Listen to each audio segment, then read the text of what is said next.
Yes, people, welcome back to Chelsea Perspective. Welcome back to another Blue Morning Show on Chelsea Perspective. I hope you're all doing well. As usual, as it has been, you can say for the past, since the transfer window opened, we don't have too much news, Chelsea news to talk about. But at the same time, we'll talk quite a lot. We'll talk quite a lot about the little Chelsea news we have to talk about. More importantly, I hope you're all doing well. So sit back, relax, and let's get into the show.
Doing well. I appreciate you all finding the time to join the show today.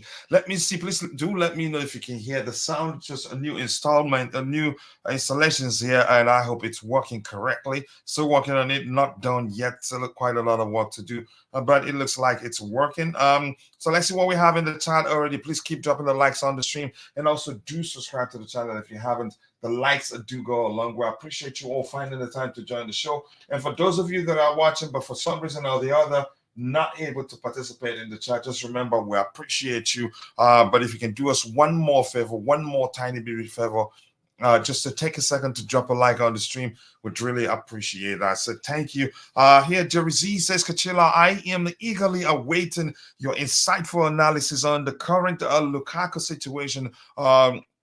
Your in-depth perspective is highly valued. We'll get to that in a bit. I will quickly, you can say, breeze through some other items that we have lined up so that we can get to the Lukaku topic. Then we'll take our time to analyze the situation.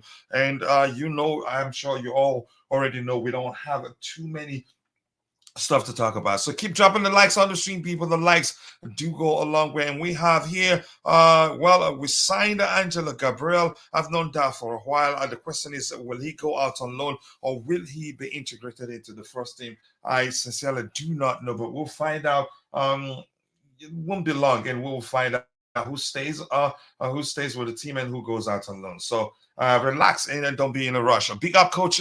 Give us some good news. Bill Antoniadis, I wish it were up to me. I signed the whole players that you guys have been asking for the club to sign.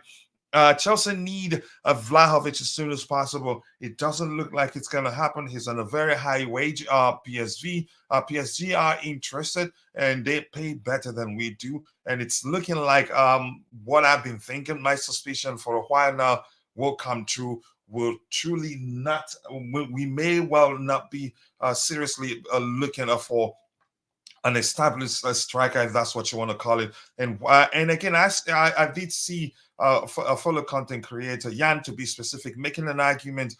He's about the same age. Vlahovic is about the same age as Nicholas Jackson. And Jackson, you could argue, had the best season. But I know maybe some are arguing that Vlahovic will be the more suitable of the two players to play for Mauricio Pochettino. But That's an argument for another day. We get to that in a bit. That's a members only show scheduled where we want to have that conversation. Lukaku is such a snake. Unfortunately, I have to read it out this time, even though I'm not into name calling.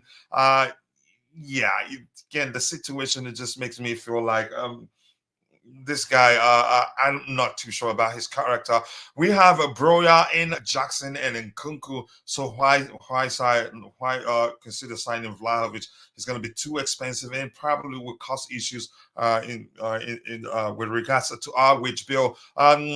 Gary Light, I'm not sure I know that name. We're not getting any striker anymore. If we want, we would have kept a Felix. Felix isn't a striker. Osimhen is expensive. In the future of from PSG, we can get Osimhen or maybe get some other striker, or maybe you never know. The two strikers we have in Nicholas Jackson and Amanda Broya start firing and all cylinders, or even the wingers, if they all contribute a few goals here and there, and together, will garner enough goals to help us achieve our aim for the season, if that makes sense. We should wait and see how the strikers we have do, and we could target a tournament in January. I'm hearing we're serious about that. For me, I have an issue with that. I don't know about us signing a player again who you can say who's been, I don't know, I wouldn't say I wouldn't say he was so addicted, because I don't know if it's, you can say, if he's overcome the addiction right now, gambling addiction. He was so, again, addicted to gambling that he had to bet against his own team.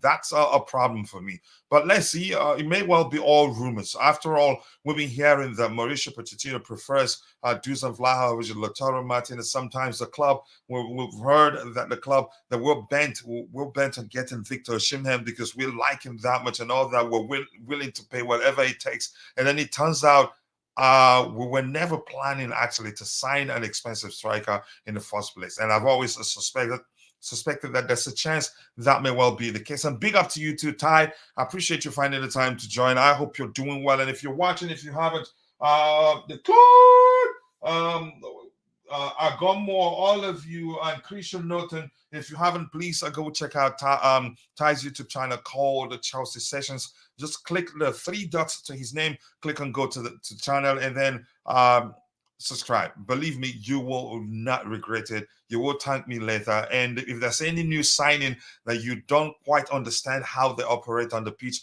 Ty has a video. He always does a video for our new signings where he explains how that particular player operates. So you might well go and subscribe to Ty's YouTube channel.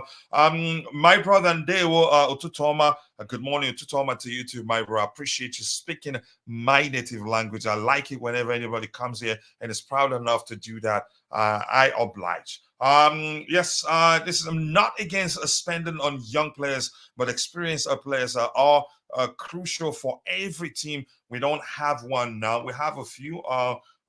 Reece James is experienced enough. Ben Chilwell is experienced enough. Raheem Sterling, his experience. Kepa is experienced. Who again, you can say, but yeah, we still have Thiago Silva. And believe me, I think we'll mix it up. And there's still time.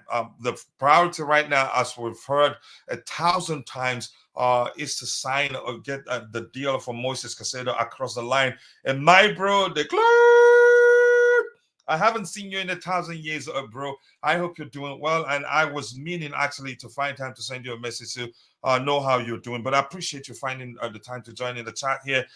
Did you say Lukaku? I had to. The elephant in the room, and as Roger will call him, the woolly mammoth in the room. Unfortunately, I've always tried the best I can to avoid talking about Lukaku. And big up to you too, Declared. I hope you're doing well. Thank you for finding the time to join. Big up, Coach in chat, Glenn 10. Glenn, we're here today to roast your Belgian bro. I hope you're ready for it. And let's not forget, Broya was out injured for a long time. It is risky going into the season with just Jackson and Broya. It's a solid argument, but it's a risk. which means there's a possibility that they end up doing well, even better than a lot of us believe they can do. But let's see what happens. No worries, Ty. We do that for each other. Keep dropping the likes on the stream, people. The likes do go a long way. And the moment, once I'm done catching up with what we have in the chat and saying hello to people, I think I'm going to share the link with the panelists so they can come join me, and you have a diversified opinion and not just me boring you with my, you can say, lone opinion, if there's anything like that. Appreciate you too. Big up to you too, AB. It's been a minute. I hope you're doing well. Keep dropping the likes on the stream, people. The likes do go a long way. Let's see what else we have lined up here. Yeah, big up to you too. I appreciate you joining. Where did I stop? I think it was AB. And I have Franklin, Francis Winters. Big up, nice to see you, Francis Winters. I don't know why the new system is actually slow again. Just a few changes in it. You can say not entirely new. This one here says, what does it say? It's taking too much time to highlight a comment, and maybe I need to do it from the other window. Let's see what Francis Winter says here. Let me see if I can use this one instead. Maybe that will make it easier. I'm not too sure, but I'm going to give it a shot. Yeah, this here from who? It's still kind of slow. I'm not sure. Every now and then, maybe it's a StreamYard itself. You know. Big up to you too, ABI. I hope you're doing well. And Franklin, or something. It says good morning to you too, Mwafi. Well, nice to see you. I appreciate you finding the time to join us. Coach, is it true we are linked with Neymar? I think I'm tired of hearing us being linked with a move for Neymar. I don't think there's any truth to that. Again, it's happened 1,000 times now, and Neymar isn't yet a Chelsea player. To me, I think it's absolute nonsense. His wage will be a serious issue. Plus, he hardly stays fit, so I don't think we'd be looking to sign a such player at this point. But that is just my opinion. There's a chance there's some truth to it, but I honestly do not know. Big up to you too, Nsako Mangai. Is that Emperor? It looks like the Emperor DP. If that's you, please do let me know. Keep dropping the likes on the stream, people. The likes do go a long way. And Isaac Nwange says we only need to go for 2 experienced midfielders, and that includes Cherki, and the third in case of injuries, and go for a tourney in January. Okay. I still don't believe that rumor. If the club gets some, end up signing Ivan Tourney, I will support him. But for me, personally, I wouldn't want such a player at my club. But it's not my decision. I will join. I will join the roast. Bring the heat on. Okay, thank you. I appreciate you saying that. I'm glad to see that you're all you're up for it. What else do we have lined up here? Good day, bro. How is your weekend? Going well so far. I hope yours is going well. It's a new week already. The weekend is past because it's Sunday already. Let's see. Oh my goodness, this is so freaking slow. It's annoying. I don't know. And Jampot Entertainment says, "Good day, beautiful Chelsea family. Good day to you too." Let's see what Ty has to say there. Jackson, he had injuries in the recent past that kept him out a lot. Hence, the number of games that he played. Even at that, he still did ended the season quite well. And one of the you could say best in La Liga this past season. Yes, it is Emperor. So your real name is Ntako Mangai. I appreciate you showing us that, and I like to call people by their real names. I try my best. Keyshawn, my New York bro, I appreciate you finding the time to join. Always nice to see you. I hope you're doing well, and thank you. I appreciate your presence there. So right now, I'm going to go ahead and share the link with the panelists. And so any of them that has time can join me on the panel, so you can have get a diversified opinion and not just me boring you to vet. You can say, yeah, let's do that.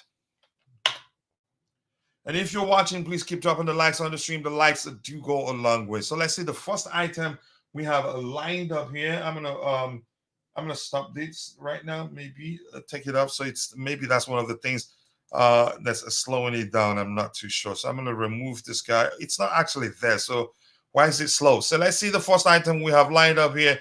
And please keep dropping the likes on the stream, people. The likes do go a long way.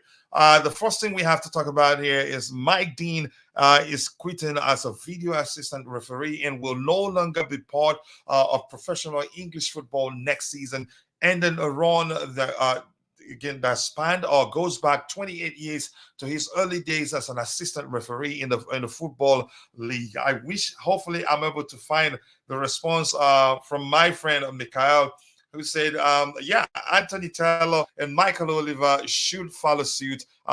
Daylight bandits. I know. I think what's his name? The Bluetooth game, I believe, would like to. He would like to be part of this particular conversation. To me, it's just bringing you the news. I'm not sure. Okay, yep, there you go. Matt, how are you doing? I appreciate you finding the time to join today. I hope you're doing well, brother.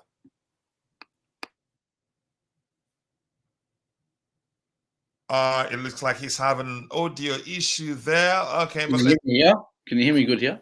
Yeah, how are you doing? I appreciate you Yeah, joining. be up, guys. I haven't been here in a while, man. But it's perfect time to jump on today. Lots to talk about. Kept us staying, man. So I say, man, kept us staying. Good days. I think we've known that for a while, but at one point, it sounded like if PSG was gonna come and get him, and but it looks like he's staying, and you're happy he's staying, aren't you? 100%, man. Like I made it clear. I think Donnarumma, a great player. I don't think he's as good as Kepa, man. I don't think he's as good. But yeah. What else is there to talk about today, Coach? There's a lot in the drama. I've been here in a while. I'm stuck on how the show runs again, man. I'm still lost. I don't blame you. Again, whatever you do in life, if you don't do it consistently at one point, you need, you can say, you need to get reacquainted with the process again. But it doesn't, nothing different. It's if I have any question, I'll ask you a question. I don't know if you have anything to add with Mike Dean quitting. No, I didn't hear your last part. So I'm saying, which topic are we discussing? So I can. The topic overall. I think we'll talk about Moises Caicedo.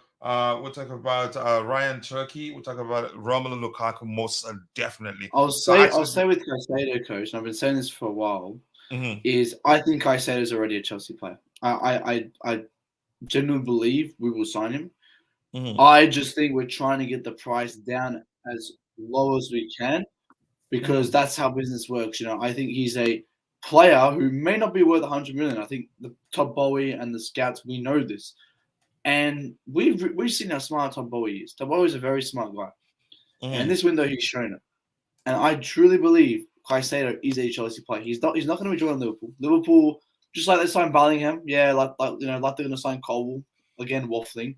United aren't going to get him. They don't need him. Arsenal just got declined rice, so that's good. So I generally think we'll get Caicedo. I just think we're just trying to find the cheapest price we can get.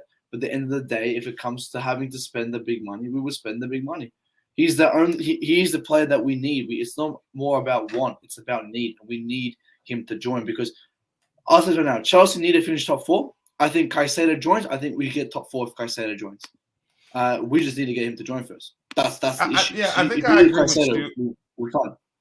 Yeah, I think I agree with you. I think the delay has to do. Some say it's a payment structure, which I believe that's the case. How much we're going to pay upfront and how much you're going to pay in beats later on in a few years. But we're not too sure. But the truth remains, Arsenal had to pull out. That's just what I think. They had to pull out because probably they found out on time that he preferred coming to us and not them. I think Bayern also were interested but had to pull out also because he told them he wants to remain in England.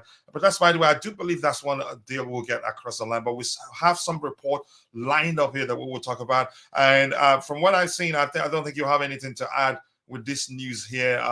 Ty, how about you? You have anything to add to the news that Mike Dean is quitting as a video assistant referee and will no longer be part of professional English football next season? And Mikhail responded here. I think he's saying Anthony Taylor and Michael Oliver should follow suit. Daylight bandits, he called them. Ty, you have anything to add to that?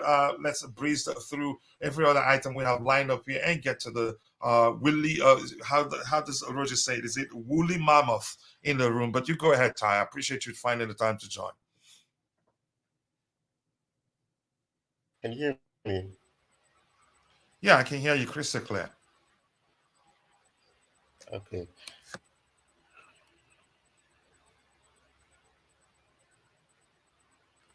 Okay. That is something that is interesting. I mean, I know that he obviously retired from refereeing matches in terms of being the first official, but yeah, I guess I don't know if it's related to the backlash he's gotten. I would Possibly. I would like to I would like to think that I would like to think that it's perhaps a fact that he's just ready to retire. I'm just gonna think innocently and think that that's the case.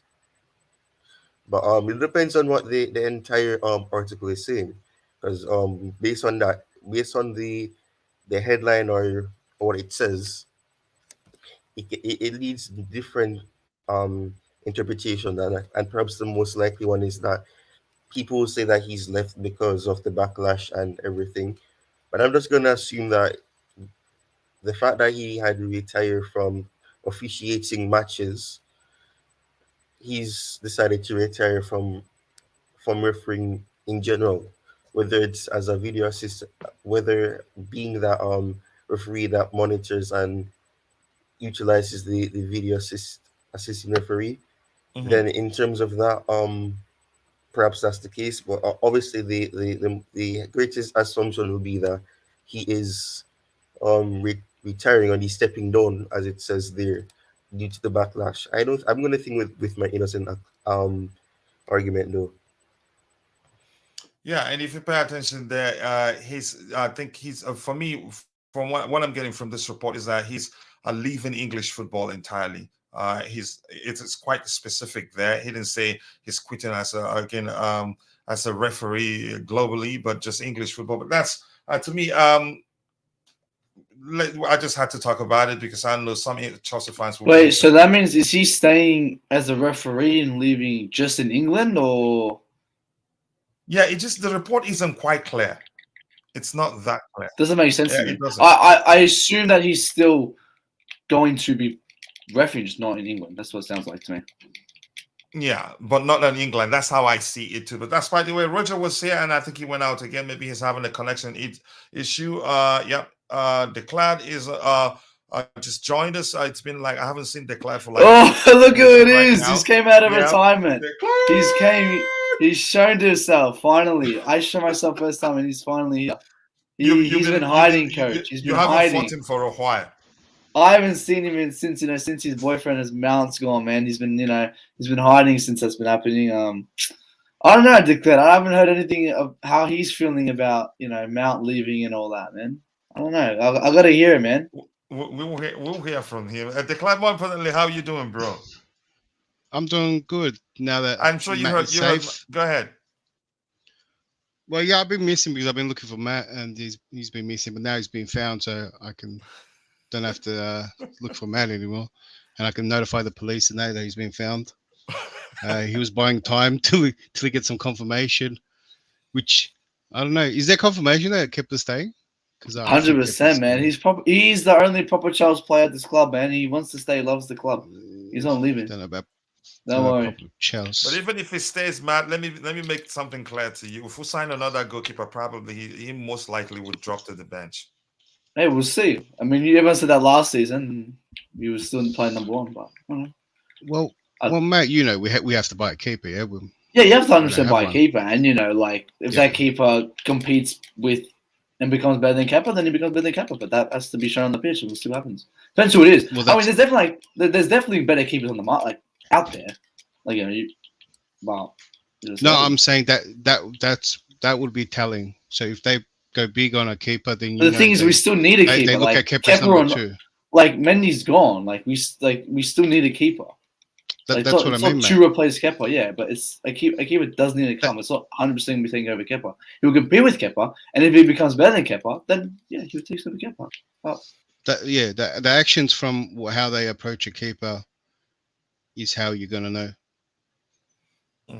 where Kepa stands. And Let's big up breeze. everyone too. Didn't Yeah, mean to big get up into to you Kepa too. show, man. Let's breeze to this you said not so much important items we have lined up Oh, to get declared to the remembered elephant in me. the room. Sorry. Declared finally remembered everybody else. That's cool. I was just here, just Oh, waiting to be acknowledged, but it's okay. I yeah, won't he cry. doesn't like you, and I yeah, you're can't just tie. learning I that. just got here. Declan, this news is it any for any importance to you, or should just move on? Um, Another thing I can think of. I mean, Mike Dean's made some really bad calls. Maybe he's I don't know if he's trying to escape a scandal or something, or but who wants to be a ref now? You know what I mean? With the backlash. So Yeah. So maybe that's really what he's escaping, or maybe it just no, I was the just making pressure this is too much. conspiracy theory on it. You never know. But it's believable. It's believable, especially to Chelsea fans, but you never know. I agree with you. Just give me 1 second here. Let me take care of something here. There you go. I just did it. So let's move on to the next item. I want us to get to the Lukaku story as soon as possible. Pierre-Emerick Aubameyang is interested in the idea of joining Olympique Marseille, but he wants a 2-year contract and seems ready to make an offer. Seems ready to make an effort over his salary demands. Marseille are offering a 1-year deal plus the option of a further year. I'm not sure that happens. He's become he's as much as Lukaku is an issue, he's also an issue, really. But we move on from that. I don't know. Anybody want to say anything with Well, regards I'll to that? say, Coach, that I will keep Aubameyang. I'll keep Aubameyang this season. I think you look at it. If we don't get, I doubt we get Vlahovic. Vlahovic is not coming. Broja is not going to last the season. ACL is obviously never good. Then you've got Nicholas Jackson. I don't think he's ready. He doesn't look like he's ready. What I've seen, I think he's a great player. He's got a lot of potential. He's got a lot of skills. But is he ready to come in tomorrow and score? No. So why not keep Aubameyang, just to rotate in and out with him? I think Aubameyang didn't have a proper season, nor did anyone. And if we're not going to go big for a striker, might as well just keep him. We've got bigger stuff to worry about, even though striker is a big position to worry about. But we've got other stuff to worry about. If we don't go for someone bigger to striker, just keep Aubameyang. I wouldn't mind keeping him for a season. Ty, what do you think? You think we should keep Aubameyang? I think the owners don't like him. He did something I don't know, that we actually wanted him to join. Was it Inter Miami, and agreed to pay his salary while he plays for them. That's just my opinion. But Ty, you have anything to add to that? Would you accept him staying? Honestly, I don't see why not. I really don't understand why he barely played last season. Like he wasn't the greatest player, but he wasn't horrible. Like he was missing chances or whatever. He barely played, and when he did get minutes, it was very limited and he was very isolated. And the thing is, if I'm not mistaken, I don't think he's actually gotten to play um consistently, or even I can't even recall if he played with Enzo or any creative He outlet like played that. like 3 games in Champions League, he scored 2 goals, and then was never seen again. Okay, so even in a sense, the stats in that competition wasn't even that bad. So I really, I don't know. He wasn't horrible to say that. Oh, no, he get this player out. He's been very poor. Yes, he wasn't very helpful, or he wasn't really a player that when he played was scoring goals. But there was reasons behind that. He wasn't getting the support. He was very isolated at other times, and our attack was pretty poor. So that doesn't just go down to one player. But yeah, I would be okay with him staying if that's what he wants, or if push comes to shove, that's what ends up happening. But I don't know. The whole situation with Aubameyang is just strange because it seems like something must have happened behind the scenes, because the fact that they were so willing to, or they were so quick to just send him out and pay half of his wages or whatever the case was. I don't know. It just seems strange. I don't know. I don't know. But I would be okay with him staying if everything else fails. Yeah, I don't. Here's the thing. I think we all know quite well that he's leaving. We're just because we're looking at striker situation and feels like maybe we need him because of his experience. For me, I think he leaves definitely. But I'm not. I'm just. That's just my opinion. Declare. Do you think? Do you agree? Or do you think otherwise? No, he's got to go. Why do you think he's got to go? He's already checked out like many other members. You're not going to get. Yeah, you're not going to get anything off him. He's already, gone through bad experiences, bad relationships. It was disaster of a dressing room. He's made his decision last season, not this season. It's hard to get someone to play.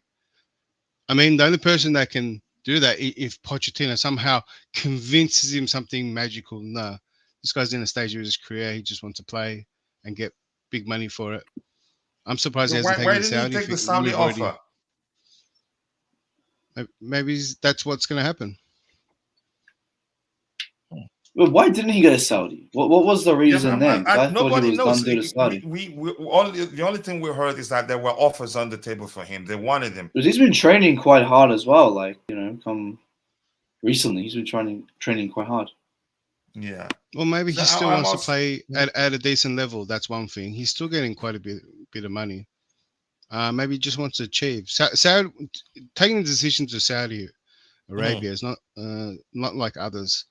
Most of the members that took it were in fact Muslim as well. So culturally adapting, they can adapt really well.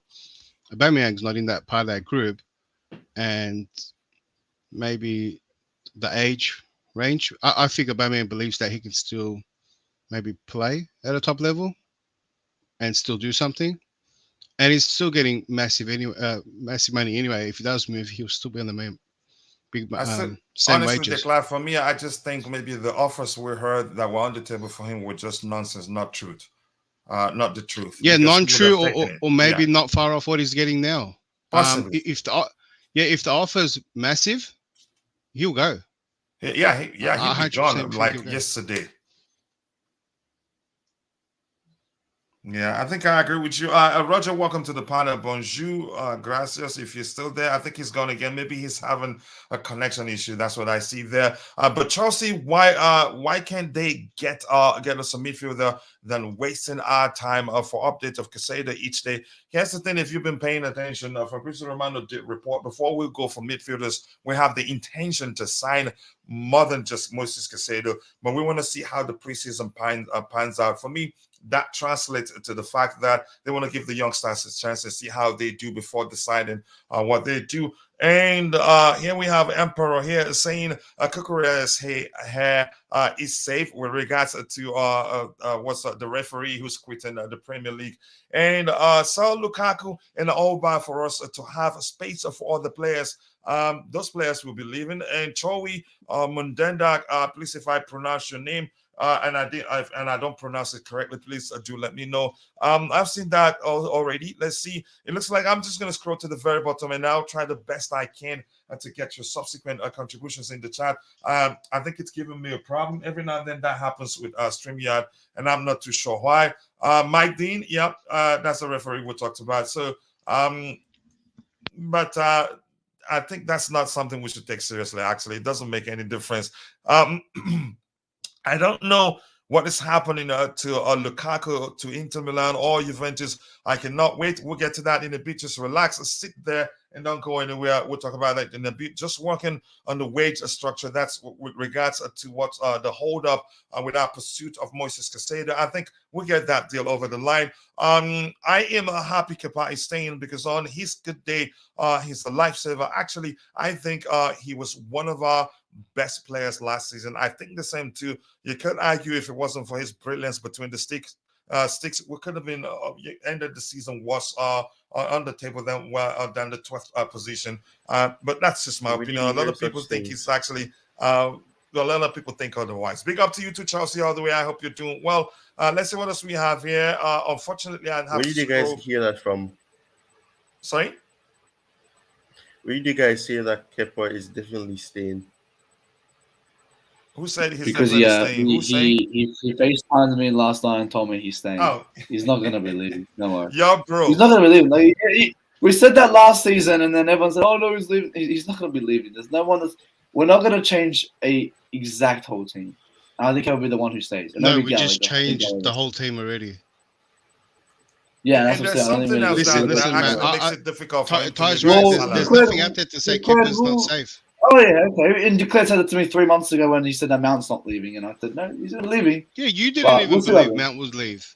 I was the only one who was believing it. I was like, Kai Havertz and Mount's going. Oh, No, there's you were expressing what you wanted, not that it will happen.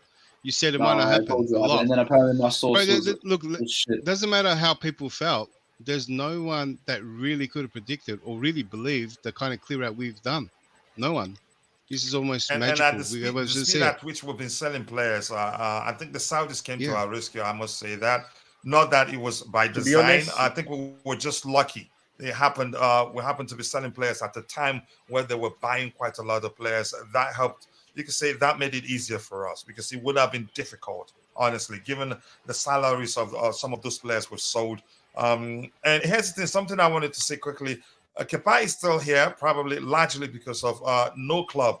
Again, since the time you could say Lazio wanted him, I think Napoli also wanted him, but they weren't able to complete the process because they cannot afford his salary. Honestly, that's not me saying he's a bad goalkeeper. You know, I like him as a goalkeeper, but his salary may well be one of the reasons why he ends up staying because no club. I don't see any club that would be able to afford his salary right now.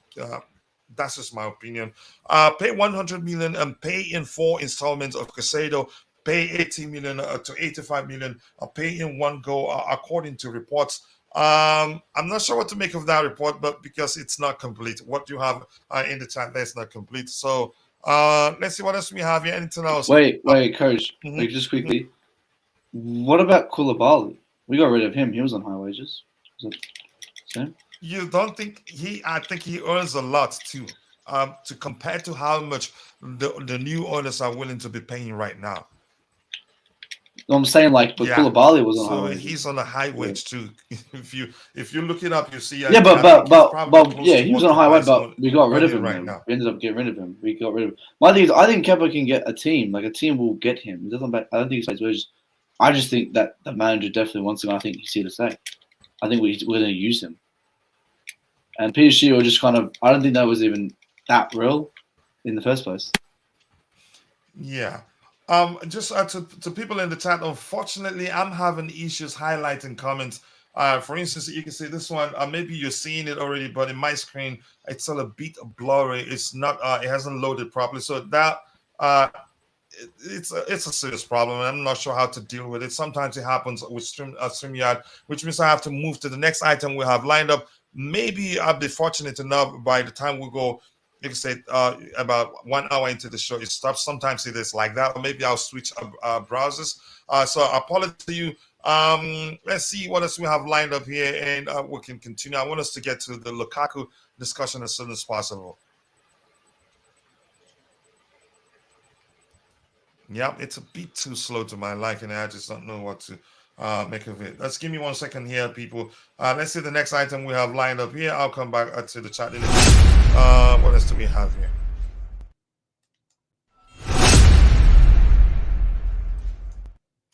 Okay, Conor Gallagher is a subject of transfer speculations. Speculation with Tottenham Hotspur among those keen to sign him. I still think this guy stays. I just don't know why, but I think he stays. I think if we're serious about selling him, I think he would have been sold by now. And also, he's not pushing to leave. He wants to stay. So that makes a whole lot of difference. I don't know if anybody on the panel want to talk about that. I don't want us to waste time to all the items. Lukaku is the main topic today. Anybody on the panel thinks he's I think Gallagher stays, man. I don't think Tottenham sign him. I think he stays. We should not sell Gallagher to Spurs at profit. Oh, like what? That what? I guess we should. I mean, if Spurs want him, they can take him. He's garbage. But Matt needs him to stay. No. You have no one else to rip on. You You left nothing to say no more. Just defend Kepa. Wait, I mean, that's what I think Gallagher's saying. He That's could what I be think the he's new saying. Mount. He's already been the new Mount. Yeah. Ty, why shouldn't we sell? Wait, Ty, why shouldn't we sell to Tottenham for Gallagher? Like, because there's no consistency there. There's no consistency there. If we were up there from there, we can't sign them. They just cut that off. You can talk to the player and that's it. You can't progress. So why should you sell to a club where if they're interested and plus, he's shit. He was good, yeah, but he's shit though. Like, it doesn't matter. Like, we're benefiting of him leaving, aren't we? Are we like, really, and I think he's. right are you saying that because Tottenham doesn't sell to Chelsea? Daniel Levy didn't sell to Rome. He didn't sell to Rome. It's to top bowler. I think it's a little unfair. Because yeah. I was just gonna say. I just want to sell. If this was like someone who's actually good, like Enzo, I would have a complaint with it. But for an average, below average player, I wouldn't care. Yeah, but I think where it's a bit unfair. I would like to see him in another season because every player was so bad, and there was so much going on that affected every other player, including down to whatever. I think that it's hard to just judge his performance, and he's still at that age too. That he is young. I think. What about Koulibaly? Should we could have kept Koulibaly. Should we keep Koulibaly? Let's let Declan. No, but I'm saying because like I'll go if I finish. Yeah. He's a very Pochettino type player too. I think you might see a better. And Declan, there's probably a good. I feel there's a good chance to see a better. Declan, can you hear me? While you speak, I'm going to go out and switch browsers. Let me see if I will be able to highlight the comments in the chat. But go ahead. Okay.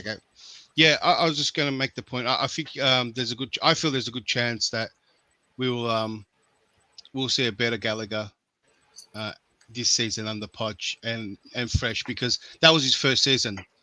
I think that applies to a lot of other players like Sterling as well. I mean, I expected more. Why would it? Usually, well, in general, Matt.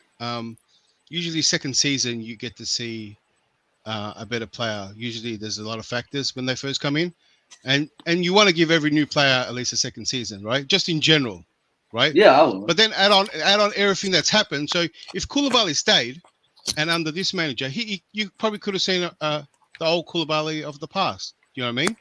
But the problem was that we bought a player that everyone called world class, and at wages of world class, he should have had a better impact. Is where he failed. That's why you pay that money. That's why he's at that age and whatnot. There's a difference. Conor Gallagher came off just a great loan, right? And played bits and played in different positions and not under a very good manager. And that's his first season back. Last year was an anomaly, gentlemen. What? Yep. Last year was an anomaly. And this season we've got a great new Roger, not an anomaly. Roger, so. It was the exception last year. If you look at the last 20 years, it's an anomaly. That's the thing. Yeah, it's an anomaly, but I think if Tottenham wants him, Tottenham can take him. Like, I said this about anyone. Like, if PSG want Kepa, they can take Kepa. I've said anyone, I think, besides Enzo and, like, James, they can take, and I will not care. I just think that even in how far down we were, just wasn't spirits from barely any players, and Gallagher was one who just did not show anything. But hey, if Poch wants to keep him, Poch wants to keep him. I just don't think he's fit for this team, and I hope Tottenham can sell him, take him.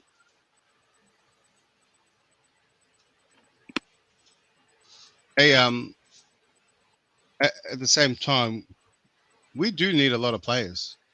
Our outgoing has been great, but our incoming. Yeah, hold on. Do we need a lot of players? We've got 30. Yeah, we've had a lot of people leave.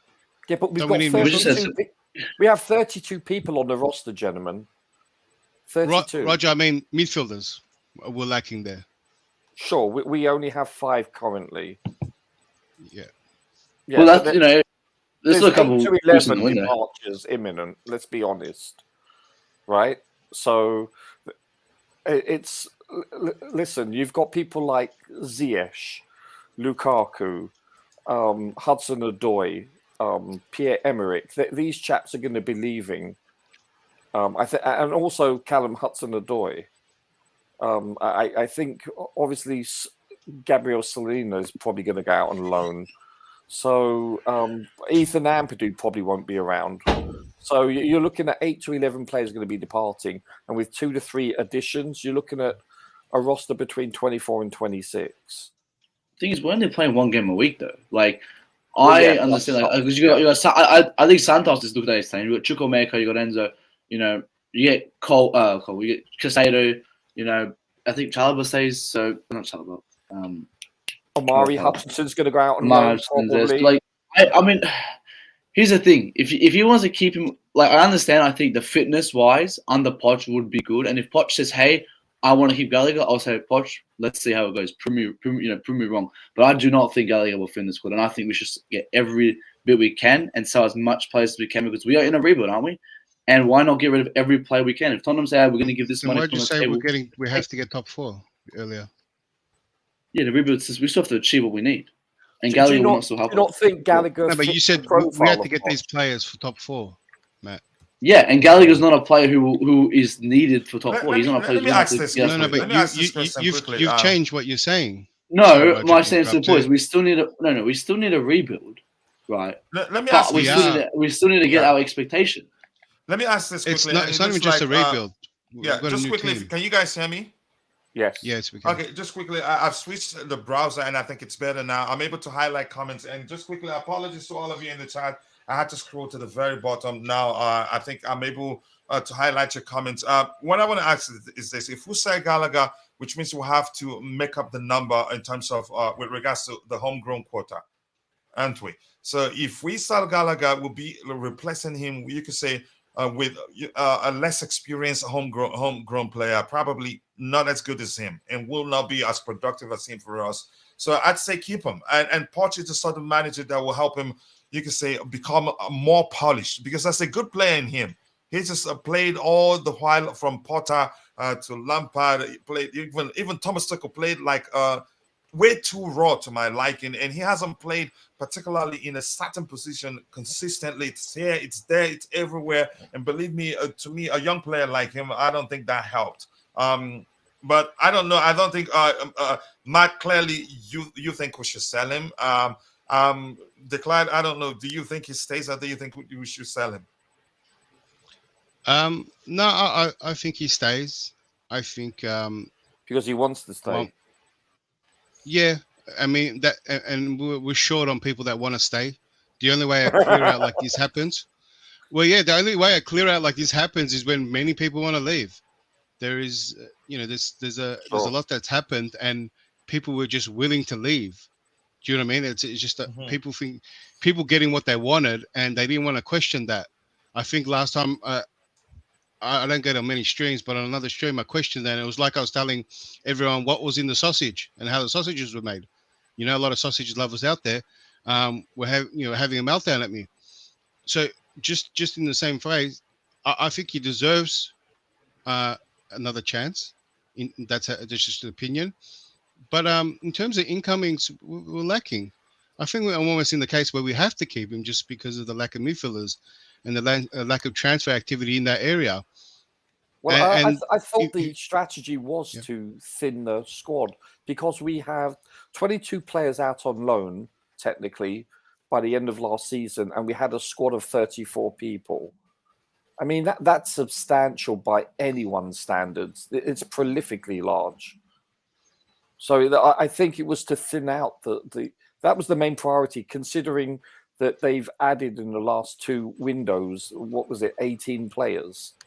So it was only a matter of time before.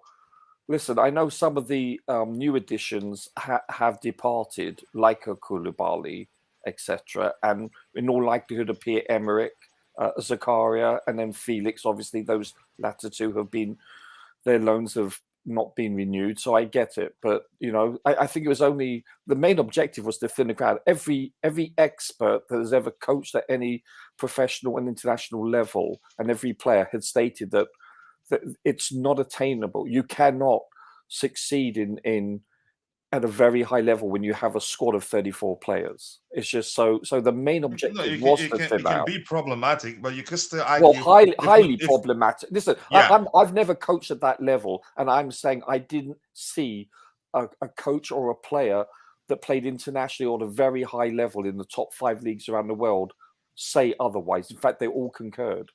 At the same time, you can still argue if it wasn't the size of the squad, we could have been worse off last season. No, true to a certain extent, but actually, they all said that was one of the major issues. It's like I guarantee you, if we had kept, obviously it's hypothetical, and you give any coach this amount of players, they would struggle with it because it's not the norm. No other team, for instance, no other 19 teams in our league have that size of a squad, not even close to it. So the main objective was to sell players a certain amount, obviously. So I haven't heard you say, what do you think happens with Gallagher? I think he stays. I think he stays also, coach. Yeah. More importantly, he's not pushing to leave. No, he's willing to stay. And that's the main reason. But I'm sorry, was it Matt that was saying that, you know what, if we can sell him for, let's say, 40 million, whatever the rate. Yeah, it's pure profit on the books. It really is. But having said that, he's raw, he's rough around the edges, but he fits the profile of a Poch player. He really does. All right, thank you, Bobby. Let's come to you. Big up, Bobby. Thank you for finding the time to join us. I hope you're getting better. We don't know if whenever you leave the hospital, please update us. We want to celebrate with you. But thank you for finding the time to join. What do you make of the Gallagher situation? It's not actually, I don't think it's a situation right now. And what we're looking at on the screen there is just a rumor. And probably from the perspective of you could say, interested club. We haven't heard anything that say that Chelsea wants to sell him. And the player himself, he said publicly how he'd love to play under Mauricio Pochettino because he's heard how good he is with young players. And I think he's Pochettino's type of player. He's one player because he's very young. The energy suits the high octane of football that Pochettino likes to play, and he can help him become even more polished because I think there's a good player in him. I know a lot of Chelsea fans will think otherwise, that all he does is run around, and that's because that's what the managers he's played on that Chelsea charged him to do. And he got confused even more. But Bobby, you go ahead. Your thoughts. More importantly, we hope you're recovering well. Big up, guys. Yeah, I'm recovering. Big up to you too. I'm out of hospital. I'm recovering at home now, so it's all good. Excellent news. Glad to hear that. Yeah, I've done a lot of listening this summer, deliberately, I may add, despite the sort of health issues I've had. And I have to say this, in all the listening, this has been a very interesting summer because it's a clear out and revamp summer. It's a very much a wait and see summer. And it's a one summer where our trolls and grifters and all the usual Chelsea mischief makers are just exposing themselves. And they look rather silly because nobody really knows what's going to happen next. As far as Gallagher is concerned, I have to agree with a lot of the panel declared, Ty, yourself, Roger. One, he's not going anywhere. Let's stop kidding ourselves. He's not going anywhere. He does deserve another chance to be seen in a more stable system, under a more stable and capable manager, and under a developing system, to be integrated into a proper, organized, developing system. He deserves that. I think the club see that, and I think that's exactly what's going to happen. You can't just be offloading everybody willy-nilly, carelessly, including those that you don't really need to offload, because all and correct me if I'm wrong, Bobby. I don't mean to cut you off. If we sell him, we have to make up the number of the home. We have to make up the homegrown quota, which means we will be replacing him with a less, you could say, a less experienced player. And who right now we don't know. We don't have any. Exactly. So it makes no sense. And there are lots of young players there. I mean, I would rather see Kepa go than him, to be honest. I think Kepa is not capable of any better performances. He's at his limit. Why? Because of his physical handicap. And yet again, physicality is our issue at Chelsea. And if anything, Gallagher, because of his endeavour, offers some of that at least. So that's a non-starter. And I think, you were actually going to talk about Lukaku, which is a far more interesting we'll get to that in a bit. But, Gallagher, no, he's not going to go anywhere. I don't think Pochettino will be stupid enough. If they do get rid of him, then you can be rest assured that not only Caicedo is coming in, but we're getting some marquees, because it makes no sense whatsoever. And the only concern I'm beginning to have at this moment is that, the talk of Caicedo has gone on for far too long. We knew that it would be a long process. We knew that, there's a lot of talks happening, but they have to close that deal. We're going away on Monday, although he'll be going with Brighton, I think, on Monday, so they can connect in the US, and he transfers there. I mean, we need to get that done. The team needs to be training together. It's a whole new team with a whole new set of players and a whole new coaching staff. He can parachute mid-air, Bobby. So, you see what I'm saying? So, we are going in competition with teams that have been established. And, people talk about, Pochettino and his training methods, yada, yada, yada. He came into a squad of players that at least knew each other when he was at Southampton and at Tottenham. But here, they don't know each other. So the more time they spend together, they've only got a couple of weeks before the season starts. And sadly, yet again, Chelsea are going to be playing catch up, because the team will still be integrating in the season, whether we like it or not. So there's a lot of work to be done. And the sooner we get these deals done, it seems that the Caicedo deal is holding up, because there's so much focus on it. It's holding up the obvious deal for a new goalkeeper and the obvious deal for a new striker. We need a mature striker. And please don't say Aubameyang, please. That guy has to go. It's done. It's done with him. It's done with Ziyech. It makes no sense getting rid of your Pulisic's and your Mounts and Havertz and still hang on to Ziyech and Aubameyang. Please, and get him out of this club. I don't know what's happening with the Saudi situation. I think he has. I don't think he's keen on going to Saudi, but we should finish. What's he got left on his contract? Just shut it down. Get him out the door, because he's not going to help the team. He's the sort of person that will drag the team down, and I don't think he's even allowed to train with the team anyway. He's not part of the chosen squad. And just a little answer to your point about the size of the squad.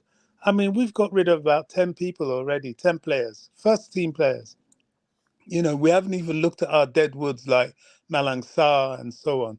Right. I have a feeling that if Pochettino is as astute as I hope he is, I don't think Ampadu goes. I have a feeling that when Caicedo comes in, there's a huge chance that defensive midfield role may be filled by Ampadu if he proves himself. He can play as a defender, he can play as a right back, he can play as a DM. I mean, what more do we want? Crikey. I agree. Declan Rice was sold for 105 million for those same abilities. Ampadu played in the second Serie A and couldn't make it in that team. My dad is going to make it in this team. Well, let's see. The manager has a lot to do with that. I don't think Tuchel was fair to him last summer, but our entire training last summer was a shambles anyway. And Tuchel did some odd things. I think the guy was emotionally destabilized, and such that he wasn't really thinking straight, and all the upheaval in the club didn't help. So anyway, that's done. And let's see what happens going forward. I mean, if Poch can't work with him, then we know it's time for him to go, honestly. Played in that position, though, in the European Championship in a quarter-final. No, there you go. Games. There you go. On the international stage, he hasn't really been found wanting. He's been with a couple of relegated teams in the Premier League. He's been over in Italy. He's a very young boy, but he has a lot of experience. And I just think Poch might be that person that utilizes him, because one, he has physicality that we desperately need. And I don't know. I'll be keen to see what happens. So, there's a lot that's very much up in the air, but definitely the only concern I have now is that this whole Caicedo thing needs to be dealt with. They need to close that deal now. It's gone on long enough. Yeah. And we have some updates on the screen that we'll look at in a bit. Don't hold your breath, Bobby. No, I think you can. I think you can, to be honest. Really? I personally believe it's very, very close. I don't see, it doesn't make any sense anymore for it to go on all parties, for it to go on and on and on and on and on. What have they been talking about? I think there must be a consensus. There's been the deal is locked in with Chelsea. It's just the details. Coach, can I just say something very, very briefly? We have 5 midfielders on our roster currently. Gallagher is the oldest at 23 years and 5 months and 10 days. The median average age for that group of midfielders is 20.58 years. That's bloody young. Compared to all the other positions, nothing comes even close to it. Median average age of the whole squad. Yeah, even Caicedo won't really increase. The average age of the whole. Hold on. Sorry, Roger. Yeah, go for it. Roger, if you're good enough, you're old enough. No. I'm not really too sold out on age. To a certain extent, I agree. But it's capability I'm looking at. And a lot of those there are not tested. At least Gallagher's tested. At least Caicedo is tested. And Enzo is tested. Yeah. So ultimately, we have 3. It's the other 2. Ampadu is tested, really. But will he fit into Pochettino? If Poch can use Ampadu, I'll have a lot of confidence. Ditto. But we were saying Poch can use Mount. We were saying Poch can use, we said this last time. We said Graham Potter can use Gallagher because he's physical. So a manager can use barely every player if they want to. But what makes it say that Pochettino will like Ampadu? Well, I don't know. But that's the whole thing is. Why don't say that in a few days we'll find out. Exactly. That's just that. I just want to say the average age of the whole roster is 24.14 years. That's a very young team. 32 players, gentlemen. Median average age, just barely over 24 years of age. Yeah. And by the way, that includes Pierre-Emerick, Silva, Ziyech. Forget that. I hate even hearing their names. I know, ditto. But I'm just saying. So we lose those players. It's going to be well under 24 years of age. To be honest, if the manager can get them working, that's the manager's dream, because they're young, they're hungry, they will soak everything he has to throw at them like a sponge. But there's so many ifs. It's really wait and see. We need to see. Time will tell. Yeah. Exactly. We need to see. And we're in such a unique situation this summer that nobody can come to any conclusions until we see what's happening. That's just it.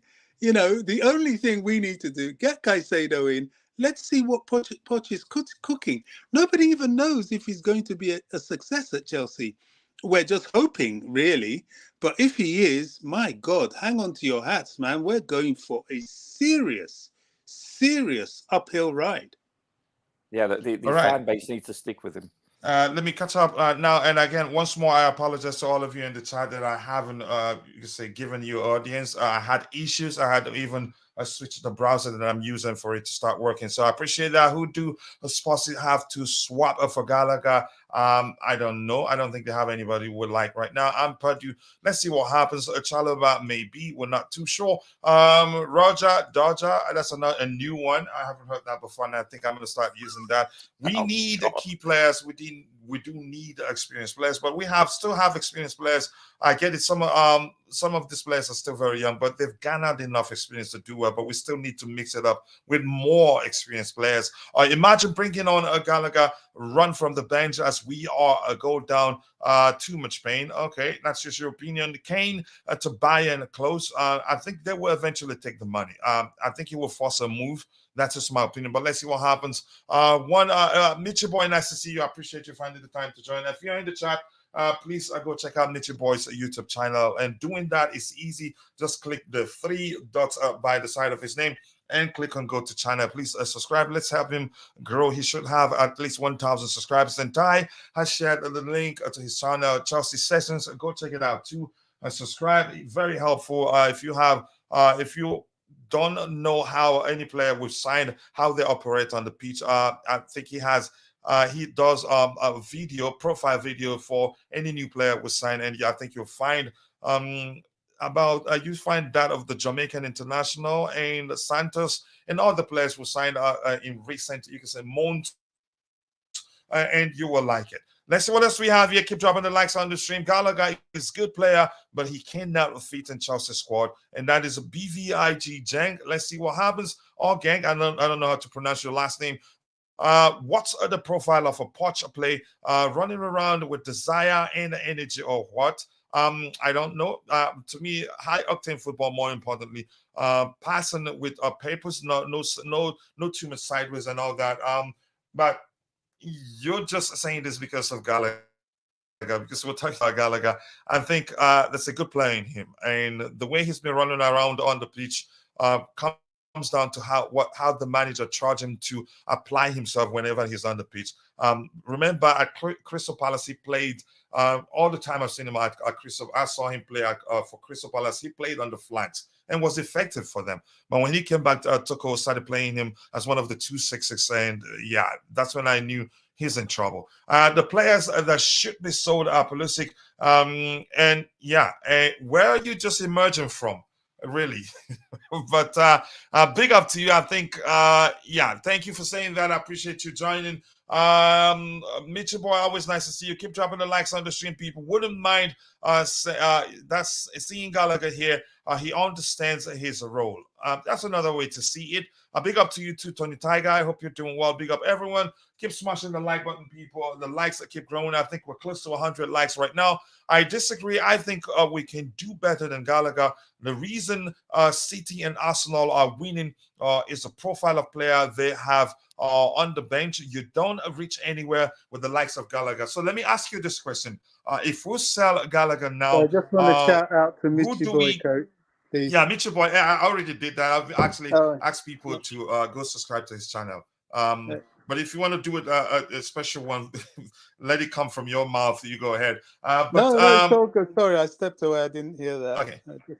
Okay. Chimera, if you can tell us what other player we have, you can say from the academy that will use to make up the homegrown quota. I'd be glad to hear from you. Make it make sense, and then I say, okay, let's sell him and replace him with that player in question. That is, if that player is more experienced or better. Because you don't want a situation where you just have a kid make up the number, and then when we need numbers, then it would just be that kid and probably will not be able to perform as well as Gallagher. That's not me saying Gallagher is the best player at Chelsea, and he isn't the worst either, if that makes sense. Santos can play defensive midfield. I didn't know that. I actually don't know how the manager, if he stays where he fits. That's just me. Chalobah can play his role. Santos is 18 years old. Yeah, we very don't young know too. what he can play. Yeah. It says right back and he can play a centre back, right back, and also defensive midfield. He's not pushing to leave. You mean Chalobah is not pushing to leave, and we're also not too eager to sell him. We have to get a sizable offer before we decide selling him. But we'll see. You never know what happens. So Chelsea, Arsenal, and Liverpool in for Romeo Lavia, according to Fabrizio Romano. I just saw that too. Good point on Ampadu. 141 people watching, and we have just 89 likes. So come on, people, we should be doing better than that. And in a bit, I will be scrolling to the very bottom of what we have in the chat, because as much as I like to interact with you, if I continue without us addressing the items we have lined up, that's all we do for the rest of the day. It's about attitude. If players don't want to be at Chelsea, they are going first. That's the truth. BRZ, what do you think? It should be the Nkunku backup. And we don't use the term backup here. We need competition. I think you could argue Cherki maybe. Nkunku can play as a 10, Cherki can play as a 10, and both can actually play on the flanks too. But let's see what happens there. And Varna Iswara Loganathan, nice to see you, brother. The average of the whole team is a 23. So thank you for doing that calculation for us. When elite clubs are talking about a DMS like Casemiro, Rodri, Rice, Partey, Chomeni, etc., we are talking about Ampadu. Yeah, he's a player, and Ampadu is good. And I have to say this, I'm not here to argue how good he is. And he's still very young. I think at most 23. I'm not sure if he's up to 20, if it's 24 yet. And actually, during the preseason, for the you could say conclude the season, he was one of our best players during that particular preseason. I was thinking he was going to stay, but Tuchel for some reason didn't want him to stay. So, but that's beyond that. We move on from that argument. Denis Zakaria didn't do bad. Yeah, but he hardly stays fit. And Tabeho, nice to see you, my brother from the Madiba line. Always nice to see you. I hope you're doing well. If the young guys buy into Poch's system, sky is the limit, of which they will. Let's see what else we have here. If Gallagher run has potential to grow on the pitch, then the same can be said about Aubameyang and Ampadu. With these logic, everyone deserves a chance to grow on the pitch. Maybe, but again, after everything I said, I'd say it all comes down to what the manager wants to do. And the Prince is here. Big up, Kuchila and the panel. Happy Sunday to you too. I appreciate you joining. Why didn't we consider Zakaria? You can say he didn't, again, gets injured all the time. He never stays fit for a long while. But he did well, you could say. Good morning to you too, Ladipupo Mesola. I hope you're doing well. I appreciate you finding the time to join. I think they are focused on a little more on quality than experience maybe. And Joshua, then we need a goalkeeper. I think we're going to sign a goalkeeper. City Rodri cover with the young loading Arsenal Rice Partey and possibly more Madrid, Chomeni, Vervardi, Camavinga, Bellingham. We are talking about Ampadu and Gallagher. Yeah, he's a Chelsea player, and Bobby has every right to, present his opinion here. It seems that most of our fans want Jackson and Broya to fail because we are not linked with a striker anymore. Yeah, and ask them whether they are defenders. That's the question I asked them. We need a Graham Potter back. Yeah, maybe you're there trolling, and I'm enjoying it. Please, is there any latest news about Turkey? Nope, we're waiting to see if we'll put on a bid. The rumors are that a bid is imminent. That's according to Ty the other day. Subscribe to Meet Your Boy. Thank you for doing that. Let's help each other with that click of the button. If only it only takes 1 second. Yep, it doesn't take much to subscribe to a channel or like the video.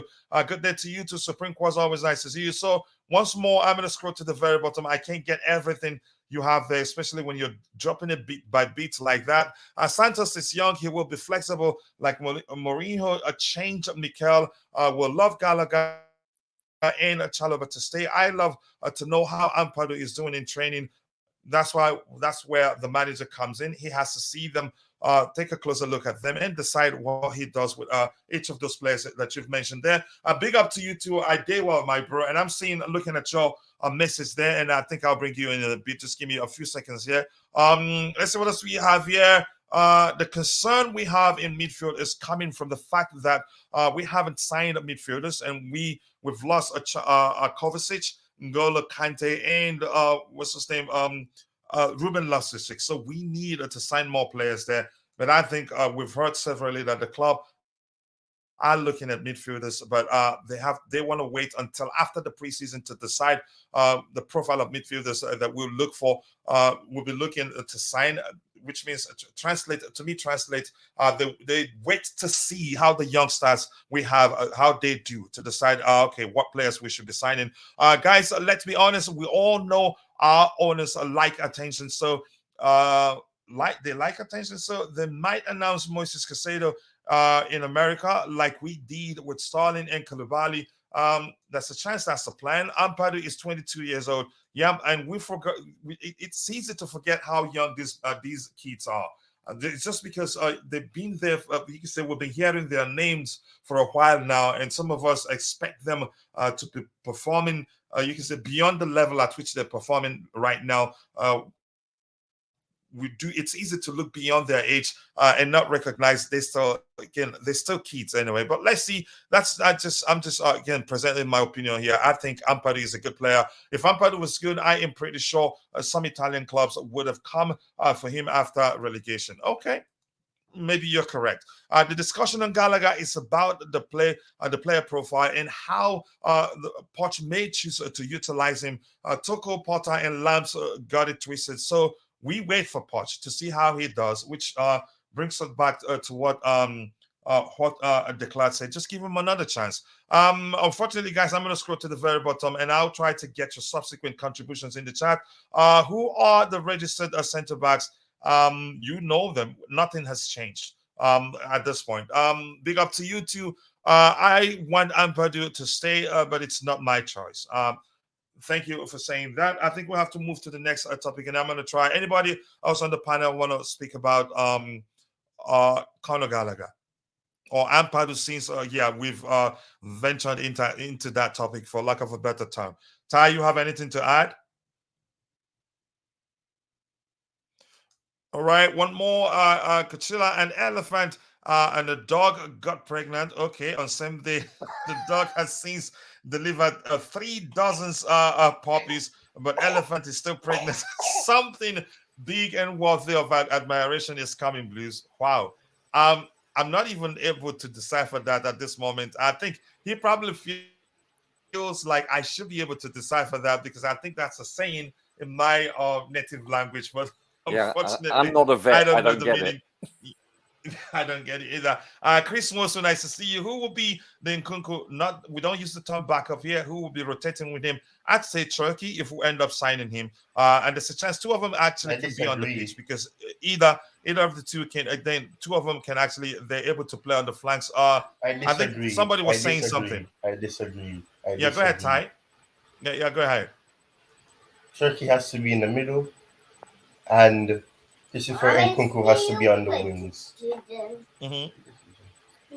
So I don't think it's a matter of Cherki or Nkunku. You'd have to be Cherki's playing in one area, and then you have Nkunku playing on the wings. You mean if they play together, Ty? Yeah. Yeah. I don't. Okay. It's not a case of Cherki coming. Cherki would be would come in for the sake of playing, and then he has to compete with somebody else. All right. Thank you so much, Ty. Kachila, can you share your plans for the upcoming US preseason tour? Fans are buzzing with anticipation to witness the synergy, so to speak, between the players under Poch's guidance. Not yet. I don't have any plan. If I would just you could say be freestyling if I try to share a plan with you. I don't have one right now. But be rest assured, I think we'll be following and covering the preseason games.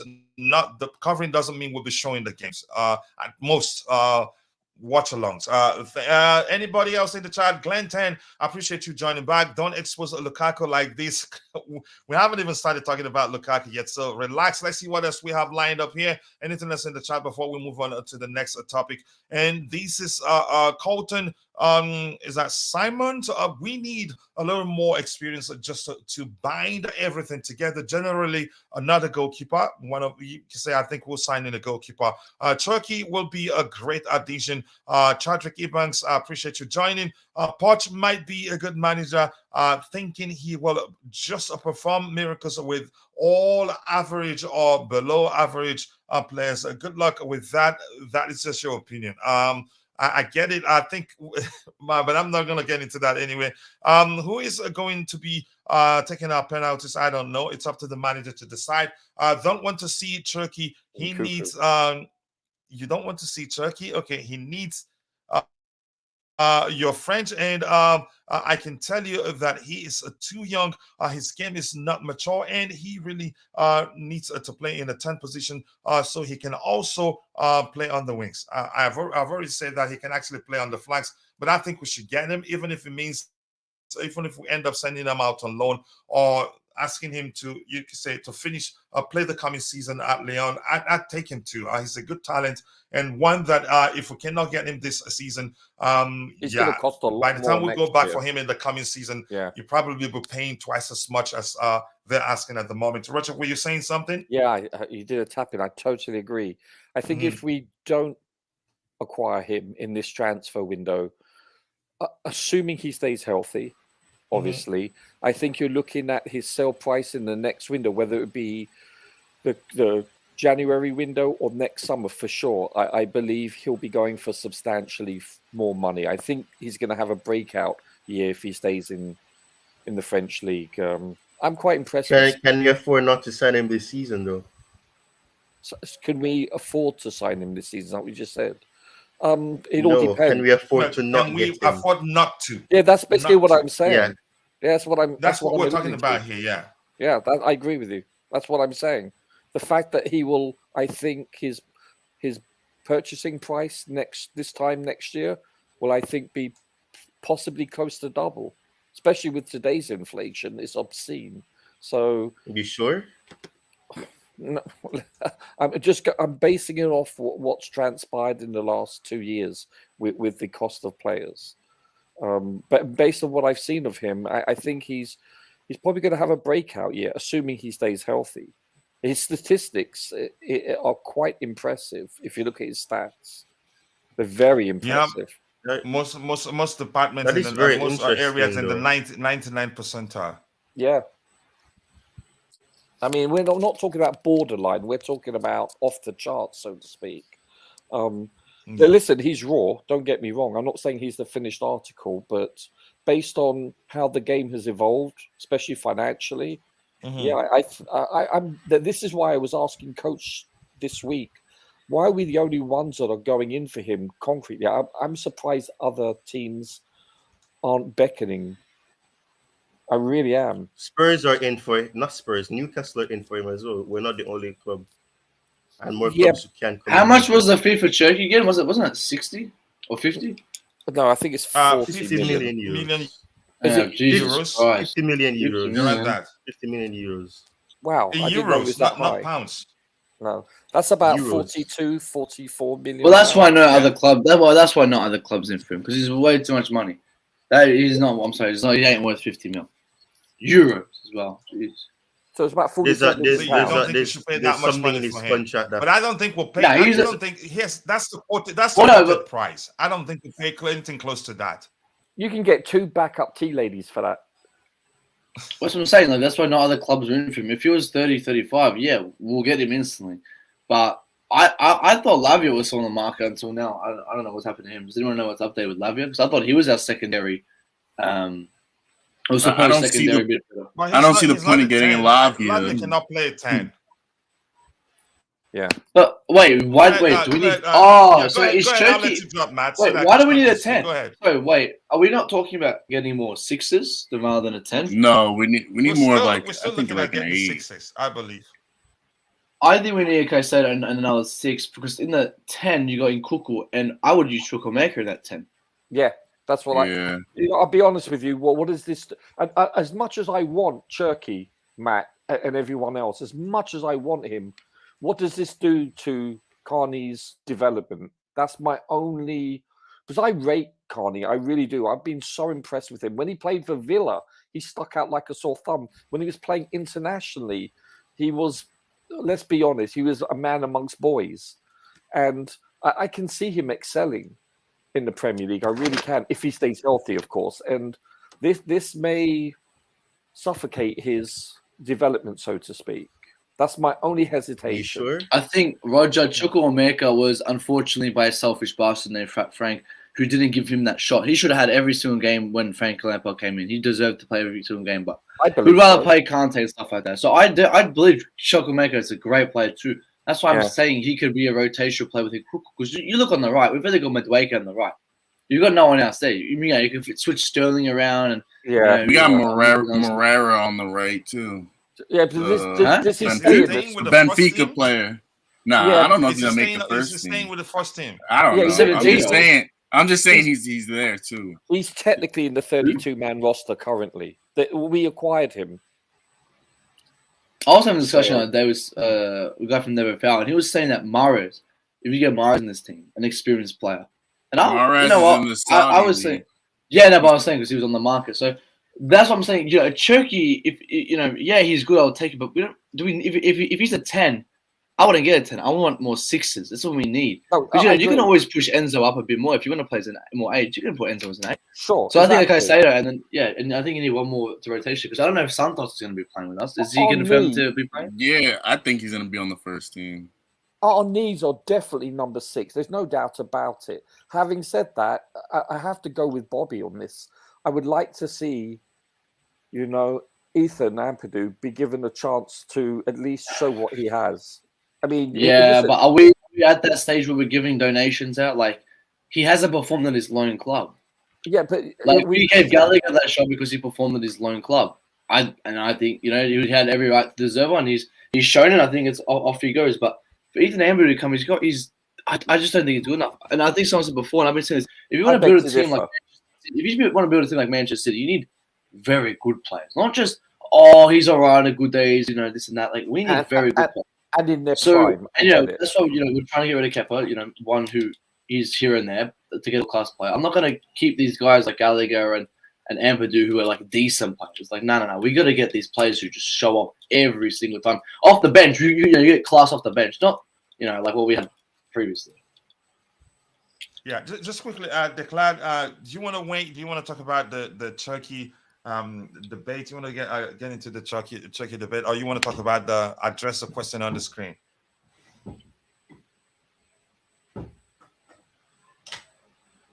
Declan, are you there? I guess not. Okay, it looks like he's not there. I'm going to keep getting what we have in the chat to try to catch up. If he comes by, I just want him to humor Chelsea all the way. We should keep the topics aligned. Again, as I like to interact with you, it can be tiring to be switching between topics like that. Yes, if Cherki goes on loan, he can be good. But for this season, we need to have one more attacking midfielder who can also play on the right wing. I hope we buy somebody with experience. Okay, let's see. I thought Cherki, the way I see him apply himself on the pitch, I think he can actually play on the flanks, but that's just my opinion. Other teams don't need an attacking midfielder. PSG we're in for him, but got Xavi Simons. Okay, let's see. Keep dropping the likes on the stream. And everyone that say Cherki is too young, if he is to join another team and blow up, they are the same ones who will say we've made the same mistake we made with regards to the case of Rayan Cherki. Some say 50 million euros, some say 35 million for Cherki. I think 50 million euros, I think, or 40 actually, I think around 40 million euros, which amounts to 30 plus million pounds that we've been hearing. Plus Lyon, they need money, so probably they're going to sell him. That's a good point, Mitchy boy. That's a very good point. Yeah. They are really struggling financially. Yeah, they do need money. So that's the truth. At this rate, we won't have a quality at right wing. I think we'll sign players. This is a lot of players who will be really hard to move on, like Almiron, Brandt. I can't pronounce that name, and I didn't understand why we didn't try. No Asensio. No. That just like it's his opinion. That doesn't mean the club was signing. Also Almiron. Yeah, I think he had that name there, Almiron. Yeah. What's Chukwuemeka's best position? I'll be the first to tell you this. I'm not too sure where he fits into the current squad. Especially now we have a new manager. But from what I've seen before, I think he probably he'd do well as a 10 or an 8. What were you saying, Matt? Yeah, I think a 10 because in the formation that we have, the best thing is a 10. Mm-hmm. I think most of the time his best position is an 8. Yeah. Okay. The notion that our current squad can not secure a top 4 finish is simply unfathomable. Poch consistently achieved this feat with an average squad, but we need to do better. We don't want a situation where we end the season, then the argument will be we didn't, you can say, back him. We didn't sign him enough players and all that. I don't want that particular situation. Cherki can play as a 10, wing, right, left. I argue that too. From what I've seen, that's not me saying that I've seen him play there. But I just, given how he applies himself on the pitch, I've looked at it and believed, yeah, he can actually play on the flanks. I said it a long time ago, give Ampadu a permanent home, either keep him or sell him. Either of the two will happen, but we'll find out soon. I think Dani Olmo or Julian, Dani Olmo has extended. Correct me if I'm wrong, Dani Olmo is at Leipzig, right? And I think he signed a new contract with them. Will be better option than Cherki, considering Bernardo Silva is not possible. Wow. The Premier League is more competitive now than when Poch was at Sportsy. Okay, let's see what happens. What else do we have here? Santiago Mono, big up to you too. I appreciate you finding the time to join the show. And JC says, big up, chill. Big up, everyone. There are so many panelists online today. You missed their comments on the elephant affair. We haven't gotten to the elephant in the room yet. Woolly mammoth, like Roger would like to call him. So Lukaku will eventually end up doing a frog jumps at Cobham, parking on Monday. Let's see. Hello, coach. Good day to you too, Julian Obala. Good day, my brother. Now that this snake has a change to Juve, we'll continue following him. I think we'll get to that topic in a bit. Just stay where you are, don't go anywhere. Yes, I would take a Branded over everybody, but he will surely be expensive, and I don't think he will leave Dortmund, but he could be the best option. Okay, I'm going to bring you in, Rick Blue. I appreciate you finding the time to join today, brother. Thank you so much. It's been a minute. We haven't spoken for like a million years, but more importantly, welcome back. Whether you want to come in, you heard the Cherki argument, you heard the Ampadu argument. I think one more player, Gallagher too. Just to humor you, like Americans would say, take a peek there and go for it. Okay, thanks for having me again. I know I've not been on as much as I should have. Sorry about that, but no worries, brother. No worries. Bills don't pay themselves, and I understand.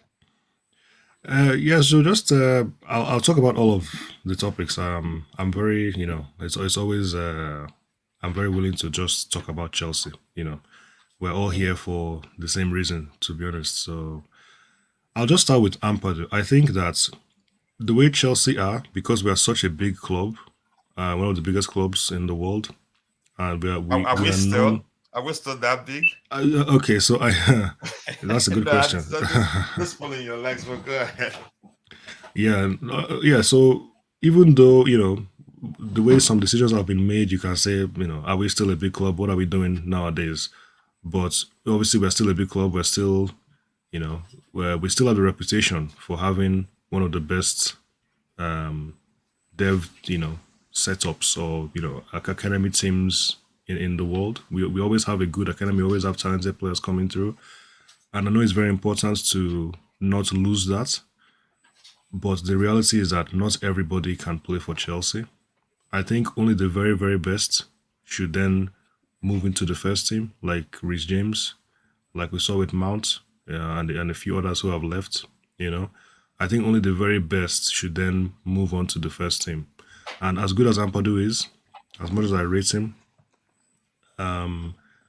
maybe he is good enough. I think part of it is you have to have the luck, you have to have the rub of the green, as people say. But I don't personally think I'm not a football expert, but I don't think he's good enough personally.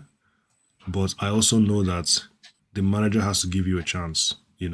I don't know if you guys have seen the interview with Reece James's dad, talking about how he couldn't have, he may not have played for Chelsea. Lampard gave him a chance, and we see what he's done. But to be fair with Reece James, I think he's a special situation because I think everybody in the club wanted him to stay. So when you get players that are just so good, it's easier for them to, have that chance. But I just think not everyone can go to the first team from the academy. That's not the point of our academy.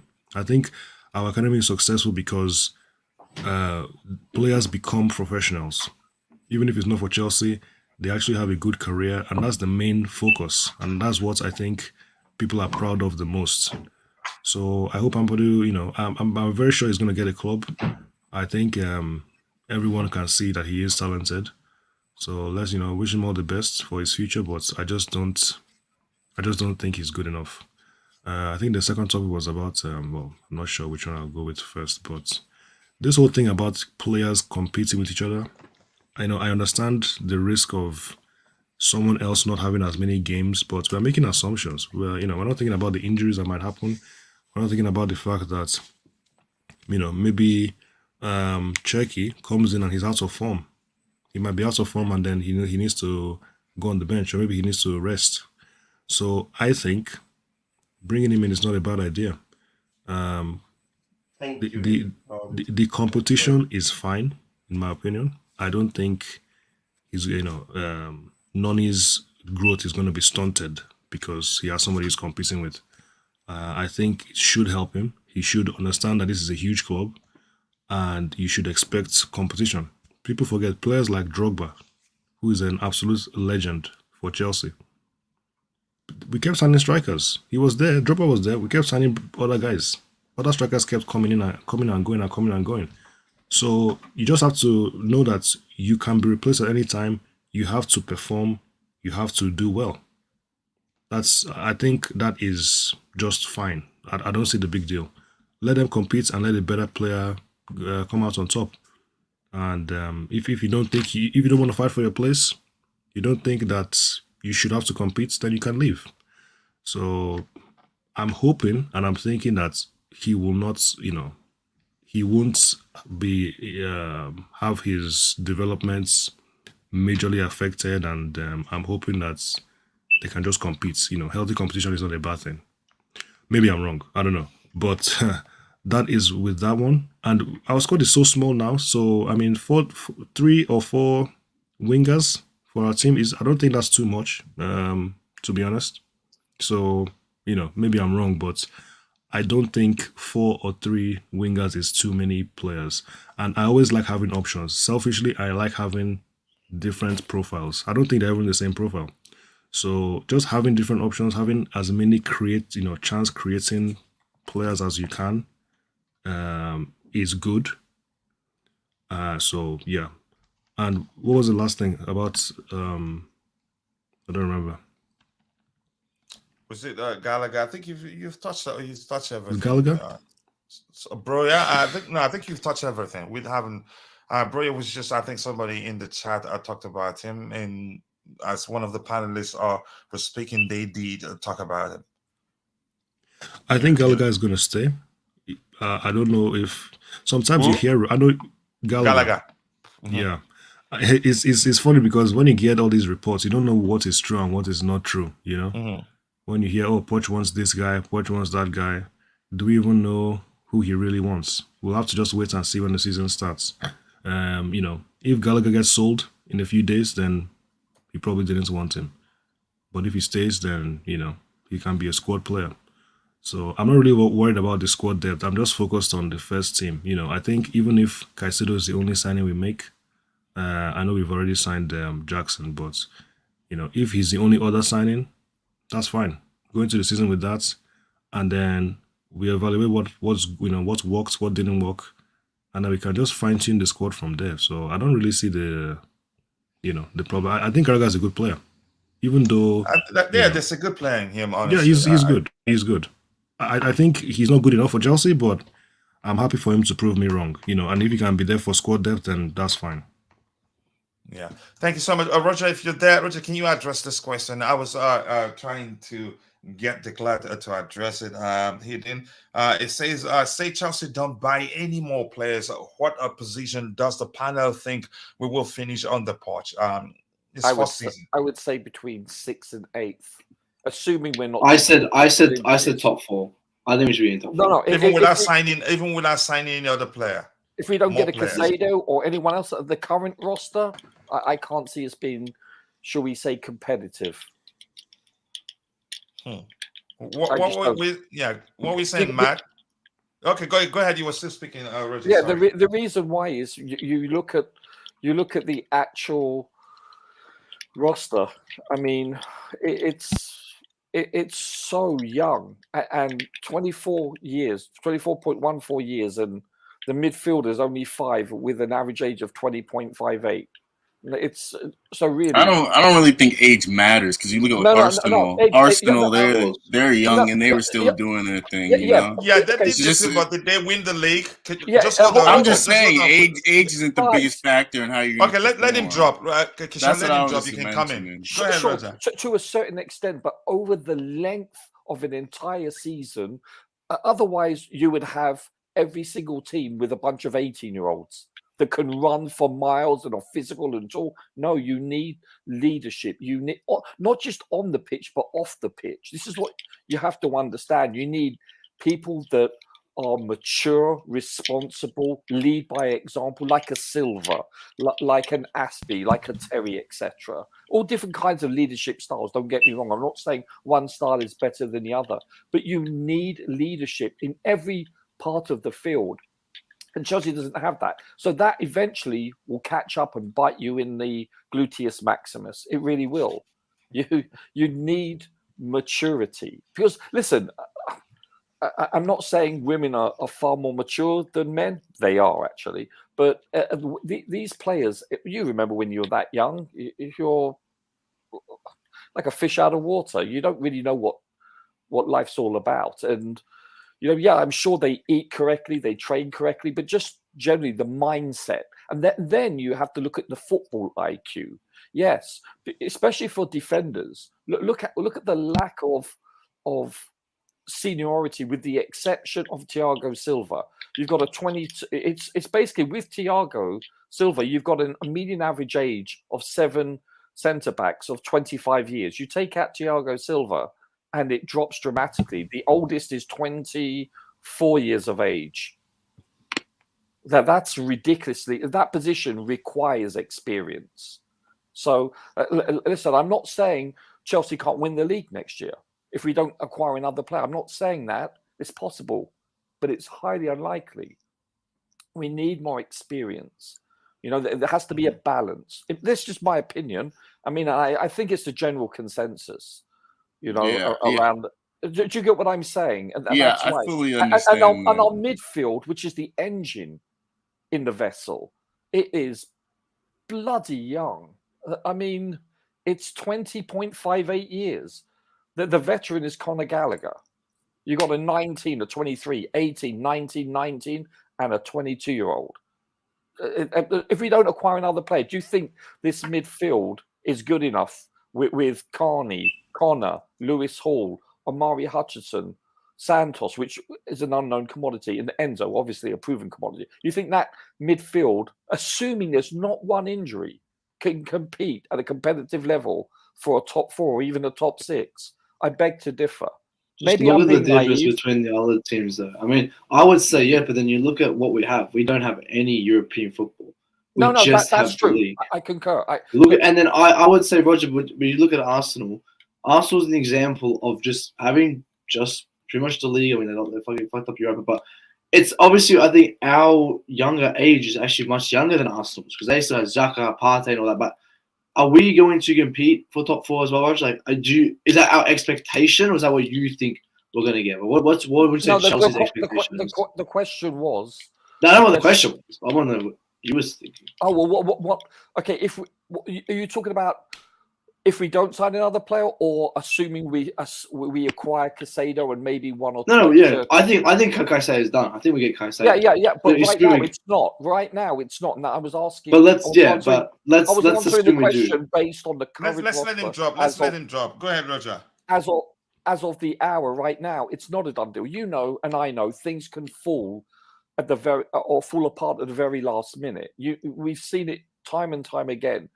I think it's a done deal. Personally, I think it's 80, 90% done, unless, someone backs out or someone changes their request. I think it's pretty much a done deal, but you never know until you see the contract being signed.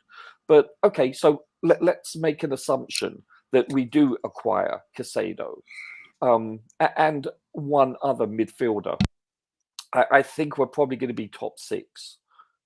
Listen, you never know. Look, when we finished 10th 6 or 7 years ago, whenever it was, if you had told me that break in leading up to the actual season that we would win the league the next year, I would have laughed. I would have said no.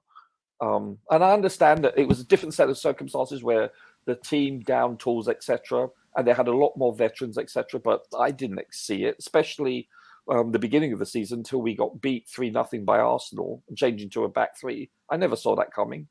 So yeah, it's possible. And you're right. Having no European football is indeed a blessing. Coach said that at the end of last season. We need to have no football for us to succeed next season in an expedited fashion. And he's correct. But I just... Wait, what? Roger, what did you just say? What did you just say? Coach we don't need football? European football. European to be football. Specific. Okay, Ty, you got him. You happy? I basically don't need football. Oh, sorry, I meant European football. Hey, I'm the medicated one. But do you understand? It's like, and that does help. I mean, had we been playing in Europe, in the Europa or the Europa Championship League, I think that would have been more of a hindrance to the development in an expedited fashion. So I agree. It would have made it even more difficult for Portugal. It would have been harder. And plus, it could have complicated things with injuries, perhaps, based on our injury history the last 18 months or so. So I can't see us being in the top 4 this year. And listen, you don't know. You could see Man City fall off the cliff. You could see quite a few other teams fall off the cliff. We don't know. It's an unknown entity, isn't it? We don't know. Yeah, Kishan, your argument. You were interrupting Roger because you don't think the age is an issue there. I don't think it's the end all be all. No. I just think we need more quality up front. I think that would be a bigger help than just having experienced people around. Like these younger people are going to take that responsibility of that role to fill in to be those leaders, like a Reece James or some of these other guys coming up. So it would even be better if they fill in those roles because they're younger and they could be Reece could be the leader for the foreseeable future. Like we had a bunch of experienced people here last season. They didn't look like they were leading anything really. As I said, that was an anomaly. Listen, if you take away Ziyech, you take away Pierre-Emerick, and there's one other player, I think Lukaku, you only have 3 players over the age of 25. And those 3 players you just named are doing nothing to help us. Right. No, I concur. But I'm just saying that then I think it's a strong assumption that they're not going to be on the roster when this season starts. Then you've got 3 players in the outfield, because Kepa is over 30, that are actually over the age of 25. Over the age of 25, one is Thiago Silva, Ben Chilwell, and who's the other chap? I think it's Nkunku. Okay, so I have a different... It's Sterling. It's Sterling. As long as these kids buy into the system, I don't think you need that many experienced players around. Let me just say this quickly. I think Eric wants to add something. Kishan, here's what I want to say. Arsenal, they had the spirit, they had the commitment, they had whatever you want to call it, but they lacked experience in depth. And you can't argue that was, again, one of the main reasons why they end up not winning the league. They led the league halfway through the season. It wasn't experience, though. It was just depth. No, experience. They didn't have in enough my opinion, players. Experience is one of the reasons why they didn't end up winning it. Nah, I think they had the experience. They just didn't have the depth. So keep on. Let me ask you a question. How do they have that?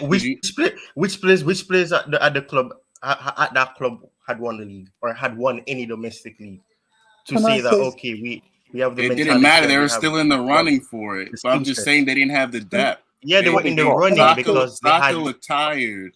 Let Bobby drop, please. Partey fell off. Okay. Let's talk one by one. Okay, go ahead, Kishan. And were you still talking? Yeah, I was saying Saka looked tired clearly by the end of the season. Partey, his form dropped. They didn't have people to fill in these gaps so that they could still be in the running to compete. I'm saying it's more so on depth than the experience. How Arsenal lost. It was both. Yeah, go ahead. They didn't have a second team, but they didn't have the experience.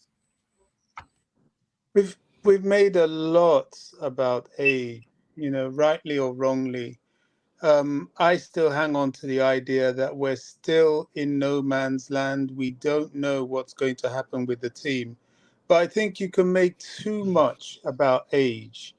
I look back in history. I mean, we don't need to go too far away to when Alex Ferguson rebuilt Man United with all the Nicky Barts, the Paul Scholes, the David Beckhams. They were a lot of very young players. Yeah, people will come back and say, well, McAllister was there, Roy Keane was there. Yes, they had some age, but honestly, the majority of that team was very young. You know, I look at the exception rather than the rule, though. team. No, they're not the exception. It all depends on the chemistry.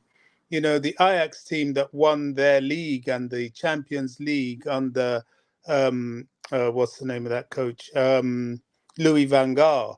You know, then they had your Carnus, Finny de George, a young Clarence Seedorf, Patrick Kluivert. They were all very, very young. And then at that time, when they won the Champions League, and then, yeah, people say, well, Frank Rijkaard was there. Yes, he was the one sort of mature player, or maybe Jari Litmanen, the one somewhat mature player that they had. Look, this is possible with a young team. Sure. Now, I'm not saying it's not, Bobby, but is it sensible? We don't know. I don't even think Pochettino can know how this team will apply themselves. I'm very, very, very interested. And if anybody's going to do any kind of live stream, especially you Americans, I'll be home anyway, so I don't mind staying up on the 3rd of August to see that first game against Liverpool. No, we're playing Dortmund. It's still. Oh, you're talking about Liverpool is our first league game, but you're talking about I'm talking about pre-season. Go ahead. Pre-season is the yardstick for us. I'm not looking beyond that. You know, people saying, "Oh, where we're going to finish." I don't even look that far ahead. I don't know what team we have to even assess that. And I want to watch the pre-season. That's why I want Caicedo in. I want our players in, and you know that will start to give us an idea of what we're about. And even then, we won't know because they don't know each other. I don't know what sort of, I don't even think they've had a match yet, not to mention anything else. They've just been doing exercises. You know, these players need to build up chemistry and all sorts. But however, I maintain this. If you're good enough, you're old enough. If Pochettino can get this team working in any type of efficient way, he has something very special on his hands. I'm not a believer in duplication. Because one man went down this road to riches, it doesn't mean to say another man can or should do the same thing. Everybody has a unique pathway to their glory or to their destiny. And you have to make sure that whatever you do well, and that will take you to wherever you want to go. You know, we speak of Arsenal last season. Yeah, they did extremely well. Yes, they had a youngish side with a lot of, maturity here and there, but they had a youngish side.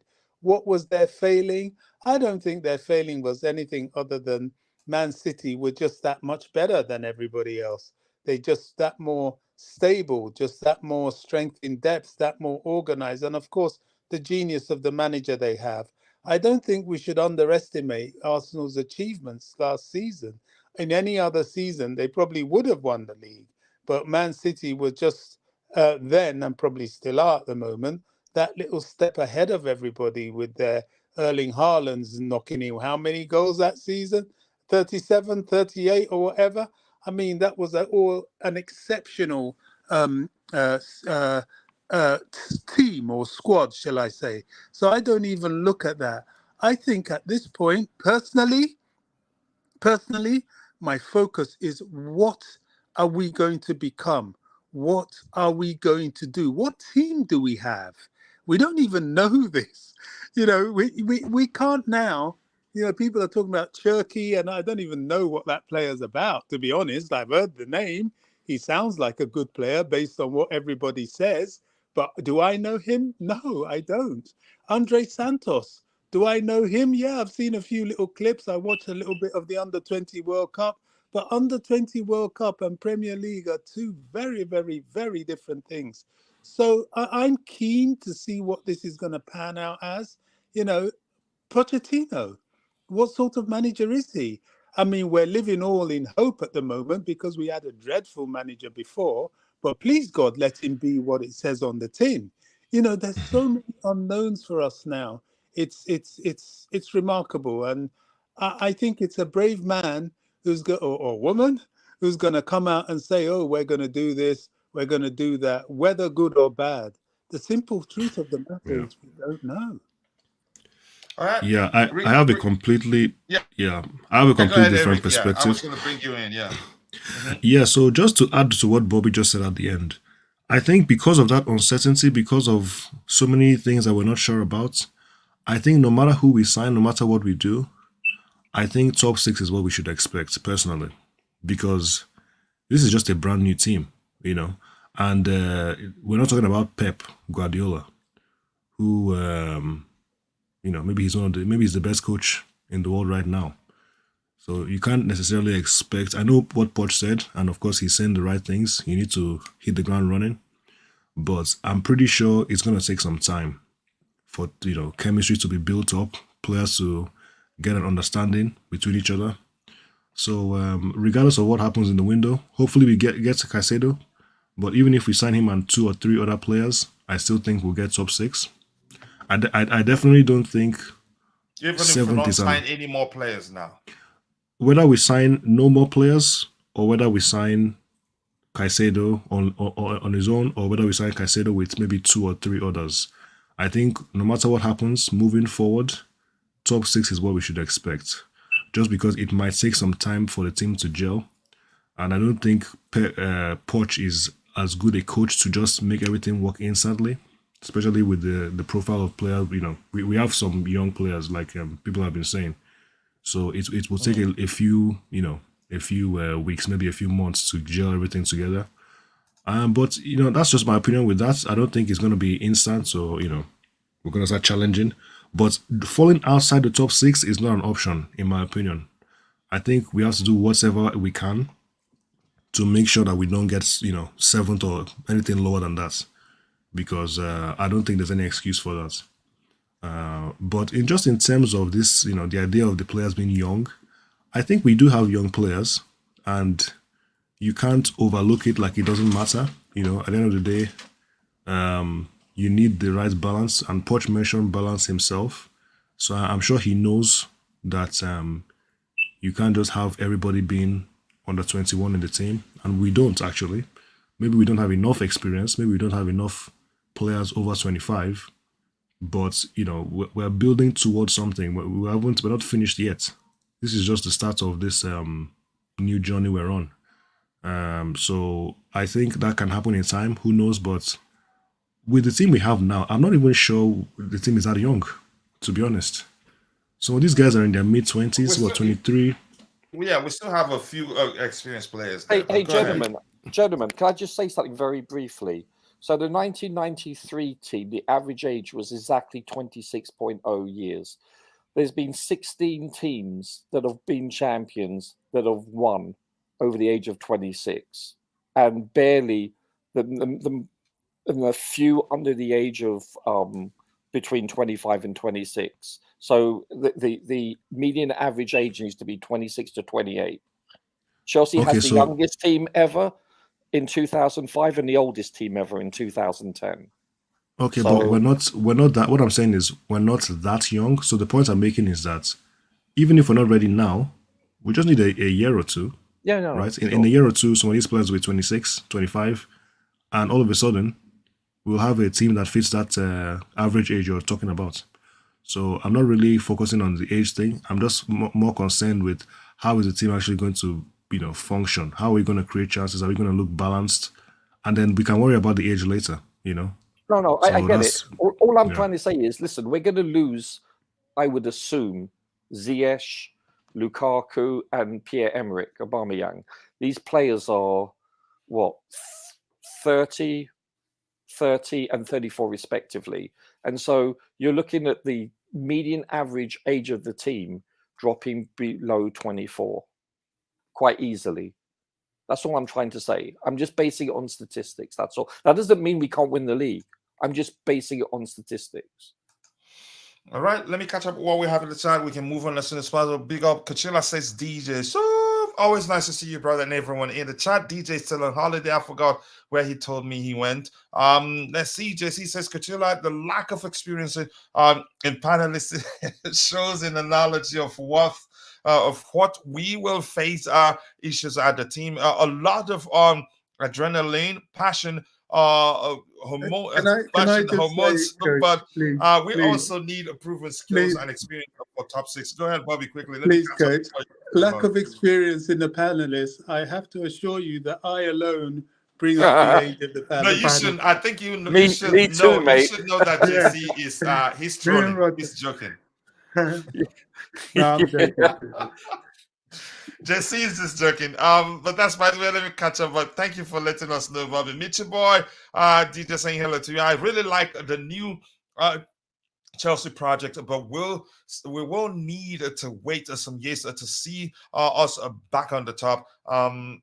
I know where that's coming from. You just referenced the age of the team and the project overall.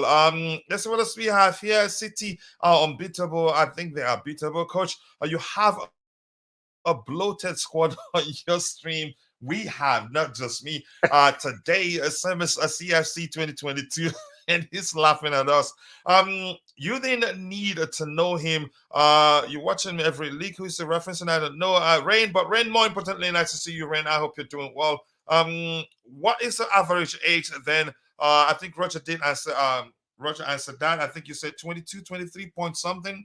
It's 24.13, I think, or 24.1. That's actually not bad.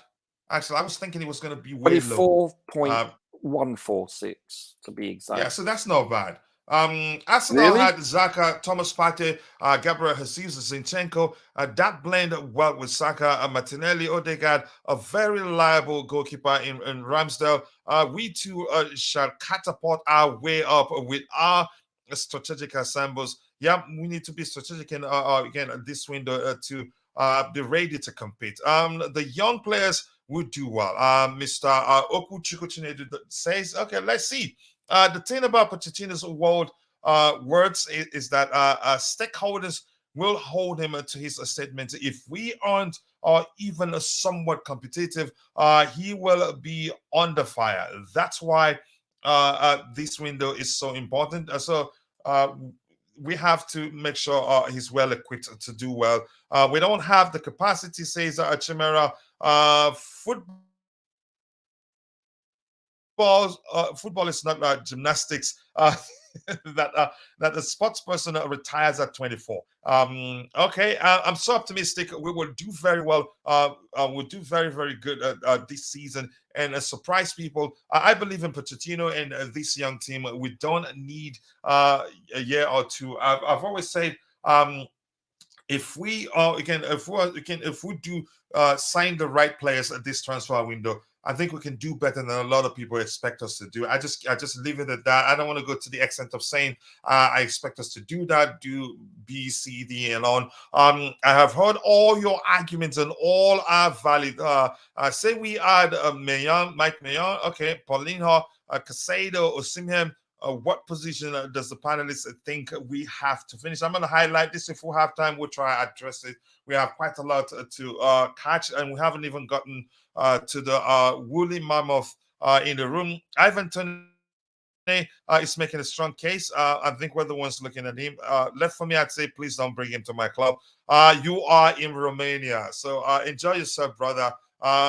Weather 31 degrees. Wow. Here reminds me of Portugal. The way, okay, similar. Okay, I didn't know. I haven't been to Portugal to Romania neither. But I'm glad you're enjoying yourself there. And Tony Tiger says that the Man United project with Beckham, Scholes, but Neville had played together for years. Okay, that's really the only success I can remember with such a young squad. Bring out the mammoth. We're getting to that in a bit. So let's see what else we have lined up here. Let's move on. Actually, we're still in we're still discussing again. The item we have open here is Gallagher. We haven't actually gone beyond. I don't think we need to talk so much. I think I have 3 items lined up. This one says suggestions that Liverpool are turning to Brighton's Moses Caicedo are not correct at this stage. Liverpool believe Caicedo is well advanced in talks with a Chelsea Football Club, and that ship has sailed. Okay, and the second one says that Brighton expect to include Moses Caicedo in their squad that leaves for the US on Monday. Chelsea has not come closer to matching Brighton's 100 million asking price, and negotiations are ongoing. I don't know if there's any need for us to start talking about this one by one. It's nothing serious there. I think it's everything we've heard before, just being recycled. So let's see, Lukaku. Okay, there you go. I think we're there. Hopefully it's not by mistake. No, it's not by mistake. So I'm going to go through everything we have lined up there. That has to do with Romelu Lukaku. The first item here says that Lukaku started to negotiate with Juventus as Inter Milan were preparing to play the Champions League final against Manchester City. Of course, Inter's sporting director informed Lukaku now in a 30-second phone call that he's not in their plan anymore. I would do the same, because this is I think they'd probably feel betrayed. I think they probably feel betrayed given this. I think let's see. I don't know if you're there, Declan. You haven't spoken for a while. I hope you're still there. All right, Ty, let's get you started with that, since Declan isn't available to speak. Declan, Ty, what do you make of it? The fact that he started negotiating with Juventus while Inter were preparing for a final, it just seemed, you could argue, probably he's left Inter in spirit. It was just his body that remained at Inter, even as he played for them in that final. So I don't blame that call. I don't blame the Inter. Is it the Inter director for that call lasting just a 30-second? They'd feel betrayed. So probably he wasn't, you could say, fully present as at the time they were preparing for the final. But Ty, you go ahead.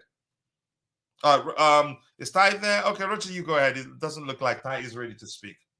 Okay, so this is what blew my mind away. The fact that, I don't know whether it was Sky or ESPN, but I found out Lukaku actually has a diploma in public relations.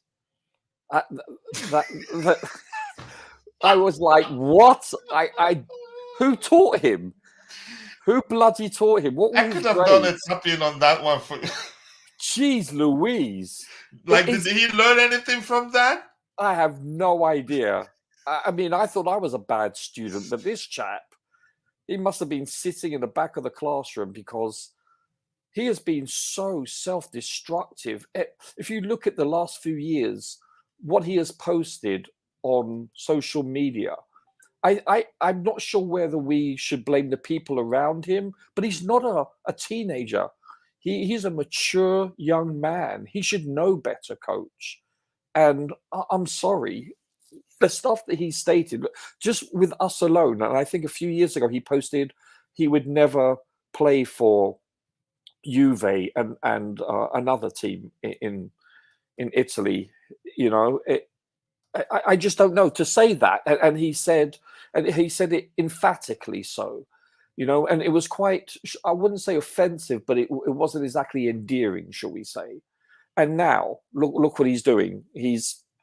Look what he did to Chelsea, you know, 2 seasons ago. It's like he comes out with such, how shall I put this? His terminology, his wording, he's so divisive. He's offensive to the fan base of any particular team. Then he expects them to take him back. It's, you know, he's self-destructive. I don't know whether he's doing this subconsciously or consciously, what his strategy is. I have no idea. It's nonsensical. It doesn't make sense to me at all. I think he's performed very poorly in PR. I really do. I think he shot himself in the foot so many times. That just blew me away. I had to do a double take when I was watching that a couple of nights ago. Listen, I've said this, and I'll say it again. He's cancerous to to us. With our very young roster, he needs he can only give negativity to an influence of very young players in a very negative manner. I cannot see any positives for him returning.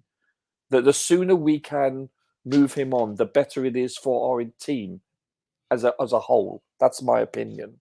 Yeah, just quickly here, a reporter from Chelsea HQ saying Juventus are willing to sell Dusan Vlahovic to Chelsea for as little as £21 million, provided Romelu Lukaku is included as part of a swap deal. That's a reference in Mail Sport. I'm not sure whether to believe that or not. But that's, by the way, his thing. Well, what's the shocking method thing to about his this? madness, He could have, Coach? yeah. Sorry.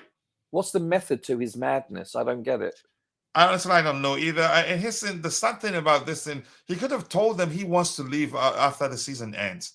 I don't know. Yeah. Who told him that there's no way Inter will get to find out that he was negotiating with Juventus while they were busy preparing for a Champions League final?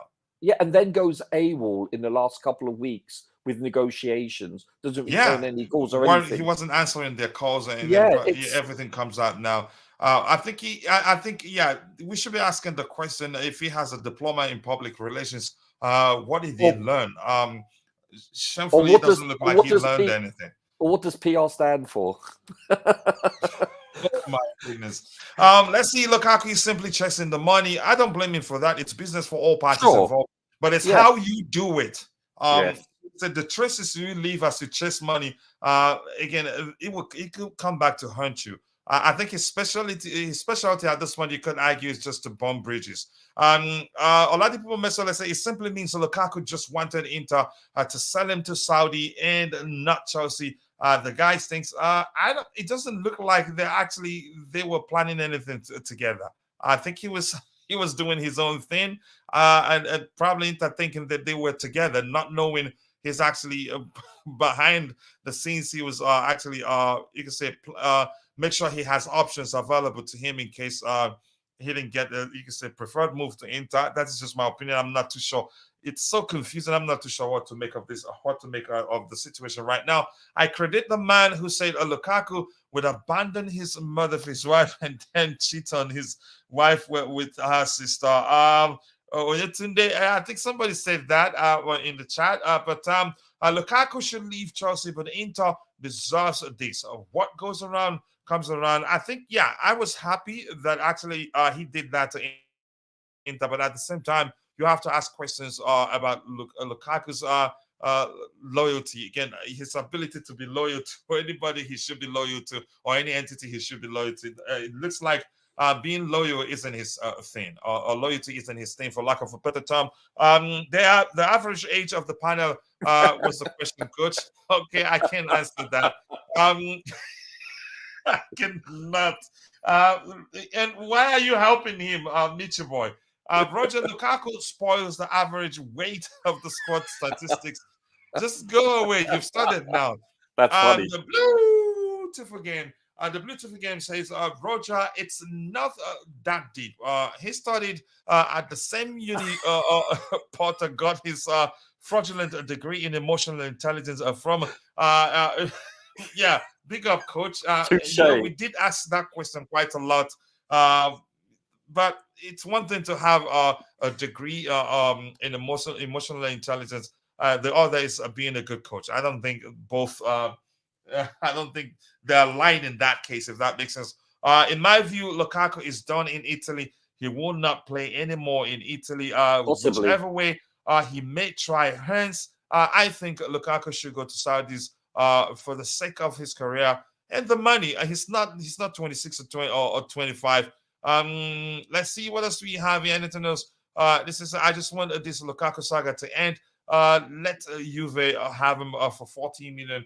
It doesn't look like he ends soon. Probably will be you can say one of the last thing for us for the club will address this transfer window. To be honest, I never really understood why Inter pushed so hard to get him back. They just got Marcus Thuram. They got burnt, coach. Inter got burnt now. That's why they pulled out. May I ask, what does this do to? Okay, when you say got burnt, in what sense? Because they were the ones that negotiating for him. They're the ones that wanted him, and it turns around that guess what? He's going behind their back. It's not good, coach. You don't do that in business.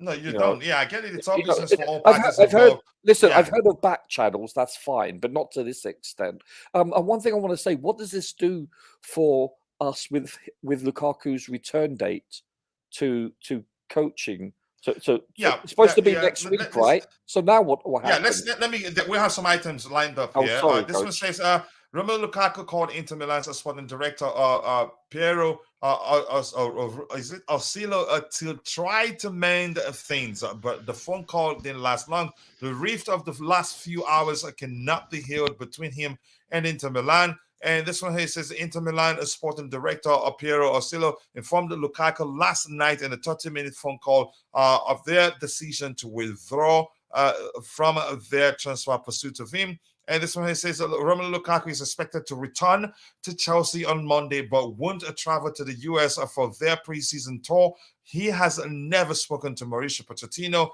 and that's Fabrizio Romano. They're quoting him there. Inter Milan have been in contact with Chelsea and Romelu Lukaku's entourage to try to sign him. On Friday, Inter were ready to close a deal for 35 million euros plus 5 million in add-ons. However, Lukaku's behavior in recent days has deeply disappointed them. That was why I said he could have just told that, he wants to move on. I think they would have let him go because they have Marcus Thuram. Juventus will keep their interest in Romelu Lukaku open. Should they sell Dusan Vlahovic, that will come for him. Returning to Chelsea or going to Saudi Arabia are the other options left for Romelu Lukaku. I think that's just all we have there. But go ahead with what you were saying, Roger. Did that answer your question with regards if it's going to come back? Did you? Did that answer that?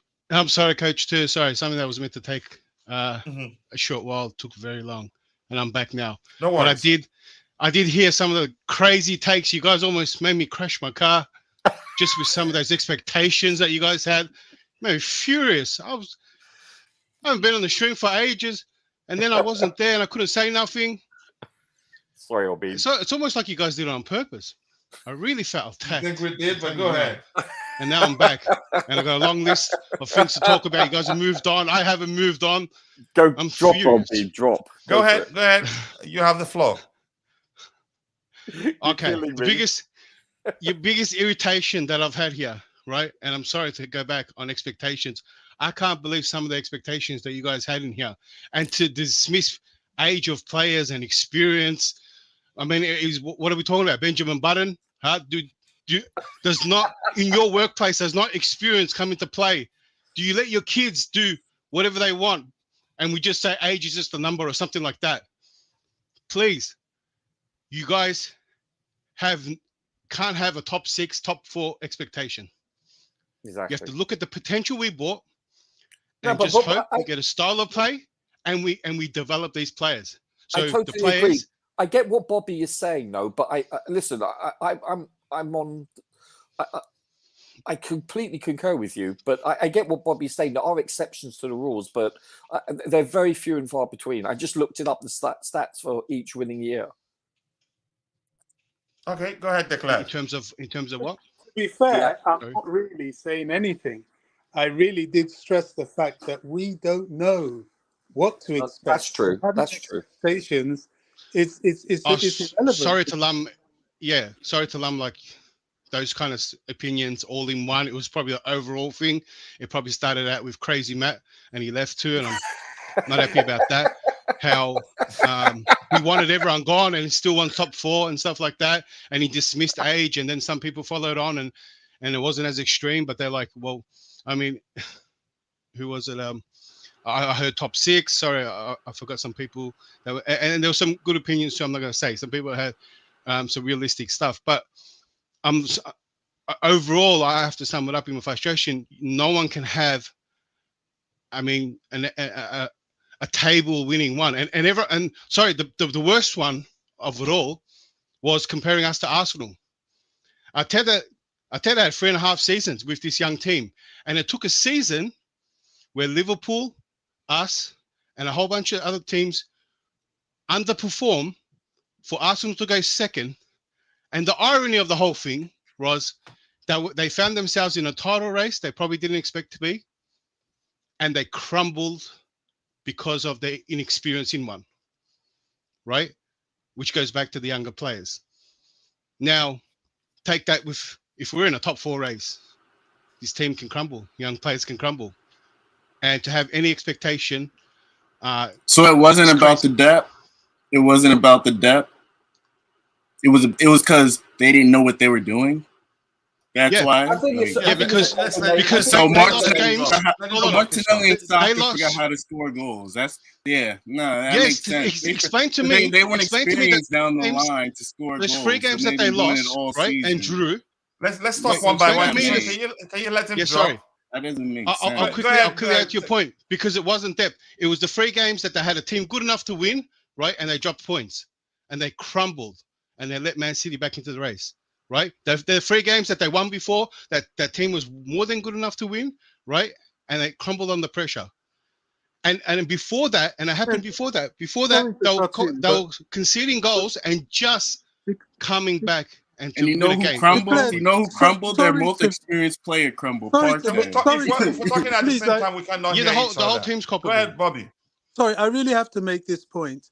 Every team, even title-winning teams, have a blip. What happened with Arsenal was that their blip came at the wrong time. And as much as they were inexperienced is as much as how good a team Man City was. So I'm not too sure if the age thing really comes in there. Man City were exceptional because Arsenal amassed a lot of points last season. And if it had been any other season without Man City's form, probably would have won the league. I think it was a perfect storm. Yeah. All right. Go ahead, Declan. So basically, what I'm coming down to have any expectations to compare us to Arsenal is real unfair. And if you have an Arsenal expectation, then maybe I say wait out for 3 years. Wait out for the same time Arteta had the team to get to this point, and maybe in 3 years we'll have a team where we find ourselves other teams are underperforming to compete. But I'm gonna state it out. You got to think of the probabilities. Each time we get a new transfer in, the probability of that player hitting the ground running and getting established, right? We all say maybe this, maybe that, depending where he's played. So there's a probability there. Now we got a whole team of these probabilities. We have a new coach, right? Which the fan base is all going to be divided in different sections, right? Of how quick, how long, how much time they give Pochettino before they start bringing up his Tottenham roots and stuff like that. That's a question. Yeah, and there's a game, and not only that, we've had the shortest preseason. Like, how many games we're going to play before the league? The league starts in 3 weeks, I think. Or no, 4. Just under 4, right? And we haven't even played a game yet of preseason. The season's going to start, and players are still coming in, and people are going to have some kind of massive expectation. Everyone needs to remove their expectations and focus on the players we're getting in and how Poch wants to play. Watch every game as if this is how we're going to play and this is how we're going to improve. And watch every game, try maybe improve and see the players play that position. We are going to be a bit of a disaster, right? No. And I feel like people are going to, you say no because you believe in Benjamin Button. Right? I don't believe it's a disaster because we're actually going to have a manager this season. Last season was a disaster. Then you come in. We also have a new team. We also have a new team. Hold on one second. You said disaster. Okay, Kishan, what are you trying to say? What's your point, Kishan? No, he's trying to say it was a disaster. Just like yesterday on the other stream when he was trying to say, he's pretty much saying yesterday how Chelsea's going to be around 10th or 12th. That's what Declan was saying yesterday. Yesterday on Lewis's stream, that's what you were trying to say. Is that what I said? That damn near. That's what he was pretty much trying to say. Is that what I said? That's what you was trying to say. You drop so we can move on. Go ahead. So I'm sorry. I don't know what you're talking about. So then what do you mean by disaster then? So what do you mean disaster? Disaster in your point of view. What do you mean? What's your point of view? You said it, so I'm asking you. What does disaster mean? It's your word. And I'm glad you. Can you define what that means?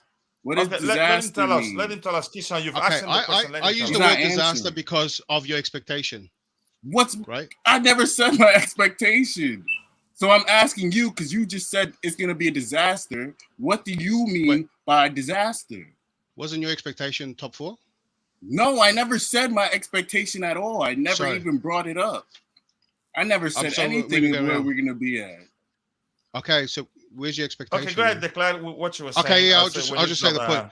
I use the word disaster because of people's expectations. It's probably a harsh word. It's not a disaster to me. Maybe just put it in general. All those that expect us to finish the top 4 and all that. You go ahead. And even in the last stream, everyone called me pessimistic and whatnot, right? It does sound like pessimistic, but no. My opinion comes from, and it's not even an opinion, it's almost fact, comes from what happens in a pattern that happens in every other team that goes through this process. Now, when you have a brand new team and a brand new manager, right? And everyone knows this too. I'm not saying nothing new, right? Teams take time to gel, the chemistry, whether the coach can get the players to give into or believe in what he was trying to do and get a style of play, right? We all know that. Now, take into account that we have the shortest preseason, right? And then on top of everything, we have a very young team. We're almost lacking in some positions, right? And I expect some more players to come in over the next week. So even when the season starts. So minimum, I'm thinking, couple months just to get going. Our preseason is going to carry over into the season. That's my expectation, right? I just want to see, personally, just the togetherness, right? And the team trying to play how Poch wants to play. And it'll take some time. Now, the age doesn't even apply to that. But now we got young players and the development is a priority. So who starts, who doesn't, and whatnot. And we signed these guys on 8-year contracts. So their development is at the highest priority, right? And that's going to take into factor. And big up. And they might play badly, and just so we can develop them, they might keep playing consistent games, right? Declared, I have a question for you. Please. So, yeah, we know what I we're listening to you, very attentively, but you haven't said where you think we'll finish. Above 12. What did disaster mean? Okay, hold on. So what number do you think will finish? Top 6 or 6th, 7th? This team currently that we have, which is probably lacking, top 10, top 8. Top 8. Okay, so what do you think the lowest position will be? We can do the same or worse if it doesn't work out. The same as last season? Not, maybe that's harsh. 12's a bit too low. I think outside the 7. Yeah. I think there's a good contention to say there is 7 solid teams that if you're not performing well, that you'll finish outside the 7. Easy, yeah. Okay. Listen, the last 20 years, we've only missed the top 4. Four times? Yeah. Yeah. That's 80% conversion rate. So I would consider last year a disaster. Not because of we finished 12th, but just even outside the top 4, realistically and statistically speaking. I think that's a fair assessment. So, yeah, I think worst case scenario, I totally agree. It's going to be realistically between 6th and 10th, worst case scenario. I mean, assuming, we don't have 26 players on the injured reserve list. We need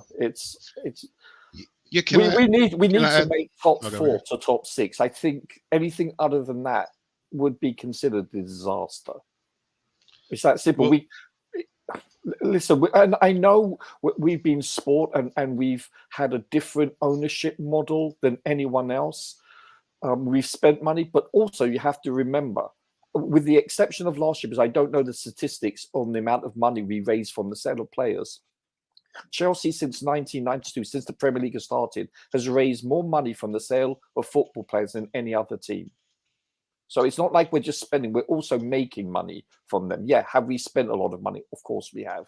But we've been, listen, it doesn't make sense to me. Otherwise, everyone would have done it. But the business model with which Abramovich used is not the norm, if that makes sense. So it's very hard to change. And maybe we have to lower expectations. Look at Arsenal, as he said, fifth, or was it eighth, fifth and fifth or something, and then second. So maybe we have to reset that.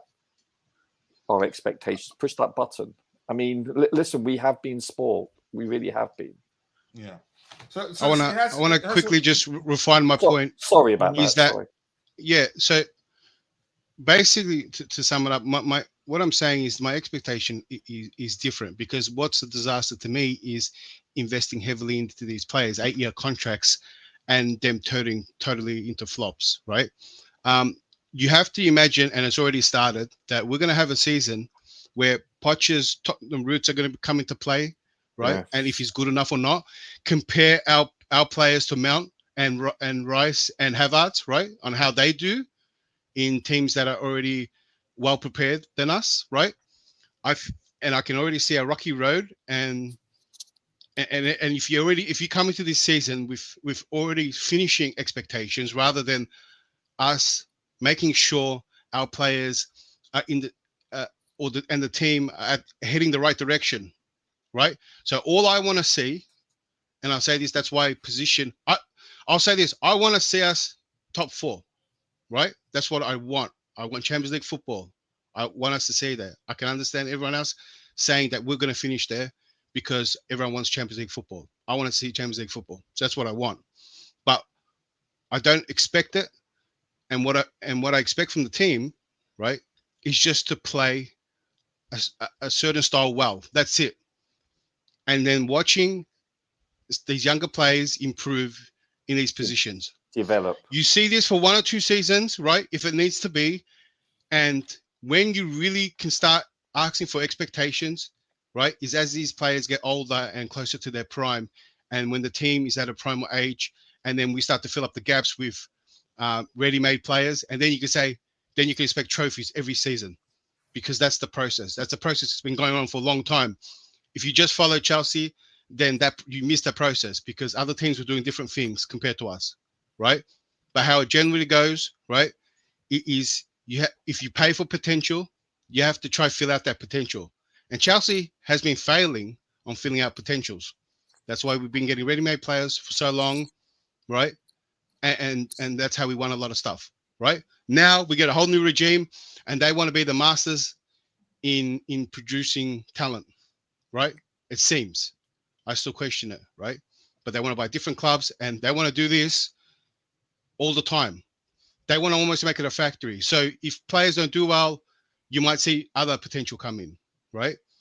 But I can already see, and that's the point I was making, that it's going to be a rocky road. And to have an expectation on top of that, I think you're doing yourself harm. But then again, we need the disclaimer. That's your opinion. Yes. I mean, Chelsea fans need to be. This is all our opinions, right? Yeah. No one hold the gun to my head, please. People should just be realistic. Believe whatever you want, but I don't think anyone should be expecting top 4 next season. Don't expect too much. I don't think you can expect top 4. Yeah. I'm sorry, because it's impossible. Yeah, but it can happen. Do you know what it can? But of course it can happen. But is that we're going to hold it? Like, if Leicester won the league, can we say we expect us to win the league? Like, because Leicester won it? Do you know what it boils down to? Also, it boils down to other teams if they go off the boil. If they fall off, like a Liverpool did. We fell off, obviously. We fell off the cliff, but so did Liverpool to a certain extent. They had a disastrous start. Yes, they were also depleted to some extent, not to the extent we were. However, they were hit, and they didn't replenish their midfield. It cost them also. But you never know. Newcastle could fall off. Sophomore jinx, as they say. So we don't know. City could all of a sudden have an influx of injuries. Pep may leave. You don't know. They could be hit with sanctions that could rock their whole empire. One doesn't know. Arsenal could fall off the cliff.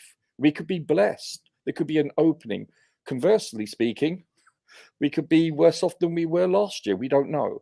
But I'm just saying a lot depends on other teams also. And we need Lady Luck, let's be honest here too. But realistically, I think we need to reset our expectations. Yeah, but I agree with you. Let me catch up while we have in the chat here. Supreme Court says that now we have to get back to the top to undo the disgrace of last season. Either, first place or fourth place or a trophy. It's not then. If not, then we have failed in some departments. Okay, let's see. Gomo says that I think we should allow Lukaku back in the team. Welcome back, the prodigal son. Okay, good luck. Wow, really? Your team. Why would we be what would be the best place for Lukaku at Chelsea if nobody buys him? You guys talked me out for canteen chef role. Any other ideas? Okay, we'll come back to that in a bit. Get out. Okay, Saka and Martinelli disappeared. Let's have it right. Okay, let's see. Arsenal lost the title the moment they got Grandmaster Chichinho. Okay, Kachila, you need a Lukaku in your team of panelists. Didn't I say you have a bloated team this season? And the only element missing is a Lukaku character. Thank you, JC, for saying that. Coach called it right.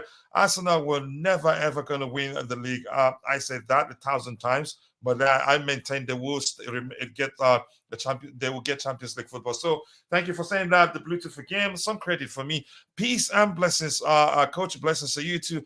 Please give me the legendary shout out. Okay, I can't even say your name. If you have a YouTube channel, talk about it there, so people can go check it out. And I can't scream your name like I like to scream other people's names. I have to learn how to say it correctly first.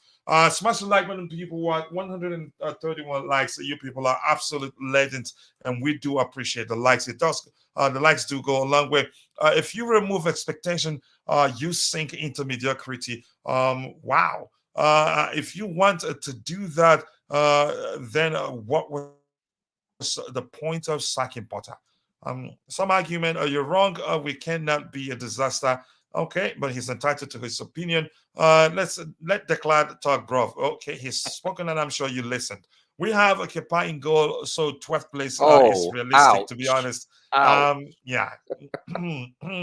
Santiago, big up to you. Nice to see you. Chelsea hope of signing Turkey for £30 million.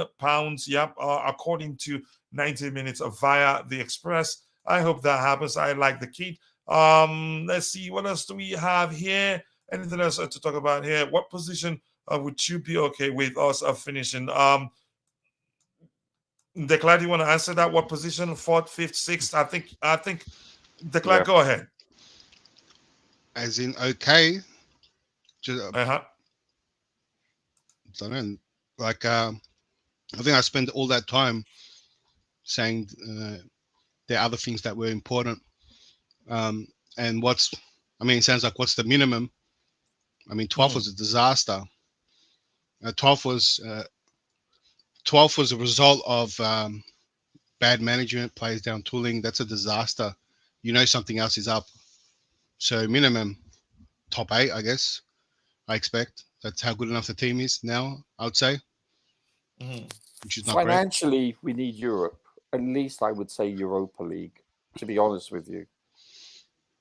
It matters. These tens of millions. Are we at that point, Roger? Do you think?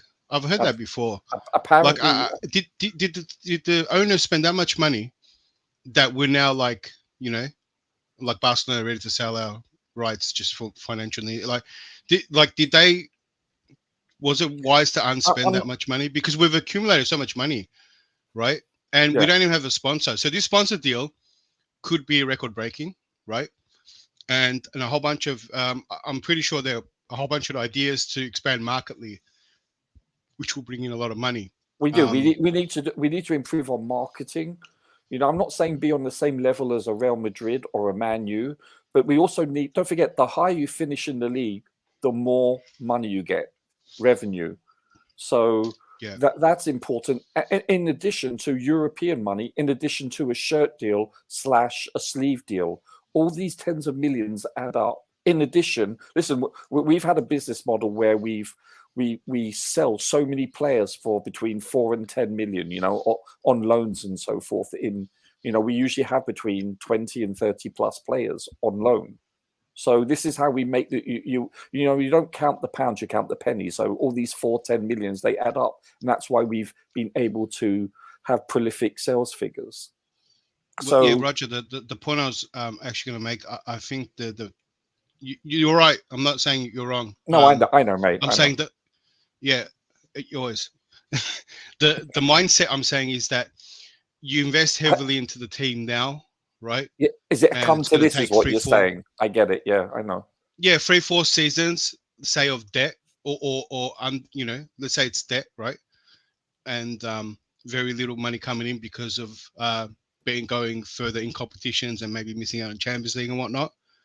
But it's to sacrifice now to spend less later.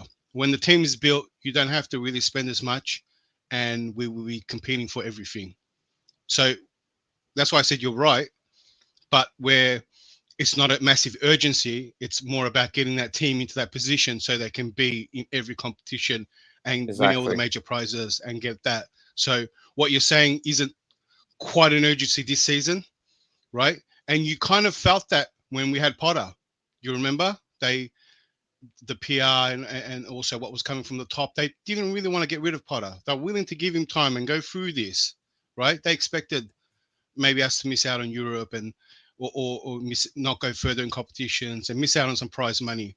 But once we get the team roaring, I mean, everyone uses Arsenal, but use a Man City as example. When Pep came in, he didn't win everything straight away, and they were buying players before he came in, right?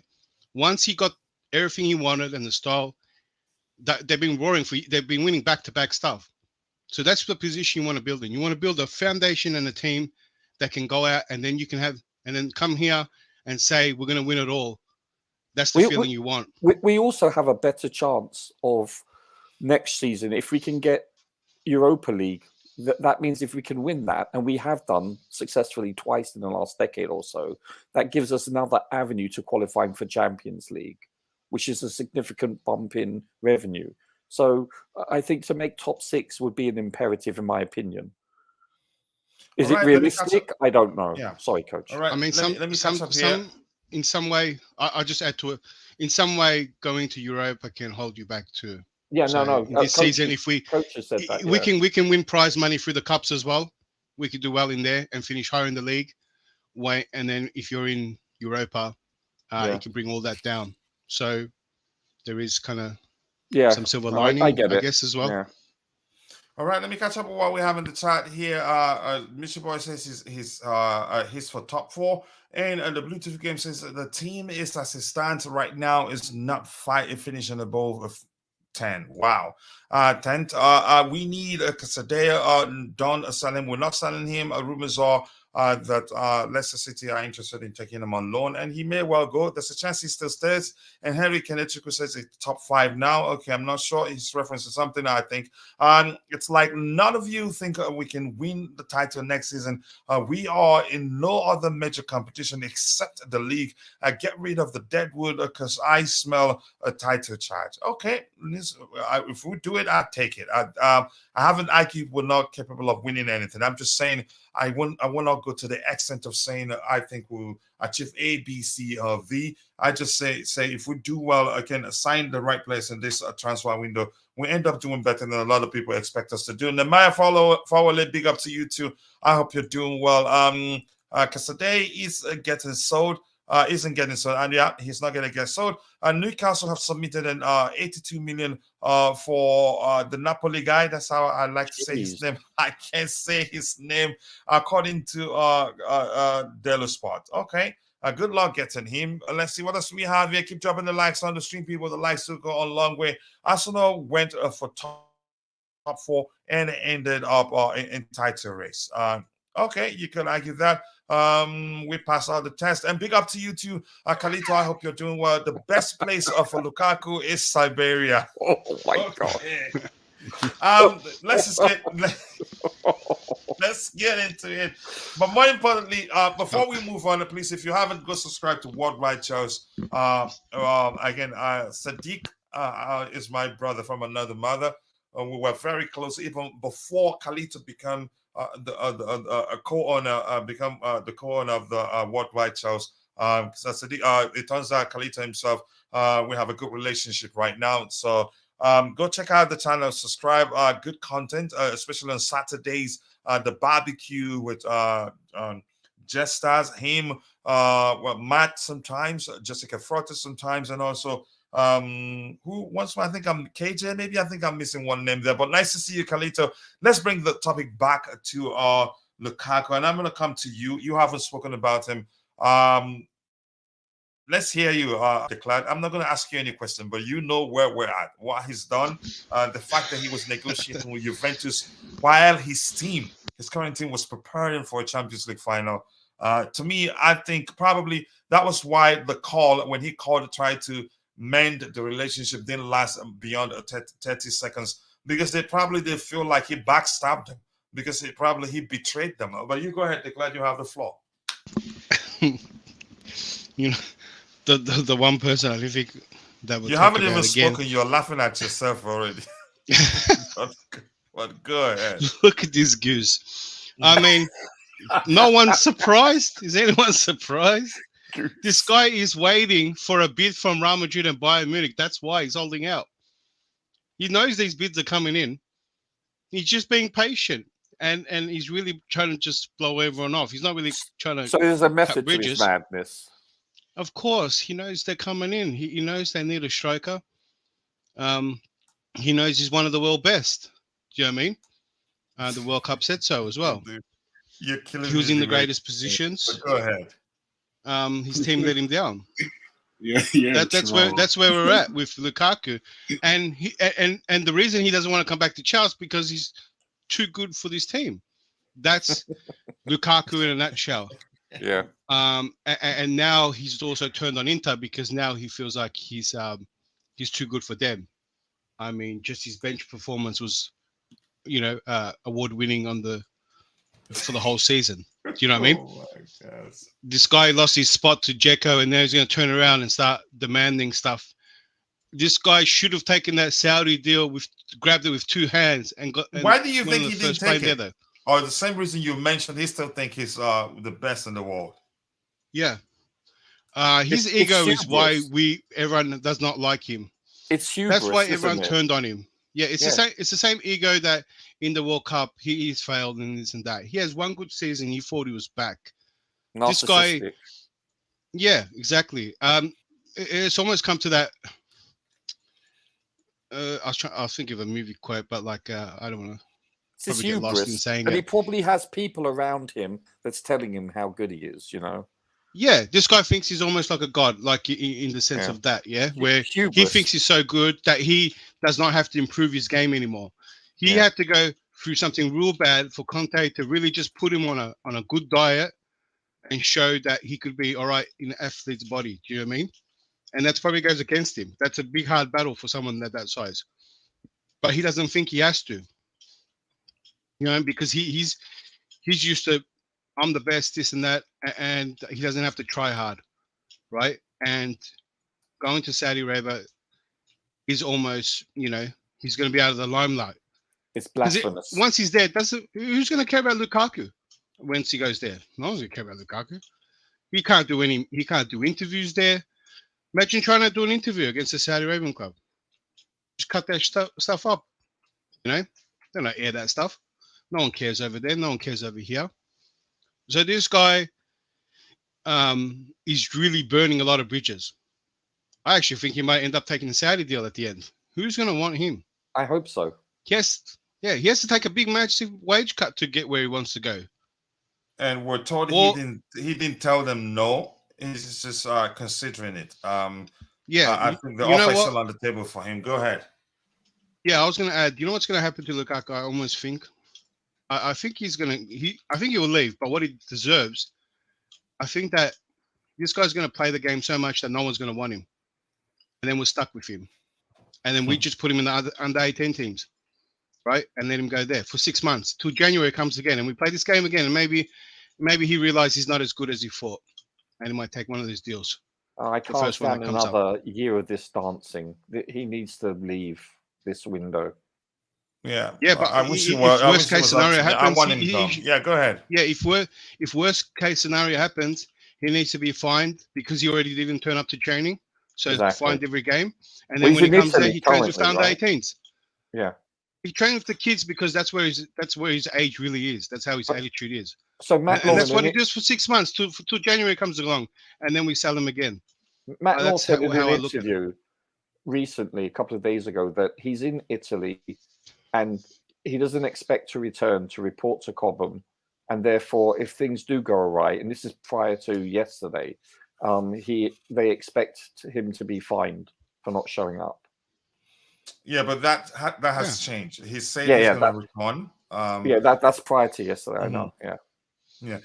Say, hey man, do you think Havertz will become a good striker for Arsenal? I don't think they play him as a striker. No, that is my he's opinion. a number 8. But that's so we switch the topic. We're talking about Lukaku now, so I'm not going to take any other comment in the chat that's not aligned with Lukaku topic.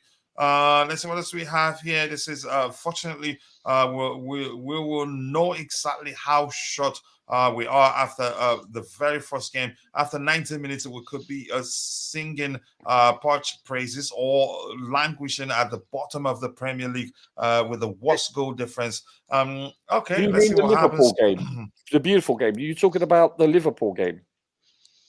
No, he didn't mention any games. He didn't mention any game here. He says, unfortunately, we won't know exactly how short we are. Very first game. Is that the preseason or after the first game? So, which means the Liverpool game, or maybe he could be talking about the first preseason game. But he says, which means he was talking about the preseason, the first very first game of the season. But go ahead, Roger. No. Listen, it's a litmus test, isn't it? Really. However, it can be deceiving because a lot of teams put a lot of emphasis and, shall we say, training in playing the first game of the season. They prepare for that excessively, so that could be a little bit deceiving also. But I get what he's saying. I really do. Yeah, just quickly, I cannot wait to see Lukaku dishing out instructions to Luka Madrid. He called him Toni Kroos and Mbappe. Good luck to him. Okay, I'm not sure. Declan is right. That's why it takes a 4 to clean his massive boots. Just go away.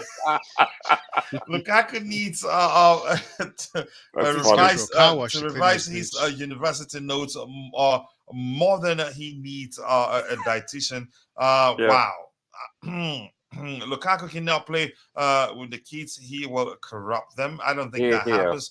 He won't even get a chance to go close to them. Big up to you, God the Frogs. I hope you're doing well. What else do we have in the marathon? Well, let's buy Neymar if he says he's leaving. Good luck. Allow me to continue my agenda, or if Ivan Fournier, he called him. If we sign him in January or now, we will be signing another PR nightmare. Yep. That's the reasons why I'm saying I honestly do not want us to sign him. It's going to be problematic, and there's no guarantee you can say he's overcome the gambling habit. If that's how you want to. You can say refer the issue of the gambling issue. But coach, he didn't get fined for having a gambling habit, did he? Yeah, well, there's 200 and I think it's 17 or 15 counts of him gambling. So that's been brought to him, and it's 8 months, I believe, suspension, which ends in January. So listen, it's 218 too many. One is too many. However, coach, you have to listen. I get what you're saying. I'm not arguing your point at all. I concur wholeheartedly. Conversely speaking, though, if we do need him and then we do acquire him for a reasonable amount of money, and he does score for us, and he's clinical, and he behaves himself, and he's under counselling, which he probably has to achieve anyway for him to even return. He probably has to meet certain criteria. Then it could be a blessing in disguise. You know, people should get second chances. Quickly, Roger. I know you do know. Is it a gamble, though? No pun intended. Yes, it is. Yeah. I know you do know the people who can, let's say, for instance, those that are addicted to one drug or the other. Yeah, Even it's a when you disease. get them to stop it, sometimes again, if they're that much addicted to it, they find a way around to still get it and do it. He could still. Well, people always say you're a full-time recovering alcoholic for the rest of your life, or full-time recovering. Exactly. So yeah, and I get it. Yeah, such habits are actually usually difficult to do away with.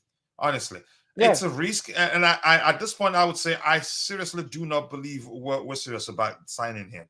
Well, everything I don't know. I like can't comment on that. But listen, from what I've seen of him, this is all I'm saying. From what I've seen of him, and this reminds me of the Dallas Cowboys, where they would pick up players that had, shall we say, questionable past. I'll leave it at that.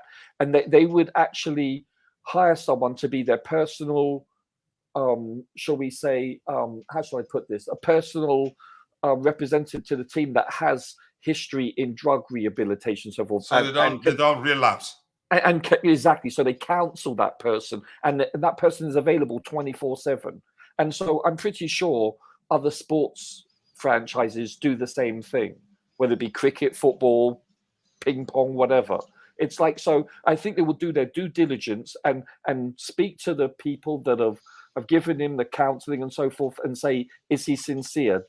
What is his attendance like? How does he react in class? Is he nonchalant? Is he taking it seriously, etc.? They will interview him. They will bring psychologists in, etc. Now, does that mean it's guaranteed that he is fully recovered? No, of course not. But I'm saying it's not as shall we say, as casual as one would assume. So they'll put a lot into it because it's a high risk. So I think if they do wish to approach that, I think they will take that avenue. I would assume so, because I know in the NFL they do. Mm-hmm. Well, can I ask, was his performance hindered while he was gambling? Does it look like it? Doesn't look like it. So I don't care what people are saying. Yeah, I don't care what he's saying. So basically, what you said, Roger, is that he can become an even better player if that was some kind of hindrance. So that's even more of a reason to get him. Listen, right? I'm not just saying it because he's English, but he surprised me. He really has the last couple of seasons. I didn't think he would turn out to be this good. He's the real deal. He's proven commodity in the Premier League. But he has demons, though. There's no doubt about it. And that comes and should come with serious warnings. No, I get that, Coach. I totally get everything you're saying. Conversely speaking, though, you have to look at the product on the field, and there's no doubt in the fact that, and people like Thiago Silva could be a great influence on him, etc. Conversely speaking, he could be a bad influence on other members of the team. I get it. I'm looking at both sides of the coin. I just think, looking at the final product on the field, he's a hard-working individual. He's been given physical attributes. He's fast, he's strong, he's clinical, he's a prototypical number 9, in my opinion. Let's see what happens. And he's done in the APL as well, which is a big factor. Let's not allow him distract us from the woolly mammoth in the room. I'm from Nigeria. Let Chelsea complete the Caicedo signing. I think we will. Emmanuel Waribo, what part of Nigeria are you from? Lagos, Wari. I think that sounds like Wari name. Big up to you, God of Rocks, for that. I smell one of the cup Titus. I strongly believe we can end in top 4. Okay, let's see that happen. Can we lock him up in the luxury room, recreation room? You're referencing talking about Lukaku. I pray we end a series that this is repeating Lukaku all over again, but this time with an older guy who's never played for a big club with ambition. That and he's gonna cost us around 16 million. I don't think it costs that much. Cheap. But let's see. As much as Tone is good as a striker, I am with Kuchila on this. Chelsea shouldn't sign him. We should stop waffling excuses. Here's the thing. You know why I say that? It's just his behavior. Beyond that, I get it. He's a good footballer, but it's just my opinion. If the club want him, they will get him, and there's nothing I can do about it. Yes, Tane, we don't get to the point where we think about even getting him. Let's hope that we're clinical enough. Yeah. Let's sign a Tane, Benjamin Mendy, and missing. And take the 15 points deduction. Now, seriously, I agree with Roger. I wouldn't say no to Tane. Look at you. The way you started, I thought you were on my side. Hey, isn't comparing him to those guys is crazy. That's cold. Yeah, his case is different. Yeah, I agree with you. I said it here that Lukaku has big body with small brain. Wow. I want to go to heaven, and you guys are getting me to read such things. I busy got upset. I address things the way they appear. I'm not a body shop guy. To make bad look good. He damages a relationship everywhere he goes. He's left you can say a trail of betrayal everywhere he's been. Kachila, there's a lot to be said about both forgiveness and redemption. Everyone deserves a second chance. I get it, but I'm just saying, in my opinion, there are things I don't like risking in my life. But that is just me. No one is perfect. Would God forgive him? Sure. According to what the Bible and the Quran tells us, God forgives as long as you ask for forgiveness. But the question is, that deal wouldn't make sense in so many ways. He will not be playing football. He's banned from playing football for 8 months plus. Yeah. So that's a factor also to consider. Coach, is it true that Romelu Salas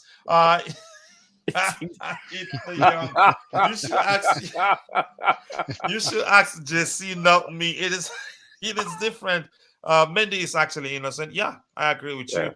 And the Mendy story is quite interesting, given that the girl that you could say that sued him had to Google his net worth. Again, maybe he uses actually Mendy's computer to Google that, because how did they know he Googled his net worth? Which means she may well have done that on Mendy's computer. But that's, by the way, everyone deserves a second chance, except Lukaku for you. Lukaku has issues, and his wow. Well, I'm not saying that. And Tane has issues, and its excuses, hypocrisy at its finest. Okay, thank you for calling us a hypocrite, but much appreciated. But that's, by the way, Roger, I want to get Eric's thoughts and Bobby's thoughts with regards to the Lukaku situation. Were you still speaking, Declan? No. Go for it. Okay, he's done. I also wanted to just add, because the way people are talking as if Tony's going to be our only striker. I mean, getting Tony in would be amongst the other strikers. And you don't think it creates a PR issue? No. I mean, everyone's comparing like sexual harassment cases with gambling. And for me, gambling is variable. Like, obviously he wasn't, it's not about the win. I mean, about the money. Mm-hmm. I think there's a chase there that they also chase. But if it was an issue, he was performing on it. Was he betting on himself to score? I mean, no, I didn't hear what type of bets he was doing. If that's the bets he was doing, I hope he keeps doing them. Do you know what I mean? Well, he bet against his team. Apparently, bets. Yeah, they were talking about bets from like years ago. It's not like recent bets. Yeah, true, so if he was betting his team to lose, I mean, that's not good. That's inside information. Yeah, of course not. But I'm saying, like, I heard like they just like picked this up from years ago. Like, it's not like something that was recently done. I can't defend him, but as much as I want him, I can't defend what he's done. He should know. Listen, everyone, whether you play baseball, NFL, EPL, no matter what, you are taught. You are, when you come in as a rookie, so to speak, you know that you are told by the team and the league that you cannot gamble. It's not like it's an unknown entity. It's unacceptable. I get what coach is saying, but conversely, I think, I'm hoping he's made amendments and he's changed. Naively, perhaps, I don't know. All right. Like, if we got Harry Kane, it'll be controversial as well. So, Lukaku his second chance. Says Ryan Winters. He was betting against his own club. That's where I have what the aspect that every time I hear it, I just cannot believe it. Yeah, what are his excuses? Yeah. Inter fans have an issue with your desktop picture. Are you teasing them? No, I'm not. But that's, by the way, I'm going to bring you in, Eric, if you're still there. What you make of the whole Lukaku saga?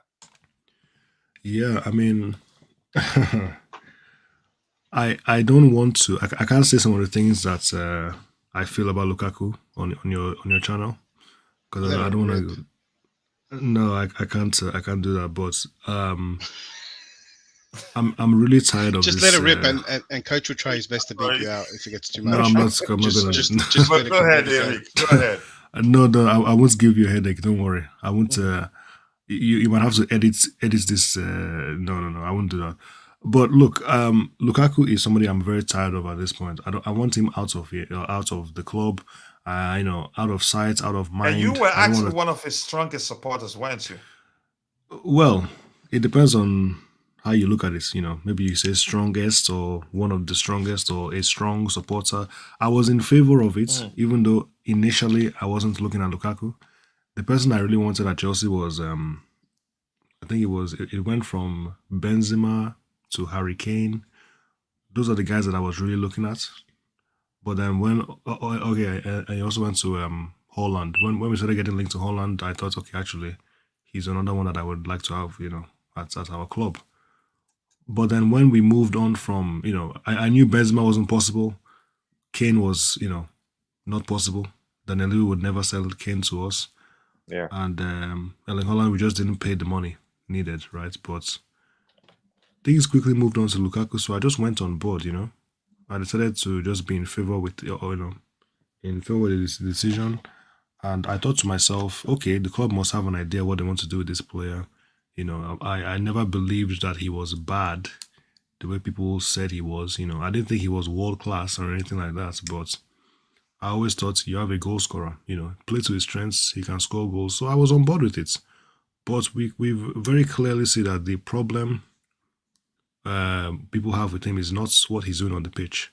What he's doing on the pitch is not even helping, because he's actually, I don't think he's ever been as bad as he is nowadays in his whole career. But the worst thing is his personality, his off the field antics. That's what people are mostly concerned with him about. So I'm sick and tired of this guy. I don't want to see his face again. He dare not come to Chelsea. He doesn't even have the choice. He needs to understand that it's not about whether you want to play here or not. Even if you wanted to come back, you don't have that option. You need to figure something out and find a solution for yourself, because you're not in the plans for next season. And you had better not be, by the way. I'm not someone who believes that. Yeah, I don't believe that if you disrespect my club, you should just be allowed to come back in. And I don't understand when Chelsea fans say, oh, it's just an interview, or no big deal. I'm not really understanding this, why people are upset. No, why wouldn't you understand why Chelsea fans don't like this person? It's very obvious. You don't have to be a genius to know that there's a way you do things and there's a way you don't do things. A club that breaks their transfer record to sign you and pays you the most money they've ever paid anybody in the whole history of the club, and you say those kind of words, you do a stupid interview. How do people not understand that that's not acceptable? And beyond the interview, actually, so much has happened. He's been releasing, you could say, cryptic tweets. One saying something to the effect of, "I'm gonna show you how it's done," and Chelsea fans took it and ran with it and all that. And that was when the saga of the argument, you could say, with regards to his future started heating up. But go ahead. I mean, we know that he did this even before he went to Chelsea. He did it at United, released some information. Yeah, so we know he has a history of this stuff. And it's just unfortunate that that's a pattern now. Yeah, it's honestly, he just needs to figure something out. Or worst comes to worst, I hope you can just terminate his contract. That would be the best case scenario. I'm sick and tired of this guy, and I don't want to talk about him anymore. I think we'll get something from him. I don't think we'll end up terminating his contract, except if he decides to buy out his contract. But there's something, did I miss it? That Rock Nation, but that report isn't clear. They've terminated his contract. I don't know whether it's contract with Chelsea or his contract with Rock Nation. I don't know. But I'll find that particular report and open it up there. Patrick Joyce, I hope you're doing well. Thank you for joining us. And the Bluetooth game says, AD, just write your thoughts in the chat. You don't have to talk. You see what he's telling you, Eric? He's saying you don't have to speak what you have in mind. You can write it in the chat. Chelsea play Wrexham, yeah, soon. But I hope you're doing well. More importantly, Coach, do you remember just before he went to United, he was posting videos of flirting with us and United. The video with Pogba, we knew exactly what we were getting. You can argue that. I think loyalty isn't his thing. I've said that 1,000 times, and I'm going to keep saying it. The thing that frustrates me about the Lukaku ordeal is that things could have been so different if he behaved and never made that interview. Even beyond the interview, I think, we could have moved on from the interview, actually. Had it not been all the things he did, like speaking publicly that he doesn't want to come back to Chelsea, he wants to go to Inter, that hasn't, you can say, that didn't help us in any way. He literally scored a brace prior to it coming out. A message to the chap: 2 wrongs don't make a right. Criticism is okay, abuse is wrong, but I haven't seen any abuse today. You tell me if you've seen one. If you abuse someone who's done wrong, what does that make you? But good advice right there. I like the advice, but I haven't seen anybody. Why can't we abuse him? Can someone? Let's move on. Like Eric Blue just outlined the disrespect that he had for the fans and what he did, and we can't abuse him. Yeah. Excuse me if we get emotional. This guy ruined our whole season. Just so he can get his way in the way of playing because he didn't like something. He didn't like something. He acted like a child, and you're telling everyone else to be civilized. Yeah, he's showing how petulant. He's all right. He's showing how petulant he is. You know, he's throwing the toys out of the pram. He's petulant. He's immature. He has huge hubris. You know, it's egotistical, narcissistic. He's not a team player, obviously. And it could be, I'm just assuming here, it could be the people surrounding him also, you know. I don't know. And if it's not, then that makes it even worse. I think he believes it. He believes it. I agree.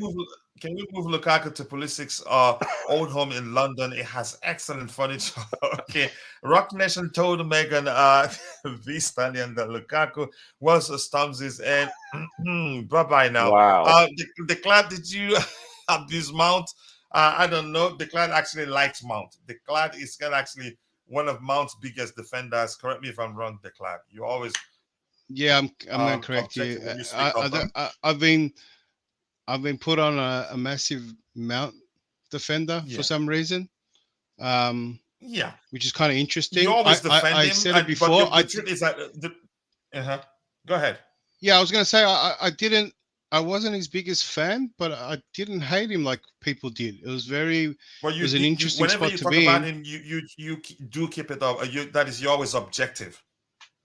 Yeah, because I have the view of many players at that age group, because everyone was talking like Mount is done, and Havertz and everyone at that age group, they're done. You're done. You have that's the end of your journey in a way. That's how everyone was talking, and I'm sure many people here, but in my whole time viewing football, I've seen potential and generational players. People call them generational, or this term was new. How they would say now, flop. And I've seen people call players flop that turned out to be world-class players. I've seen this. The journey that a player takes, it takes time. You know what I mean? A player can turn into a great player, and they'll average. And that happens 26 and beyond. Do you know what I mean? And I think my defense was basically I wouldn't rule out a young player. That's it. So I think I came into the defense of some of these players because people were talking like they were done, which was very unfair. Yeah, and that's not the case. At the age of 23, 22, you can't say that about a player. Yeah, I've heard one of the most ridiculous ones where I remember Barcelona fans were called Javi a flop and they wanted him out. Yeah. He was a flop. Javi. Henry at Juventus and Inter said he was rubbish. Flop. Yeah. That's some of the big names. I've seen some average players that turn out to be pretty good players as well. There's a long list. I can barely even remember now. But I'm with if you watch the game of football, there'll be some players that you don't know, and all of a sudden, they turn out to be better players. Even Drogba was a perfect example. Do you know what I mean? Drogba became a world class later in his years. I think I've just seen it too many times, and people, especially younger people, younger fans who haven't seen it, are quick to rule out players, and that was my basis of defending some of these players, and I've been called a Mount lover because what I just said could be true. Mount could have his greatest years in a couple years later, and that could be for Man United. Yes, and then people are going to have that regret. It's going to be interesting to see how Kai and Mason develop in the next 2 to 3 seasons. You're right. Yeah. Be rest assured, Chelsea fans will be following that one. You're going to hear the comparison out a lot, and I'm going to hate it. They've started already making comps after their preseason game, especially the one from Mount. Let me just catch up. Let's get Keishan's his opinion on this, then Ty, then Bobby. Declan, did you have this man? I think we've addressed that one. Declan, tell me it's not so. Yeah, it's not. He didn't. Lukaku got a second chance and screwed it. He was asked to apologize on the TT. That was a second chance. He did apologize, didn't he? About Tone, the game he bet versus his club. He did not play those games. Even at that. Yeah, it's a no-no. It's a no-no. Yeah, it's a no-no. Yeah, even though he didn't play, it's still not excusable. Even gambling alone, it's inexcusable as a player, I know. But that's, by the way, to any of the panel, we've lost Felix Havertz and acquired Jackson and Kunku up front. Do we honestly think this is going to fix our goal scoring problem? I think we have to wait and see. That is just all I can say for now. Time will tell, but they do have the potential to fix that. I think Mount will divide Man United's fan base just like he did with us. Maybe, I don't know. By that logic, thank God we kept Gallagher. Okay, maybe. Mount was littered with banners, generational, I can't say that word, talent, left, right, and center. The golden boy and out. Is it golden boy or you mean boy and out? All of a sudden, a gun with a wimp. All I hear is people waffling nonsense and excuses. Okay, let's see. Lukaku should just leave Chelsea for good. There's no loyalty within him. Loyalty isn't his thing. And that's Taga. That's Tega Esade. Nice to see you. I appreciate you joining. Did Lukaku wear the number 9 jersey at CFC? That curse is a real thong. I think he did. He did, right? I think so. I'm trying to remember, actually. Yeah, I think he wore the number 9 jersey. But that's, by the way, didn't Chelsea turn down Kylian Mbappe at a young age? Was he as good as he is today as at the time? No. There's no way to tell, and you cannot get the decision when in terms of you could say players who come for trials. You cannot get sometimes you send a player home saying they're not good enough, and then they end up becoming good enough. Probably that's the chance. You sending them home is the thing. Probably will end up pushing them to motivates them to more to become even much better. You don't know. That's a chance. But you tried harder to become even better because Chelsea rejected him. Since that's the word you guys use. Look at Solly. Yeah. Solly said in an interview when he moved from Chelsea, he changed his diet. He changed the way he trained. He said he grew as a person, as a man. He became an adult. He was too immature before. And so he's not the same person and player that he was when he first played for Chelsea. So it happens. You mature. So there's a chance about because he was again he became the guy he is today because Chelsea rejected him just to use the term a lot of people have used Chelsea made the biggest mistake of you could say they made a huge mistake by letting him go or not you could say signing him or I don't know the term to use when it's trials and He fall will not, and he kids will not, and he wouldn't have been good as he is now had come to Chelsea. Let's just be honest. Thank you for saying that. So Ty, let's bring it back to the Lukaku conversation. Your thoughts? What do you make of the whole situation, or conundrum, if you prefer? I've waited 50 minutes to talk. Yeah, because we have a whole 11 on the panel. Yeah. Lukaku. I am not surprised by what Lukaku did, honestly. Something that happened back when we signed him that I didn't pay much attention to because I at that time I was saying, okay, fine, Lukaku has returned back to the club.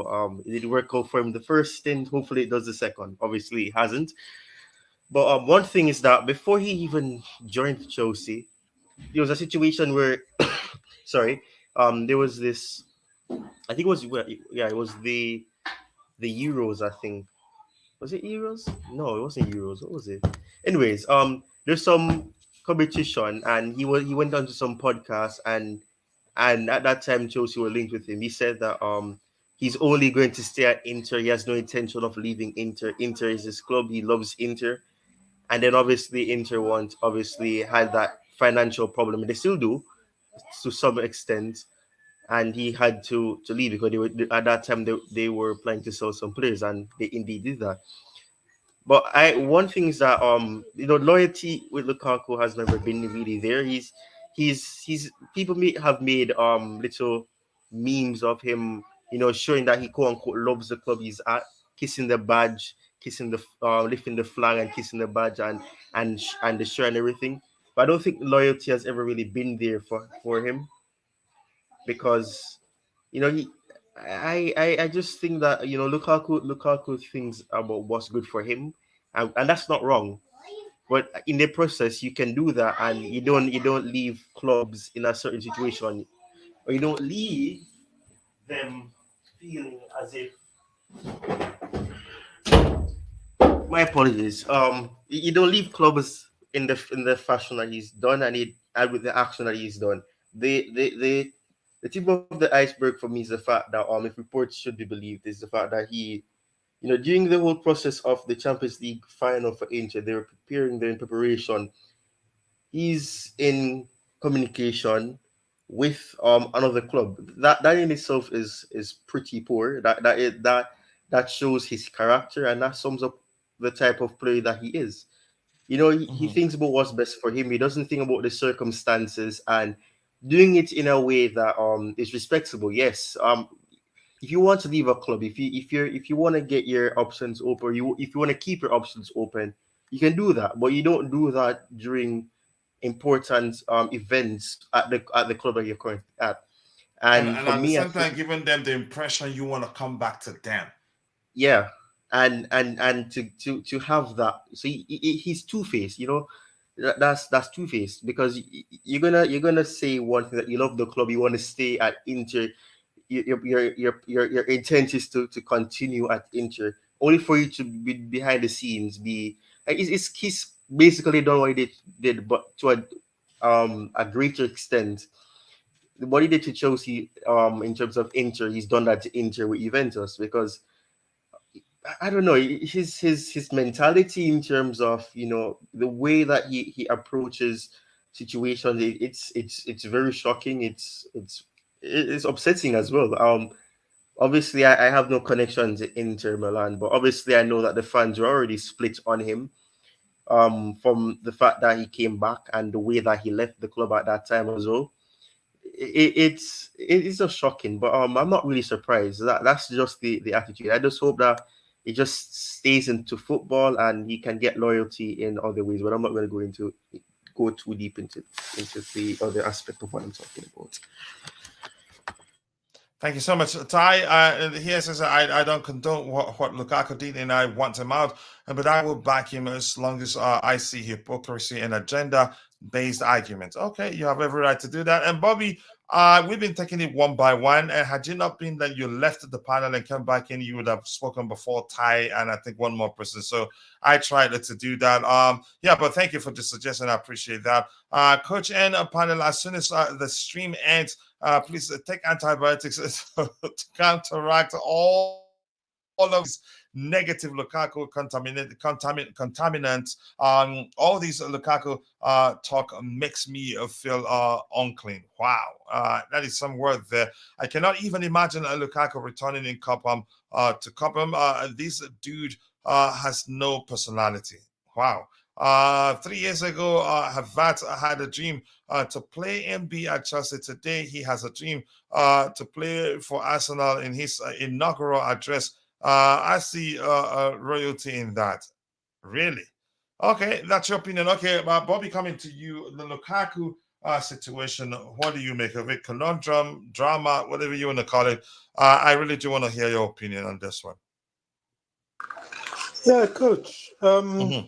Lukaku, look, Lukaku has actually highlighted the modern era where there's no loyalty in football. He's a man that lacks integrity. He lacks a lot of awareness, self-awareness, and this is all born of the fact that I can just imagine him being one of those people because being raised only by their mother. They're constantly being told how wonderful they are, how good they are, and they get a little bit of success, and they go and buy their mum something, and they're made to feel that they are the diamond of the earth. He's a very childish individual, as somebody mentioned earlier, and for all intents and purposes, I will go so bold as to say that as a person, there are very, very few people that one can say, I wouldn't like to know. I wouldn't like to know him simply because I can imagine him being somebody that would betray you at the drop of a hat. It's all about him. Nothing really matters. He's such a chameleon. He will play to the gallery if he feels there's benefit. The unfortunate thing about that is that people ascribe a lot of intelligence to him, but I don't. I think he thinks he is a good player. He thinks he's smart. He thinks he's deceiving everybody. And the only reason he's allowed to think that is because football is a kind of loyalist sport. People are very loyal in football. It's a tribal sport, and most football fans will support their player. But when their player starts to act like he does, they quickly turn.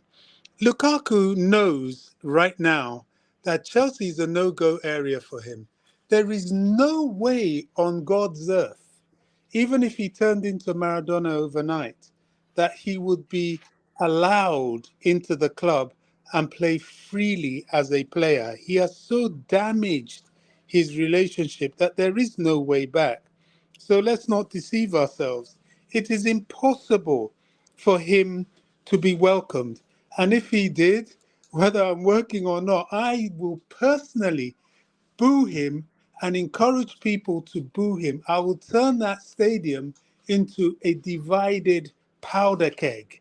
And the owners will have no choice other than to do what they're doing now, but to try and get rid of him. And I'm sure I will not be alone.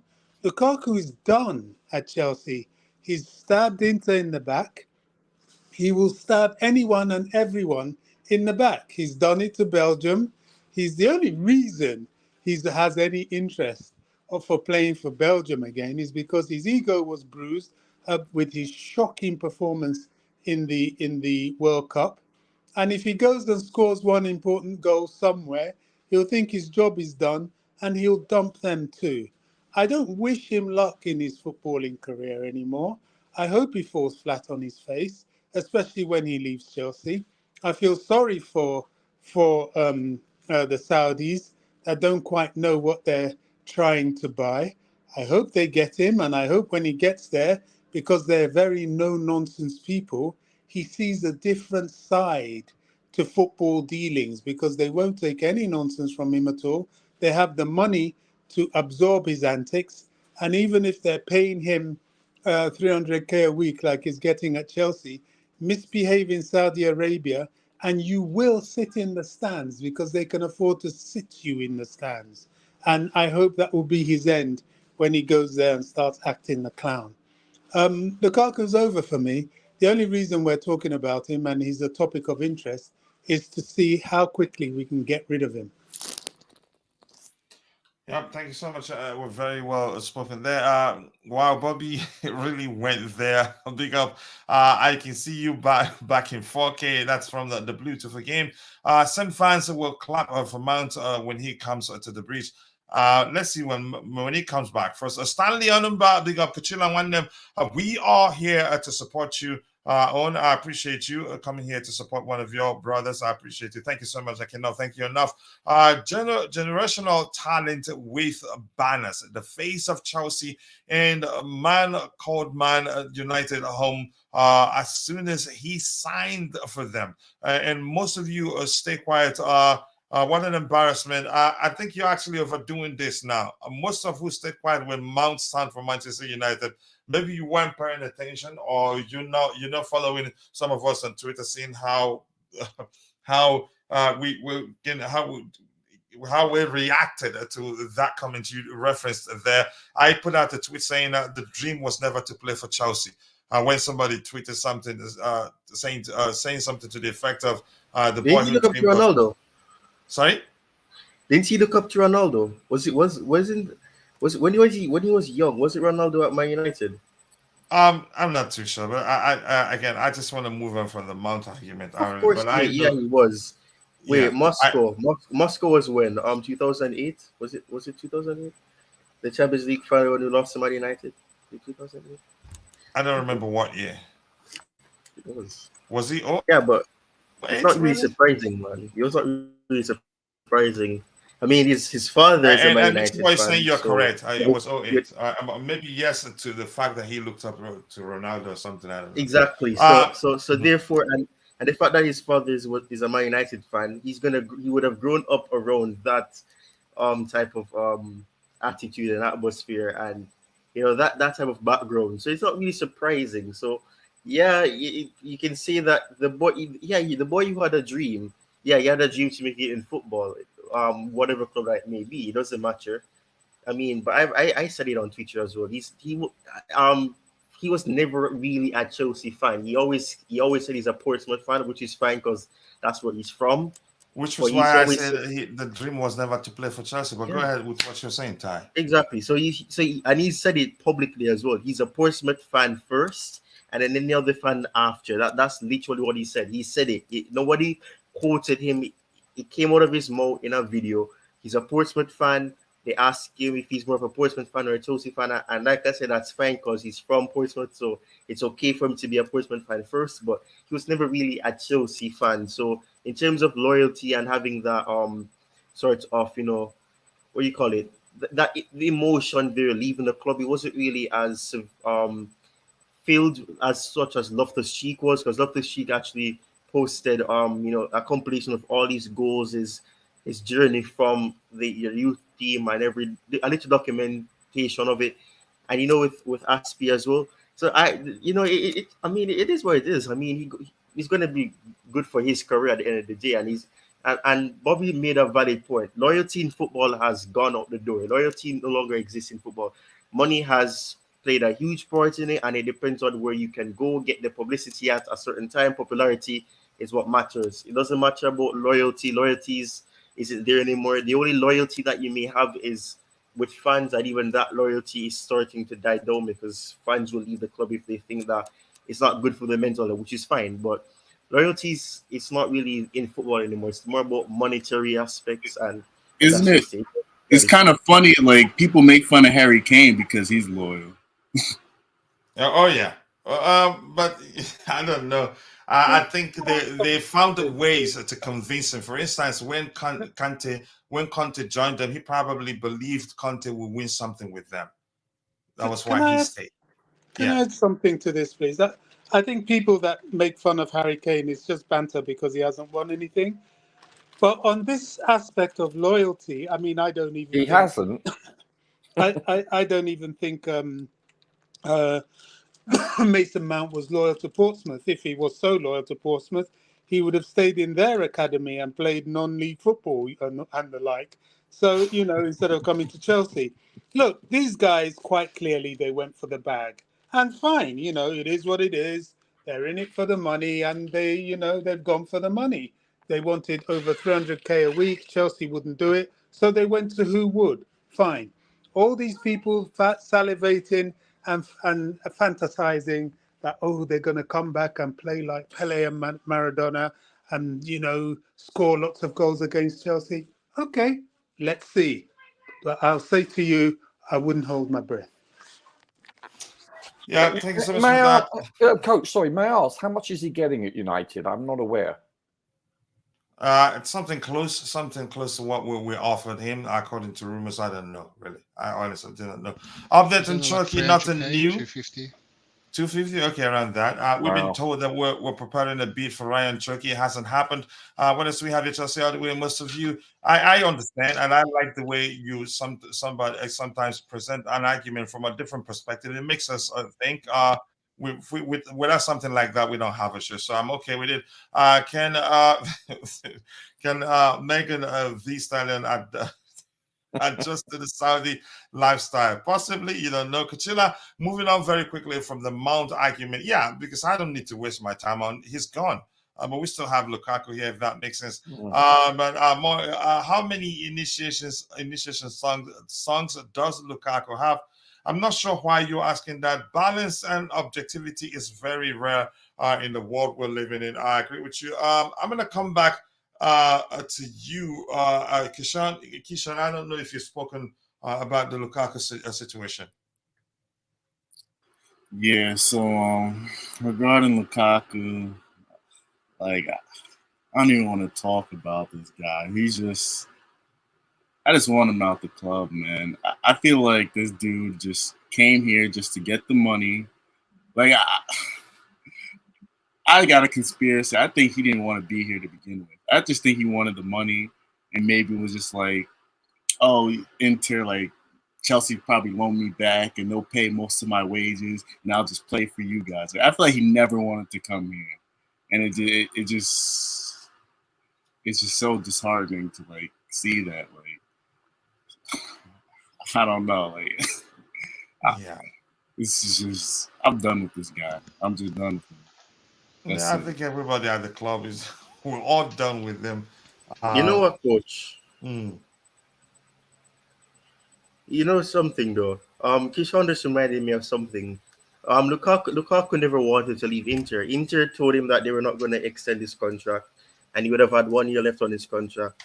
So he just went anyway. If any club had come in from, I think he would have just gone there because, like, he was literally told that he's not in their plans at Inter. No, that's wrong. Sorry. That's wrong. He wanted more money. That's what it was. You can go look up that report. He wanted a contract extension with money. So yeah, he wanted a wage bump. And but his contract was going to expire. He got it from Chelsea. Yeah, and then he went right back to Inter because he didn't have 1 year. He didn't have 1 year on his contract. If he had 1 year on his contract, we wouldn't have paid so much money, or we probably would have waited. He still had. Yeah, I think everything. He just went there. If you remember, that was his second season. Second season at Inter, so it wasn't 1 year. He had like a 5 year contract, right? But he wanted Inter to commit to him, so to give him a pay bump, and he can kind of end his career there, kind of thing, which they couldn't do. Which then he went out shopping, and now he's getting the best of both worlds. He comes to Chelsea. He's got the wage, and he can play Inter. He was asking that because he had a brilliant season the previous year, so he was feeling like a king. As at that time, feeling like probably they can't do without him. They will give him, and they were having financial issues already, and couldn't afford him, which was why Conte had to leave. To correct me if I'm wrong, Declan, right? Yeah, it was always in his plans because he took a pay cut to leave Man United. So he was already getting big money at Man United, right? and he took a pay cut just to get out of there, right? But it was always plans to get back to the wages that he thought he was deserved, and he asked Inter for a pay rise because Inter didn't sign him on a 3-year contract or a 4. If that was the case, why would we pay 100 mil for a player on his last year? Yeah, I understand. But Ty, go ahead. What with the point you were making? No, it's fine. I've been shot down. It's fine. I'll just move on. It's fine. Yeah. Sorry, Ty. You just gotta think that Lukaku isn't that type of person that he's humble or something. That he's gone to the club and said, "Well, if you're not going to extend my contract, I got no choice." No. It was all he's working. He felt he deserved more money. He could have stayed there. He didn't even return him the favor. Do you know what I mean? As soon as he started playing well, he started demanding things. His ego kicked in. So he needs to be kicked down to have some humbleness in him. So he can come back to Chelsea and say, "I'm sorry, this and that." And then everyone just embraces him because he scores a couple of goals, right? And then everyone's like, yeah, Lukaku's back. But if he came back, if the scenario happened and he started kicking some goals at Chelsea, then he would turn into that Lukaku that and start demanding stuff and probably get Poch sacked and start doing interviews and all that, because that's the person he is. So this man needs to be kicked down so far down to find back where he is, or find some humility or something. Can I ask? It even starts if the company likes.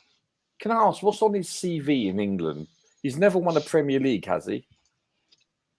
Has he actually won anything in the I don't think he's won. He's never won. Did he win the Europa League with Man United, or did they not sign him then? No, did he? No, I think he wasn't in that. Was he in that team? He wasn't. I don't think he was. When did they won it? They won in 2017.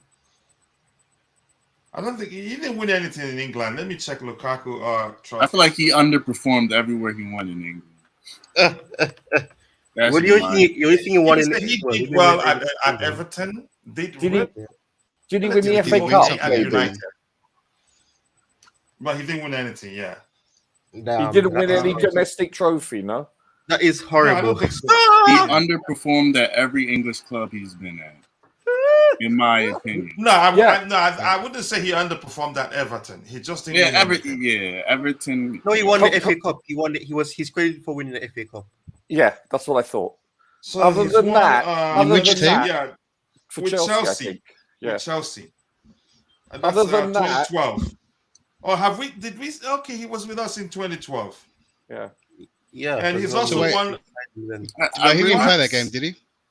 Sorry, coach. He didn't play that game. When did he? No. Is this another Lukaku? Is this a mix-up here? When did Lukaku win the Club World Cup with us? No, he wasn't on the roster, was he? Oh my gosh! In 2022, so he was on the roster. So that's the thing.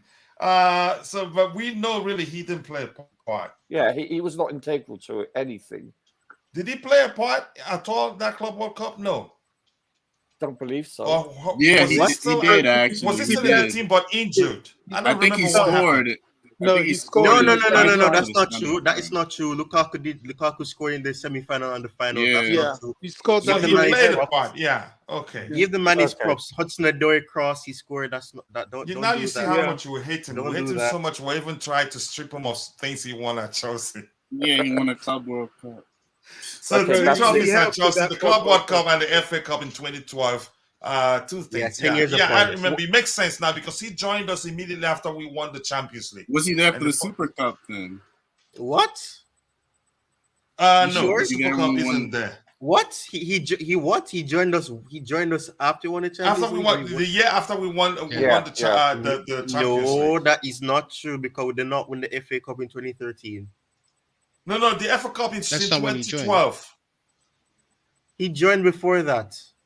No, I mean after Inter, we signed him from Inter, not that one.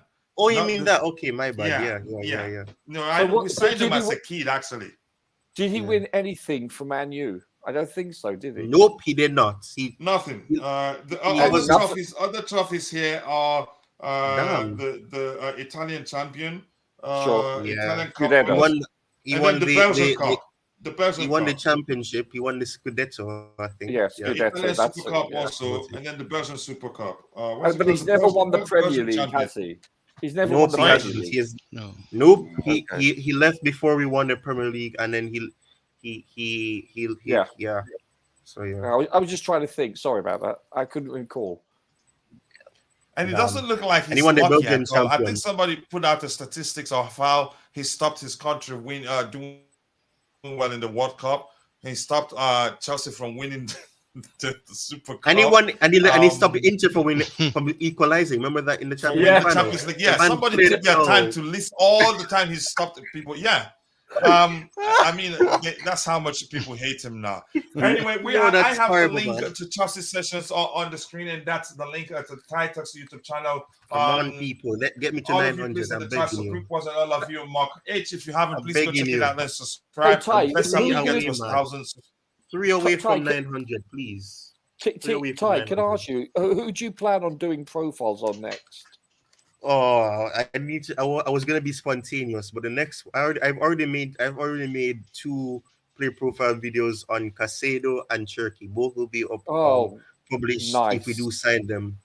Yeah, and then I have to do one on what's his name? Diego Morea. Morea. Yeah. I don't know if is that guy going to be part of the first team. I don't know. No, it's listed on it, but I think he's going to be. Yeah, he was training with the team. Locked out. Yeah. There's a chance he stays if we don't sign wingers. He stays because we've lost how many wingers? How many? Just one. Let's say we've lost Pulisic, and there's a chance Ziyech leaves because he counts as one of the wingers. We could lose Hudson-Odoi. Hudson-Odoi could be going to was it Nottingham Forest or Fulham? Fulham. Yeah. CFC, please. William. Yeah, Ruben Paul is asking CFC what is keeping us from signing Caicedo. We've talked about that before. Rumors are that it's getting closer and closer. Coach, obviously, Megan told Lukaku during their pillow talk, bro, you need to get your money up. This just go away. I'm not reading that any further. Lukaku isn't trustworthy, so it's Mount and Havertz. Loyalty applies only to Lukaku. No, all of them. We've talked about, even Bobby, most especially, have talked at length here how what's the saying, especially Mount, how Mount isn't loyal. He scored an own goal against Sevilla to bottle Europa League. Bottled Inter's best chance in the UEFA Champions League against Manchester City. Lukaku is notorious for not being a big game player. You could argue that he missed his pen in the Super Cup again. Mourinho was our coach at the time. And Tammy Abraham as well. But what happened? Tammy Abraham won the Champions League, didn't he? Yeah. He scored against Al Hilal. To be honest, okay, give him that credit. Tone and Lukaku issues are not similar at all. Tone is an off the pitch risky only because of his again his admitted gambling addiction that he can overcome. On pitch he can be a top class in a Chelsea side. Not convinced. But let's see what happens. He can train fully with his club in September. Coach, I am crying. You lot are wicked. I didn't say anything. You better take note of who said it. Can you shout me out, please? Okay, there you go again. I haven't. The goat of football. I haven't seen somebody say this before. Anyway, you have to tell people what you do. Then it will be. Then I'll help you. Believe me. Say you. It looks like you have a football. You have a football channel, a YouTube channel. So say, you can elaborate a bit, and then I will talk about it. So if you say shout you out now, I'll just say I'll just do what Ty did. Can we drop this Lukaku issue and talk about how we can strengthen our Chelsea? Okay, on a forward-looking forward-looking mode. Okay, Lukaku is Chelsea history in my view. Let's ship Lukaku on transit to any of the Saudi or China. Wow. China doesn't pay that much anymore. I think the government put a halt to how much they were paying. Yeah. How many pence did Mount miss for us not winning a trophy? This is exactly the problem. 4. Here's the thing: 4. we've talked about Mount Really? being his Yep. penalties have been have been 4. horrible. But we're I not. remember him hitting the post once in a penalty shootout. Yeah, but he's not good Hit with the penalties. post twice. He just goes with for power. Yeah. FA Cup, Carabao Cup twice. Well, one of them was in the final, but he missed the penalty, and then against Spurs, it cost us. And then it cost us, man. No, hold on. The Spurs one, didn't we go through on penalties? Nope, we did not. We lost. We as soon as the what was it? Run 4? Whatever road we went into. Same game when Werner scored, and it was 1-1. Mendy's first game. So his miss cost us on both occasions. Yeah. Yeah, and I've seen people compile how many trophies we could have won had it not been for Mount misses, open goal misses. And even the Liverpool twice, man. Liverpool, he hit the post, but it was embarrassing. Like that's supposed to be a goal, and I hit the post. Yo, God. Yeah. So hope we move for Tonne. Could be huge in the second half push for a Champions League slot. Maybe, but let's see what the club does. Again, I can't stop them from signing him. Maise doesn't move a paper, but that's just my opinion. I don't think we should sign him if you ask me. Isaac Nwangi, Lukaku will be on training squad on Tuesday. I see wait for Juventus move. Mount misses up in many domestic cup finals. I think people say that. So let's see. There are other items we have lined up here. Let's get those and we'll call it a day. Let's see. Where is it? There you go. And that one, this one in, this window in. Let's go with this window here. The first item we have there is Chelsea striker Romelu Lukaku has chosen Juventus as manager. Max Allegri awaits his arrival.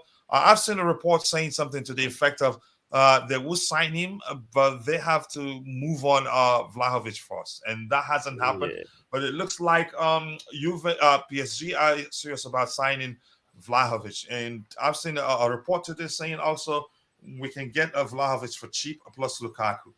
So maybe that will still happen. We don't know. But let's see. Kishan, where you saying something? Are you there, Kishan? Okay. It doesn't look like it's there. Anyone know a good locksmith in London in readiness for Lukaku's return Tuesday? Change the locks.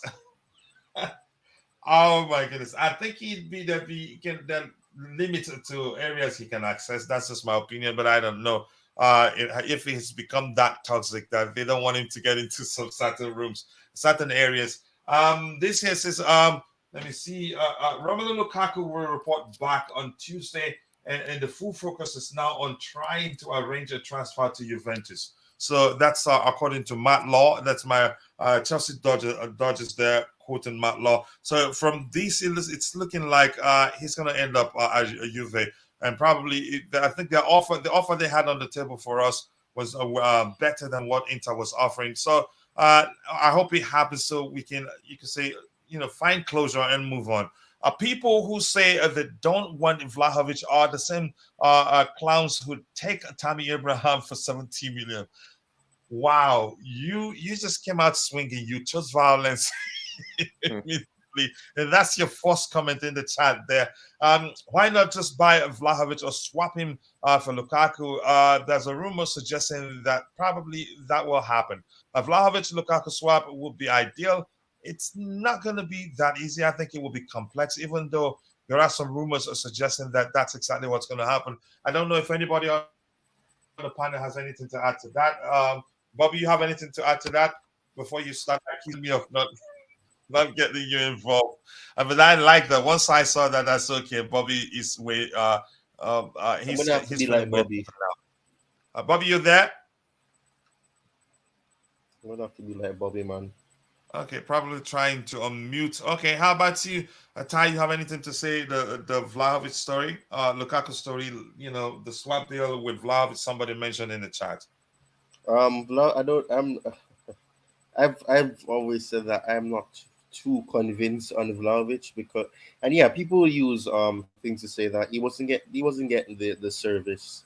It's always been he's not getting the service and whatever. So he hasn't. I mean, when he started off okay, when he went to Juventus, I think he went in the winter window. Was it? Was it the winter I window? don't remember when. I remember when it was something like, or was it? I don't know if it was the summer or the winter. I don't remember. But I'm not too convinced. I feel like he would really struggle at Chelsea. I don't know if he's that profile that Pochettino would perhaps prefer. You'd have to train him to be more pragmatic in some sense. But I don't know. I'm not really too convinced of Vlahovic. It would be nice to be able to get a striker or a forward for a compromise by letting Lukaku go the other way, but I'm not too convinced on Vlahovic. But that doesn't matter because I'm not the coach. I do like Vlahovic. I think he's a complete striker. He's a good dribbler. He's not the quickest, but he's still quick enough. He can be physical. I think I like him. He's that sort of player that I've argued before that he has everything.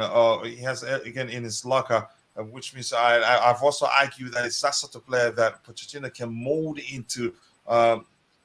You can say another Kane because he's a complete player. He's capable of dropping deep, participating in the play, and creating chances for his teammate, who is not again in the better position to put away chances and all that. But that's just my opinion. Vlahovic can literally do everything: dribble well, good movement, excellent finishing. Overall, he's an intelligent player. I don't trust the Italian clubs anymore. Why are Juventus shipping out Vlahovic after turning down millions for him from Arsenal last year? This is a fishy. I would do a proper medical. Here's the thing. Good luck getting him for cheap, even though you think. Here's the thing. They're not shipping him out. Probably Vlahovic sounds again from what we're hearing. I think he wants to leave Juventus. No doubt, Poch and directors would need to look into his character and evaluate. I hope we start that process. I think if we need him, I think we will. Vlahovic is very good. He doesn't suit Juventus style of play. I've argued that before. Let's see if Vlahovic wouldn't suit Pochettino either. Is that what you think? Would suit? Okay. Pochettino, I think so, honestly. Even if we're unsure of Vlahovic, what if that facilitates the exit of Lukaku? He might be good. No one knows. No, none of us. Yeah, I agree with you. Thank you for getting it. Forgetting it about Vlahovic, and he's only 23. Yeah, he's still very young, so he can become even better. But he's one of those players because we've been hearing their names for 2-3 years. You think they'd be in their late 20s, but that's not the case, really. I don't know anybody on the panel want to add to what we have here. Eric, Coach, is still there. Is Eric still there? I think Eric is gone actually, but go ahead, Coach. My comment. I do have also severe reservations about Dusan coming and being a success in this league. He's not obviously league proven. However, and this is a big however, considering our current situation, would I rather have Dusan for 20 million and depart with the woolly mammoth all day long and twice on Sunday? Yeah, I'm with you. Oh, I mean, seriously, would I rather have him on the roster? I mean, Lukaku on the roster, and we're stuck with him for this season, or would I rather sell him and pay an extra 20 million to have Dusan on our team, a 23-year-old? Yes, it's not even a consideration. But if it was just a straight, shall we say, sale, or we just buy him, let's say there was no Lukaku involved, I would be dubious about it. But considering the situation, the dilemma, our scenario, I do whatever it takes. Sell the backup tea lady, even whatever. Get him out of here. Yeah, I agree with you. It wouldn't be a bad deal to swap him with Vlahovic plus some cash. Sweeten the deal. Whatever it takes to get him off our books, Coach. For financial reasons and obviously for morale reasons, it's imperative, in my opinion. But I'm going to say this quickly. I don't believe that a swap deal rumor. I don't believe that. No, it's going to be a swap deal plus we have to pay like 20 million, which is fine if that's the case. You know, But I don't want us to buy. I don't want us to buy Dusan for like 70 million pounds or whatever, or euros. No, that's a lot of money. Yeah, exactly. Yeah. It makes it an even bigger risk. The fact that he hasn't played in the Premier League, I get it. He can be physical, but I don't want that. Paying that much money heightens the risk. I said this before, but Colwell is the French Lukaku. Wow. Oh my Lord. At some point, I suspected a subtle conspiracy controlled from some third force when our Chelsea team was simply lethargic. Could I have been reading too much into the into that gentleman? Maybe that may well be the case. And again, just quickly, Colwell is a better player than Romelu Lukaku. Lukaku is just more experienced, but Moani, you could argue, is better of the two. I am honestly not sure what kind of striker we need. Based on the market, Vlahovic seems like one of the better options out there. I think I'd take him.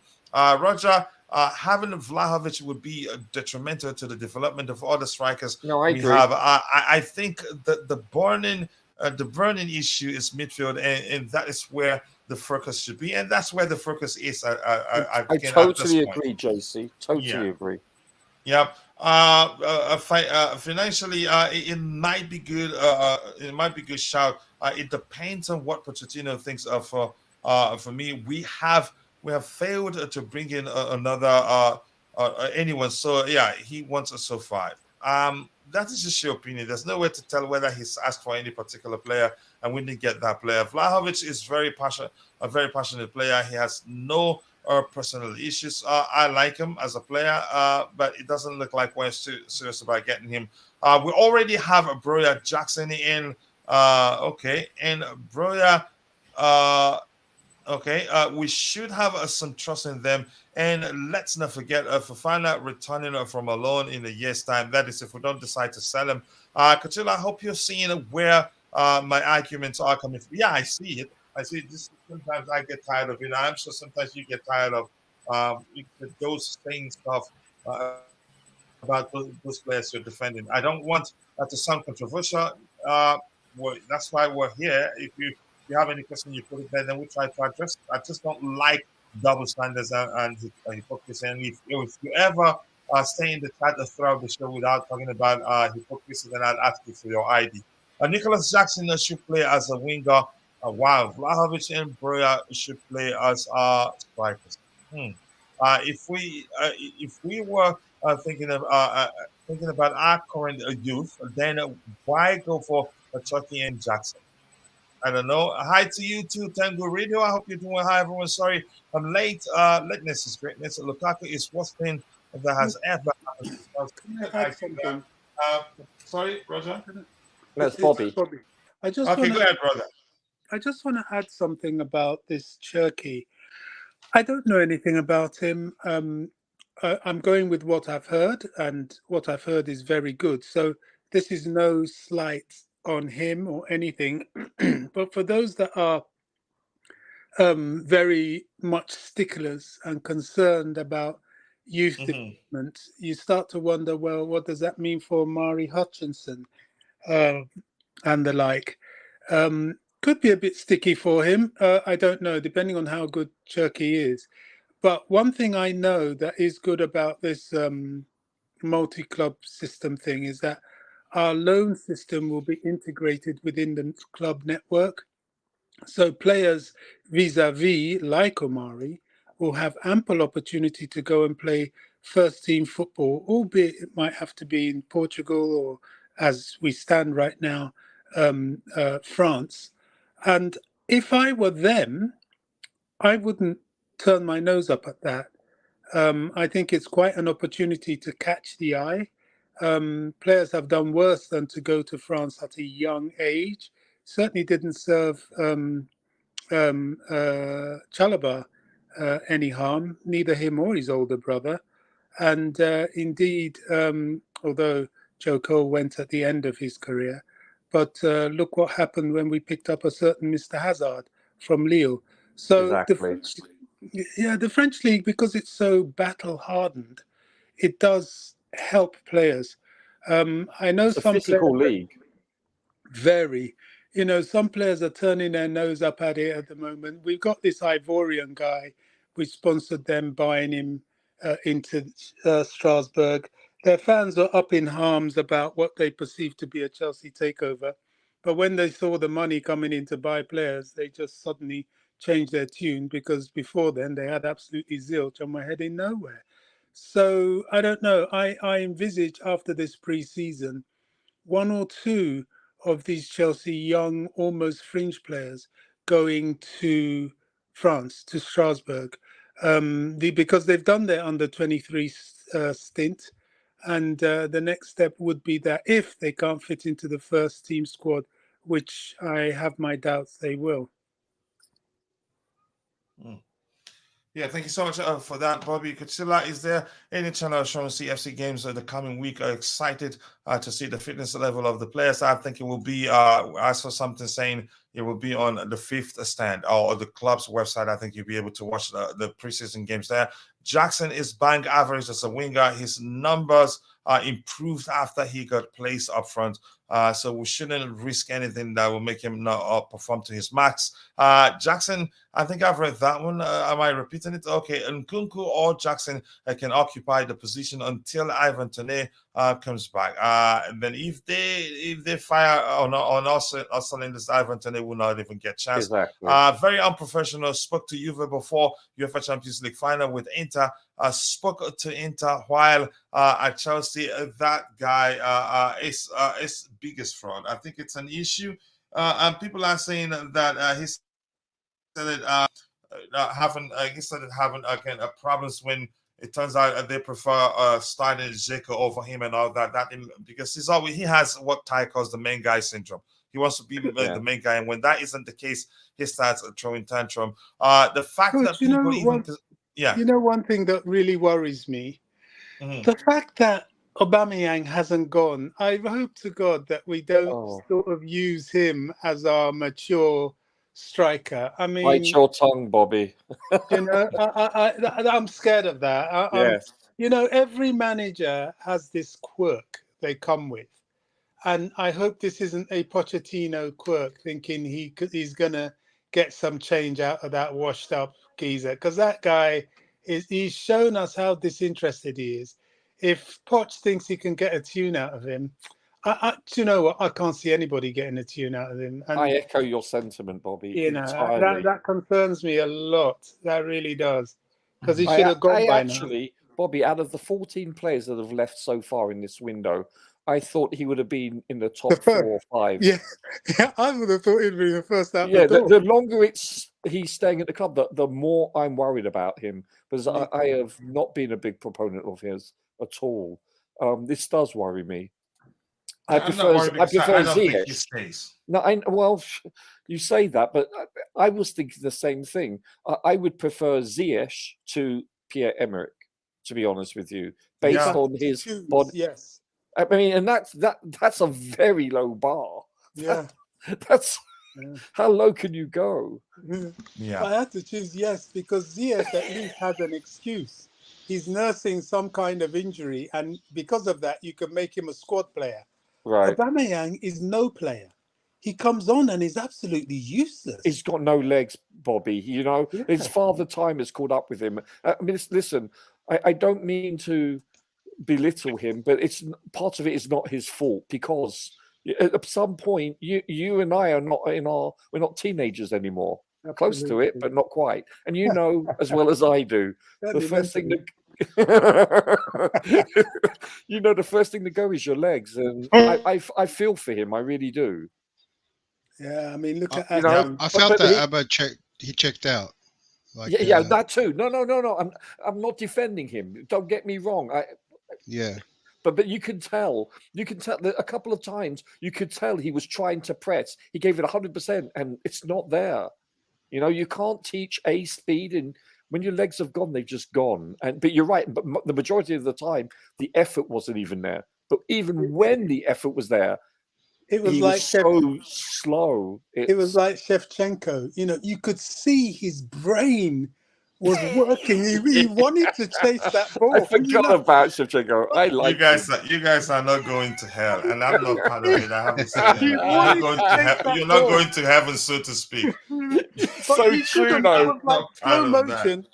It was like slow motion, and he'd be watching these younger players just ripping Super off slow plays motion. behind him, and he just couldn't do it. You could all the will in the world.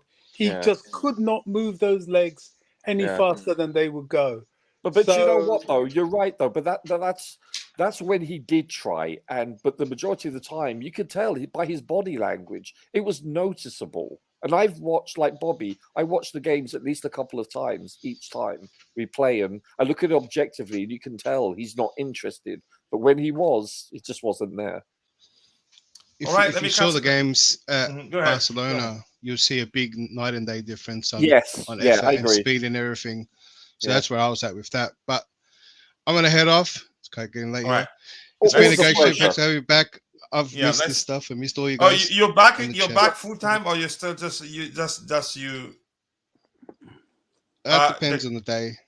Okay. All right, bro. I wish I had something to say hello. Sorry, I haven't done that.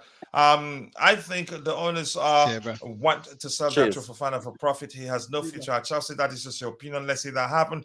Colwell is going to Liverpool. No, I don't think that happens. There's a chance he still leaves. There's a chance he stays. But at this point, we're not too sure what's going to happen. Sorry? That's clickbait. If he wants, his reason for leaving Chelsea is because he's not going to get playing time.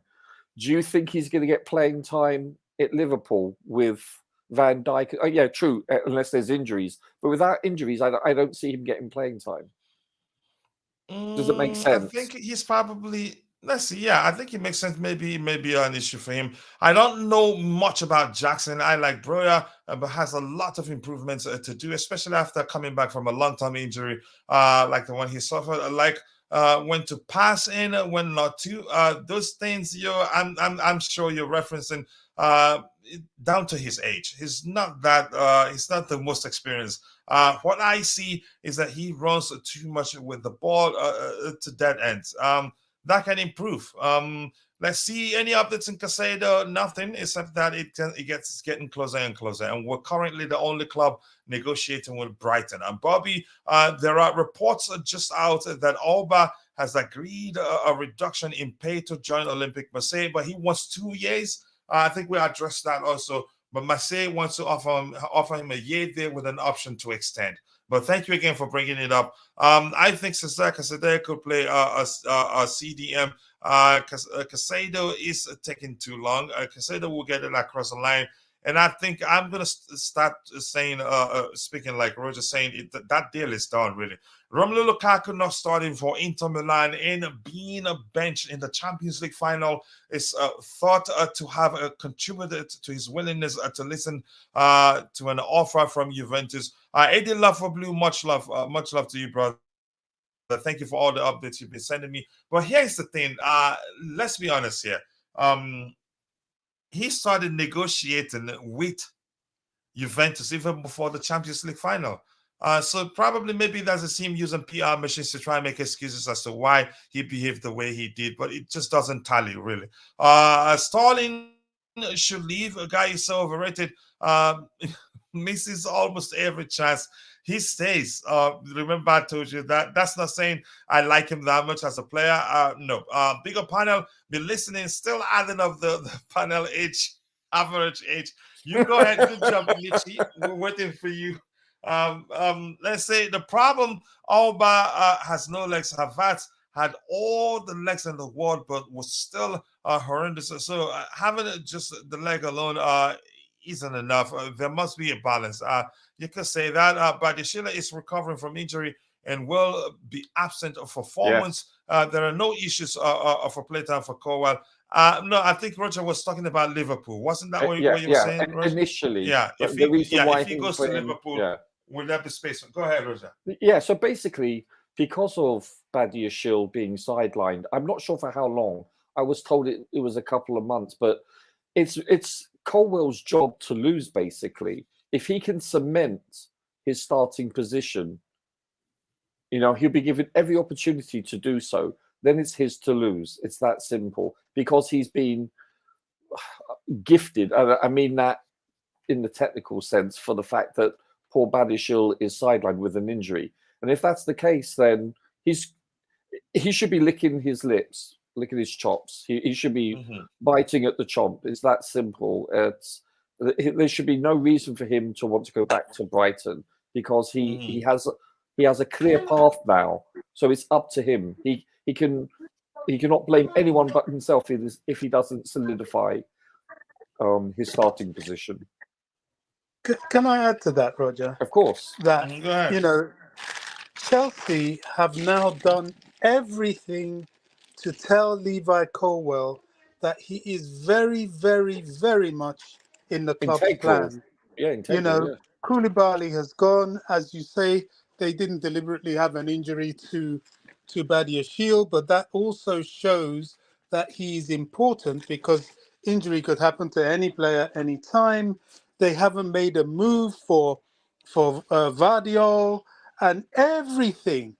And I have to say, I don't believe he will. But if he, after this sort of gesture, starts and ahhing, thising and thating, then he can go and do one with everybody else. Because we have no more time at Chelsea to be messing around with players whose heads aren't engaged in the new project. This project needs engagement. Do you think his head's been turned already? No, I don't. I would say it needs commitment. Yeah, this is a massive opportunity for him. If he needs anything else, if he needs any more assurance, I hope the reports are false, because like you said, Bobby, there's indications to prove that the club literally have plans for him. Yes. So if he needs any more sort of assurance or guarantee of a spot, then I don't know what to tell him, because that's enough proof. And they want a new contract with him also, don't they? So there's commitment right there. I think he would be a mammoth fool to walk away from this opportunity. This is such a golden chance for his career to cement his career in, let's face it, Chelsea's not just any old club.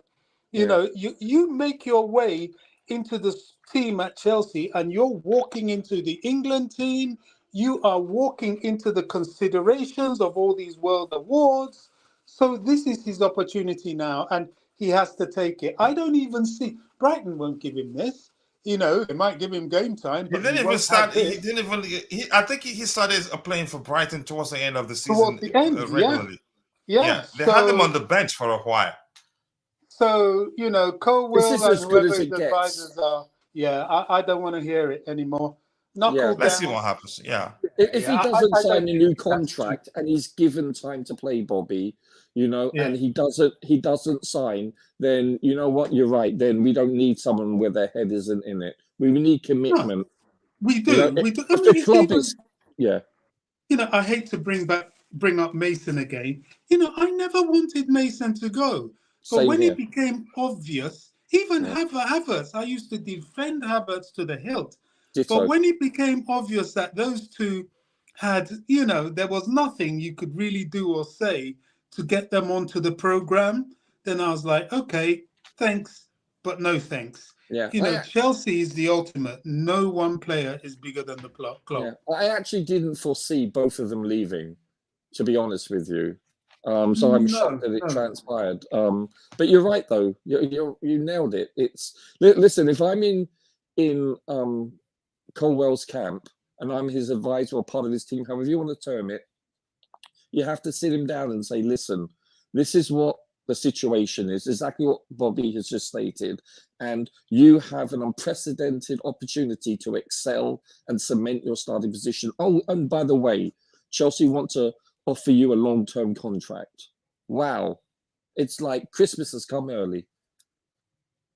He's got to take it. I mean, fool if he doesn't. Oh man, I just think he would be a complete fool. There's a lot of these players that go to all these other teams. Just as Coach said, he didn't start with Brighton until later in the season when they had injuries and and stuff. You go to Liverpool, you're sitting on the bench. Look at Alex Oxlade-Chamberlain. He's a perfect example. He was like, oh, I won't go to Chelsea. I won't get first team football. He went to Liverpool, although he's quite injury prone, and he's been sat on the bench.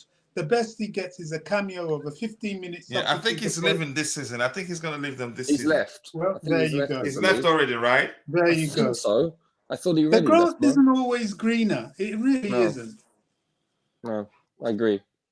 Yeah, just quickly, Roger, how does the new microphone sound off from my end? And I think no more static, right? I'm sorry, what did you say? I'm kidding. My new microphone, how does it sound? It sounds great, Coach. I'm just messing with you. No static. Okay, but go ahead. You were saying something. I'm just messing with you, Coach. Yeah, no, it sounds. No, I good, don't. I need Einstein to tell me. Go ahead, Roger. You know what? Can I ask all of you chaps? What is the percentages of Colwell signing a new contract and staying with us? Good. 50-50, in my opinion. Really? That's it. And why do I say that? Yeah. He hasn't signed a new contract, and that is huge. And I don't think the club will risk keeping him if he refuses to put pen to paper and waits to see how the season goes for him before he does that. I think they'd sell him if that's what he's planning to do. Because Pochettino will not guarantee him game time. No manager does that. No, I know. The most he will get from Pochettino will be, okay, we'll trust you. We know you're good. We believe you're good enough to play for Chelsea. But this is Chelsea. There's competition in every position. And if you prove to be the better of the two players we have in the position where you play, then you get to start games over the other player. It's as simple as that. I don't see Pochettino say, yeah, you'll be starting every game. That would be very stupid. And I think that's what probably, from what we're seeing, there's no way to confirm whether that's the truth or not. He's seeking to be guaranteed a starting place, which I don't think that's even Enzo shouldn't be guaranteed a starting place. If he falters, if we have someone else who can come in and do the job, he drops to the bench. That's how I see it. Of course. Yeah. So to me, at this point, it's 50-50. If he continues with that stance, that tells me he doesn't want to be at the club. He's yes, exactly. An impossible scenario. And okay, bye, let them sell him. But I don't believe that's the case. I think, media will always get things and make it exaggerated, especially media that has, Liverpool have a lot of media and, they want the player, they'll keep trying to stir the pot. So I don't believe that's the case. And I think he will sign a new contract. I think he's just finished with England. Yeah, I do. I think he's just finished with England. His representatives will return to Chelsea, and I don't know at what stage of the American tour he will join up, but he will join up. He will. He hasn't met with Pochettino yet, which was all he's asking. I want to meet with the manager. Yeah, that's fair enough, because you want to hear from the manager. Hey, Levi, you're in our plans. I'd like to play this, this, and this. I want you there to be very much a part of the first team. Once he hears it from the horse's mouth, I think he'll be fine. Yeah, good point. I've heard the biggest motivation for him, especially since progressing and winning the actual under-21s for Europe. I think his main motivation was to get a place and hopefully a starting place in the England team for the Euros next year. I think this is what is motivating him. And I think if that is indeed the case, you're not going to get much higher than Chelsea for greater exposure. For sure. And you have to earn it. Yeah, of course. Of course. You're not going to, Gareth Southgate isn't going to put you in the starting 11 just because you're in the starting 11 of your club and you're playing like a donkey. Yeah, because you're a pretty boy. Yeah, it doesn't go that way. Yeah, you've got to prove your onions, and this is his chance. Anyway, and there's no greater exposure to Southgate than playing for a high-profile team like Chelsea. And let's be honest, we're a big team. No disrespect to Brighton and Hove Albion, because they've been a very successful team, especially under De Zerbi. But I think his chances increase by starting with Chelsea as more so than they would starting for Brighton. I mean that respectfully. I'm not being derogatory at all. So I just think it makes sense for him to stay with Chelsea. It really does. I can't see a logical reason as to why it would be beneficial for him to move to, let's say, Brighton, if that makes sense. So, I don't know. All right, thank you. Let me see what we have here. Did any of you notice that a lot of the youth we've got are going for playing for to be playing vying for places for the same places? Is that what you're saying? Hutchinson, Madueke, Marilla, Gabriel, Cherki, Franca. We haven't bought Franca actually. The blocking youth point doesn't hold, so I'm not sure what to make of that particular comment there. Bigger coach Rice has been announced. Time for Bali. A main character syndrome to kick in. Caicedo will be coming. Okay, I hope that happens. Chukwemeka, Caicedo, Santos, Price, all CMs. Coach, I saw something about Chelsea of Juventus joining Chelsea. Is that rumor true? Chiesa? Okay, Chiesa of Juventus. I haven't seen anything like that. Would Chelsea be good enough for our matured front line? Let's see. I think it would be good, but let's see what happens. Well, Chiesa has an injury. Chiesa's been injured, right? You're talking about the Italian winger, right? Yeah, you could argue that he's injury prone. Yeah, he's been. Well, I don't know about injury prone. I just know that last season he was out for a while. Yeah, he was out for a long time. But prior to that, he was excellent for Italy and excellent in their league. He blew the league away. He's a big star there. I don't know. Listen, we need to. We've got this team that we're putting together. We need to add certain players, but I think we can't afford to hamper their development also. Yeah, we can't risk that. I don't think it's okay. Let's see what we have here. I hope you do a watch along on the 3rd with the Dortmund game. I'm so curious. The players that and the formation. Have a run out. Yeah, it's not going to be very telling because it's just the first game, but it will be an indicator, hopefully, as to how these players can play, what they're about, and what Pochettino may be able to do with them. It's such an important game.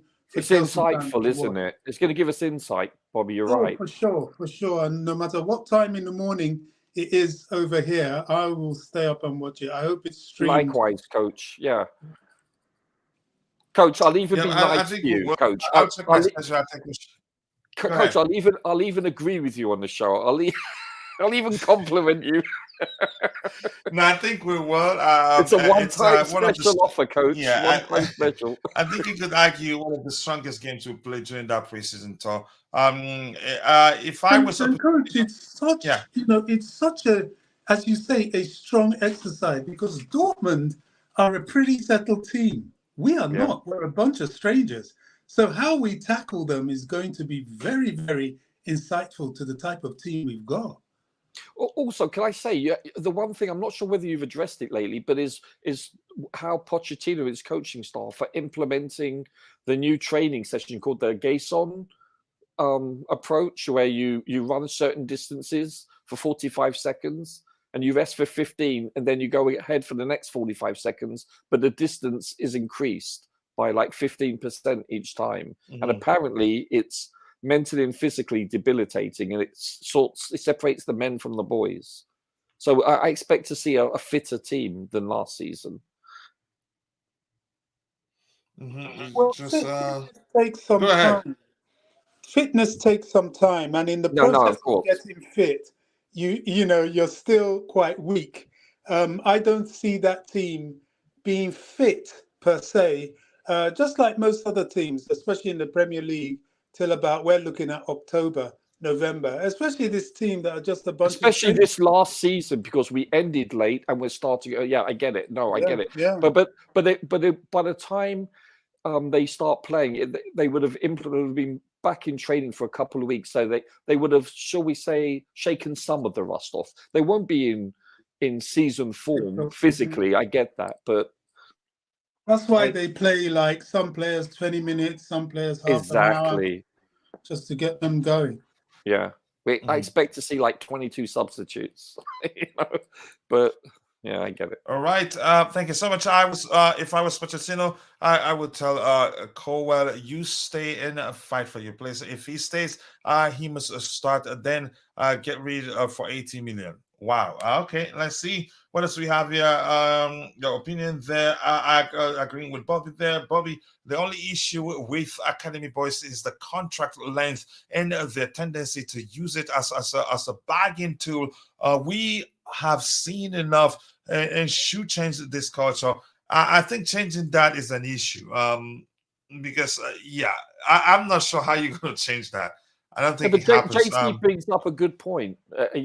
Listen, I'm going to say we've signed a plethora, a large amount of players on plus 5-year contracts, and let's be realistic here, okay? Let's not be naive. I expect at least one or two of them, realistically, not to pan out. Let's say we fast forward to the year 2030 plus. Let's be honest. Certainly all of them will not come good. No, exactly. So realistically, we hope to cover our bets, to across the board that some bear fruit, and none of them.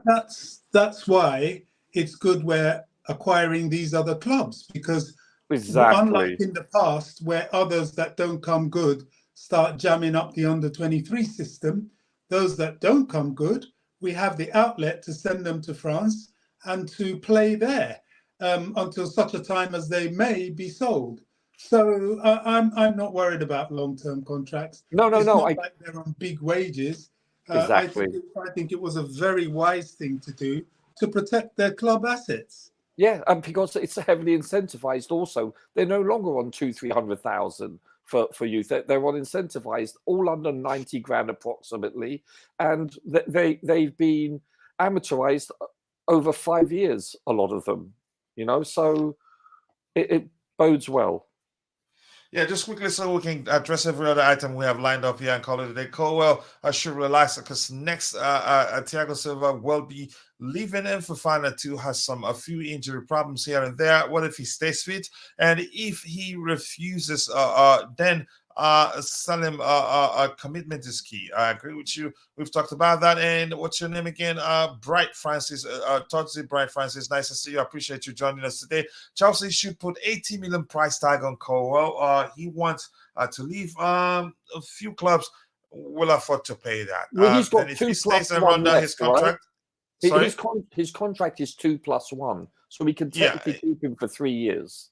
Do we have an option to extend that? 1 year. I believe someone said on Sky Sports, or could have been ESPN, it's a 2+1, if I'm not mistaken. Then which means we're probably not going to be in a rush to sell. Yeah, exactly. We have just for once. We have time on our side. Just for once. Yeah. Then if he refuses to sign after the season, then we'll talk about selling him. Yes. Good to see Coach cutting down the panel roster. It wasn't me. I just had to let everybody in. But usually I keep it at 6. But thank you for saying that. I think Colwell stays. And let's see what happens. Smash a like button, people. 166 likes. We can still add more to it. We're rounding off in just about 3 minutes or so. Colwell just wants to be involved with the squad. And plans he's not asking for guaranteed game time. No, we're just speculating and trying to, you can say, come to terms with what's really going on. Chiesa is amazing, but Chelsea do not want him. Yeah, but we were linked with a move for him, I think, last 2 transfer windows. Colwell will have opportunities. I believe the GOAT, Thiago Silva, may retire in this season, possibly by January. Let's see what happens. Chiesa is good, but very injury prone. The pain some punch for me. I think I've said that he gets injured quite a lot. Chiesa is washed. Chiesa gets injured because the Juventus medical team is horrible. No, it can't be as bad as ours. The case. No, but listen, but there's the sort of injuries they can. Yeah. Listen, Zakaria, Chiesa, Vlahovic, those are 3 players. I respect all about such a professional. I think he carried himself well. If he's done anything else that we don't know, I don't know, and I don't want to know. Colwell is English, 100 million due to English tax. Okay. I Good wish. luck. I'd keep Cho, Callum Hudson-Odoi. He has a better crossing than Madueke. With Madueke and Sterling, we are finished. Callum Hudson-Odoi, keeping him will be an issue. He'd have to accept to take a pay cut first before he stays. Yes, the Colwell contract is a 2+1. So no wonder why we're not too in a rush. We're not in a rush to sell him. So we still have about 1 year left. The coming season left to decide. Try to persuade him to put pen to paper for a new contract. And when that doesn't happen, then we'll say, you know what, I think we're moving on. Let's see. We have one. About how many more items lined up here? A few, but let's see if we can get them all. We've addressed this one. The Lukaku report, and this one here says Chelsea are still interested in signing Romelu Lukaku. That's according to Fabrizio Romano. And I think we've always known there's a chance we'll still sign him and sign Moses Caicedo also. I think that would be a good addition to the squad. Let's see if I read anything and you are interested in saying something about that, please let me know. I'm trying to get us to round off here. A Chelsea striker, Romelu Lukaku, personally called leaders of Inter's Ultras group cover nod to tell them he won't be joining Juventus. So now, but he is joining Juventus now, so it becomes an issue. I don't know if this is new. I'm not too sure. Maybe he's decided, okay, he'd rather go to Saudi than to Watson. You can say saw the bad relationship with that he has with the Inter fans and the hierarchy. Rock Nation, this is one that's confusing to me. I'm not too sure what to make of this report here. Roger, are you there? No. So the report says Rock Nation, that's Jay-Z's company, and Romelu Lukaku will terminate their contract. Rock Nation Sports worked for many weeks to try to move Lukaku back to Inter Milan, but Lukaku and lawyer, his representative, Sebastian Lejo, had different plans, talking to different clubs. So does this sound like they're saying that he's going to terminate his contract with Rock Nation? I'm not too sure. What do you make of that? All I know is he should never have studied PR. He should have studied civil engineering because he's burnt so many bloody bridges. So to be able to fix them, he has to be an engineer. You know what I'm saying? Listen, when you have a person and a celebrity, an icon, and that owns a company, and you are one of his agents, you know, and you burn that bridge, what does that tell you? Wow, listen, I'm surprised that I'm surprised about his attitude and how he conducts himself. I never thought that this would ever develop and be this toxic. He only has himself to blame. I really believe that. I think he is one of the top 2 or 3 priorities that we have to address in the next few upcoming days. Move him on, try to sort out Colwell and obviously Caicedo, and just as equally, if not more importantly, address our injury issues that we've had the last year and a half. He is so important, integral for us to succeed. For him not being with us, I just don't want to see him be a rotten apple. He needs to move on. Do you know what? Jesse's asking why has Nightbot gone rogue. I think the issue started when Rain used 1, 2, 3, 4, 5, 6 emojis at the same time. You shouldn't use more than 2. I think that was when he went bananas. Somebody wanted to say something on the panel. It was Bobby. Bobby, go ahead. Yeah, I was going to say, if by some miracle we managed to get both Romeo Lavia and Caicedo, I think I'll go into the season with some excitement, because that would be... Don't tease me, Bobby. Yeah, I don't even want to think, but gosh, that would be wonderful. Yes, to be honest with you... I think we could, because if Lavia, if he looks at Arsenal, I don't think there's a space for him there. After signing Rice, there may be, there's space because Xhaka is gone, and what's his name? Apate is looking to leave. But go ahead with what you were saying, Bobby. Sorry for cutting you off. No, it was Roger you cut off. Okay. So I don't he's used to that. Yeah, exactly. Hashtag Roger out, right? Ty, do you go ahead, Roger? Yeah, it's all good, Coach. Ty, can I ask? I don't remember. Have you done a profile on Lavia before? I don't think you have you? He hasn't. Andrea Santos, the Jamaican kid was signed. I think one more.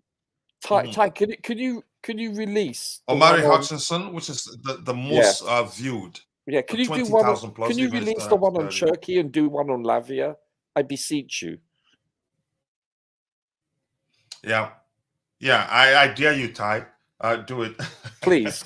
Let's see what else we have here. Fulham or rivals as well. Portugal should see Cho. We cannot keep Cho. His salary is an issue. And Gavin, are you a veteran? If you're a veteran, do let me know. Do let me know in the chat there. I would sell Colwell. I feel like everybody needs a CB this transfer window and would very well overpay. But if we need him because we lost Koulibaly. No, yeah. We actually, if we do sell him, then that means we need to go out and buy someone else. It's that simple. Yeah. Which means which could prove to be very difficult. And Rain Lightbot is a machine. You're not spamming, but the moment you use the 1, 2, 3, 4, I think 6 or 7 emojis, that was when it deleted your messages. So and it's a machine. I hope I've told you that before. Should Chelsea sell a Colwell? Which defender have you got in mind to replace him? None for me at this point. Well, I've explained that. Keep dropping the likes on the stream, people. The likes to go a long way. And 7 even, let me just call it 7. I haven't seen you in a while. Chelsea should use this opportunity to get Vlahovic. Otherwise, we will regret it. Wow. But let's see what the club does. Big up to you, Michael Obinka. I hope you're doing well. Any update about Cherki? Nothing yet. We're expecting a beat, and it hasn't happened. So we're watching for that. Coach, since you have had a clear out of sorts, I can consider joining the panel as a marquee signing. We're still trimming the squad, but we're about to round up. But I understand where you're coming from. We're about to round up, so no need here. I beseech you that you got them with that one. I will be optimistic if we sign a goalkeeper, Caicedo, Lavia, or Paulinha. Paulinha won't be bad, plus experience too. Let's see what else we have here, Coach. Since you have, I read, I understood that was what you meant. Let's see. Wow, Coach, you're still live talking about Lukaku. Nah, bro, we've moved beyond Lukaku, and we're getting done in about a minute or two. Thought that was a person. No, not a person. It's a machine. That's why it deleted that. Keep dropping the likes on the stream, people. The likes to go a long way. Roger, your final thoughts on everything we've discussed today. Anything you want to add to that? A great show, and I'm so happy to hear Bobby's voice. Bobby, I'm so glad you're getting better, Albin. Really am. Thoughts are with you always. Listen, I hope, and I think you need to start finding people anytime we start using the L word again from today's show onwards.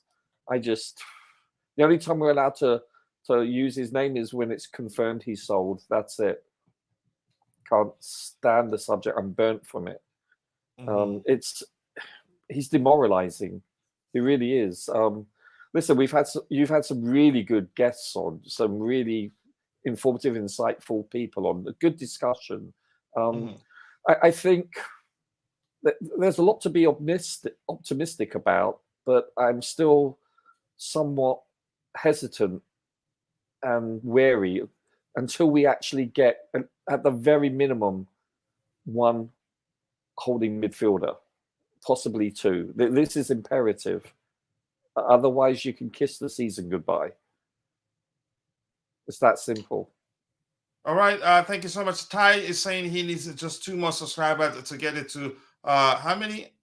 To get it to 900. Let's help him get there. If you're in the chat, if you haven't subscribed to Ty's YouTube channel called Chelsea Sessions, please go subscribe. Let's help him get to that target, which is 900. 2 more subscribers, please. We can help him get there. Wise, you say Muezi, Wise, and all Rain, all of you in the chat, if you haven't, please go check out his channel and subscribe. We need to bring Caicedo and a keeper. Let's see what the club does. Coach, if you need to add some experience and improve the age statistics, I will leave my number with you, with your lawyer, Roger. All right, let's see what else we have here. I think we've talked about that one. We talked about this too. The Rock Nation report there, and this one here. Anything else, Rodrigo? Nothing more. I think with that, I'm going to ask Bobby. Ty, anything you want to say? Or I'll go to Bobby to say, can get his final thoughts on the conversation today before we call it a day. Ty, you have anything to say, or should I just go to Bobby to round off? All right, Bobby, if you're there, your thoughts and everything on everything we've talked about today. Yeah, I mean, we've spoken at length about Conor Gallagher, which I don't really think is a topic. I think he stays. Yeah. Issues, the big issues are the Lukaku issue and the squad in general. I'm looking forward to the 3rd of August, is it? The game against Dortmund. I think that will be quite insightful, and it's very important for us because that's where we start to see a demonstration of the integration of all these different players. I think we've ended on we're ending on a very nice note to think about. Should the club be able to pull the rabbit out of the hat and land both Romeo Lavia and Caicedo, I think we should get quite excited. And the issue of age really doesn't come into it because they're very experienced, as young as they are. And accomplished. And accomplished, yeah, as young as they are. So we shouldn't worry too much about that in the midfield with those two, as well as Enzo. And of course, with people like Gallagher there, I'll be keen to see what Chukwuemeka does because I think it's a big chance for him. He looks to me very much as if there is a Pochettino type of player, he looks like the kind of player that if he's that good, if Poch is that good at developing, well, there you have one to develop. The only concerns I have with him and the likes of Madueke is that is finishing. Finishing, and in Madueke's case, decision-making in the final third. Now, they are good finishers, but they need that sort of instinct to do certain things in the box and at the right times in the final third. That will come with age, that will come with games, and that will come with coaching. So, yeah. But Bobby, I'm more concerned with Mudryk more than Madueke. I think Madueke is more polished than Mudryk, in my opinion. Yeah, I mean, I agree. I think Mudryk, he falls into that bracket as well. I really think he does. I think, games, a little bit more polish. He needs that polish, which will only come with games and coaching. Yeah. So I'll be keen to see him out in America as well, to see how he molds. I maintain, and I keep saying this, and I know coach has kind of alluded to it because he feels, look, these guys might do better than we all think. I'll just say, if they click, wow, hold on to your hats, because this will be something that will take the Premier League by storm. I'm not a believer on because XYZ has done it, we have to walk that path. No, the pathway that one has trodden is never the same for the other one to follow. You've got to make your own path. And if our path is to make a way with these youngsters, so be it, because boy, is it going to be very, very exciting to watch. So let's wait and see. However, on the flip side of it all, it could all be a total disaster. So that's the spirit, Bobby. Well, I don't think in those terms, but you never can tell with youngsters until you see them in action. Yeah. Also, can I just quickly say one thing? Wesley Fofana, I think this is a very important year for him to hopefully complete a full season without a major injury, and for him to, you're right, to cement himself also. I think this is a very important year for Fofana. Fitness for him, Chilwell and James. I mean, yes, of course. These are vitally important players. Yep. Thank you so much. I appreciate you all finding this time to join. Bobby, glad to hear that you're back home now. You're no longer at the hospital. Ty, thank you. I appreciate you, Roger. Thank you so much for joining. And all of the people that were those that were on the panel today, Declared, Matt, and one other person I might missing any name. And to those in the chat, I want to say thank you to Supreme Quartz. Thank you to Mitchie Boy. Mitchie, I appreciate you joining. God of Frogs. JC, and this is a Promise Madu. That's sounds like an Igbo boy. Promise, nice to see you there. Thank you for joining. And Mohazu Weiss, is that Mwezi Weiss? Nice to see you. Ty, thank you so much. I appreciate you for joining. Rain, Vanawa, all of you in the chat. If I miss your name, Chelsea all the way also, and Michael Obinka. If I miss your name, apologies. I'm only human. See you guys next time. We have a members only show today. That's 3 p.m. my time, which is around, I think, 11 a.m. UK. See you guys next time. God bless us all, and bye. Take care, chaps.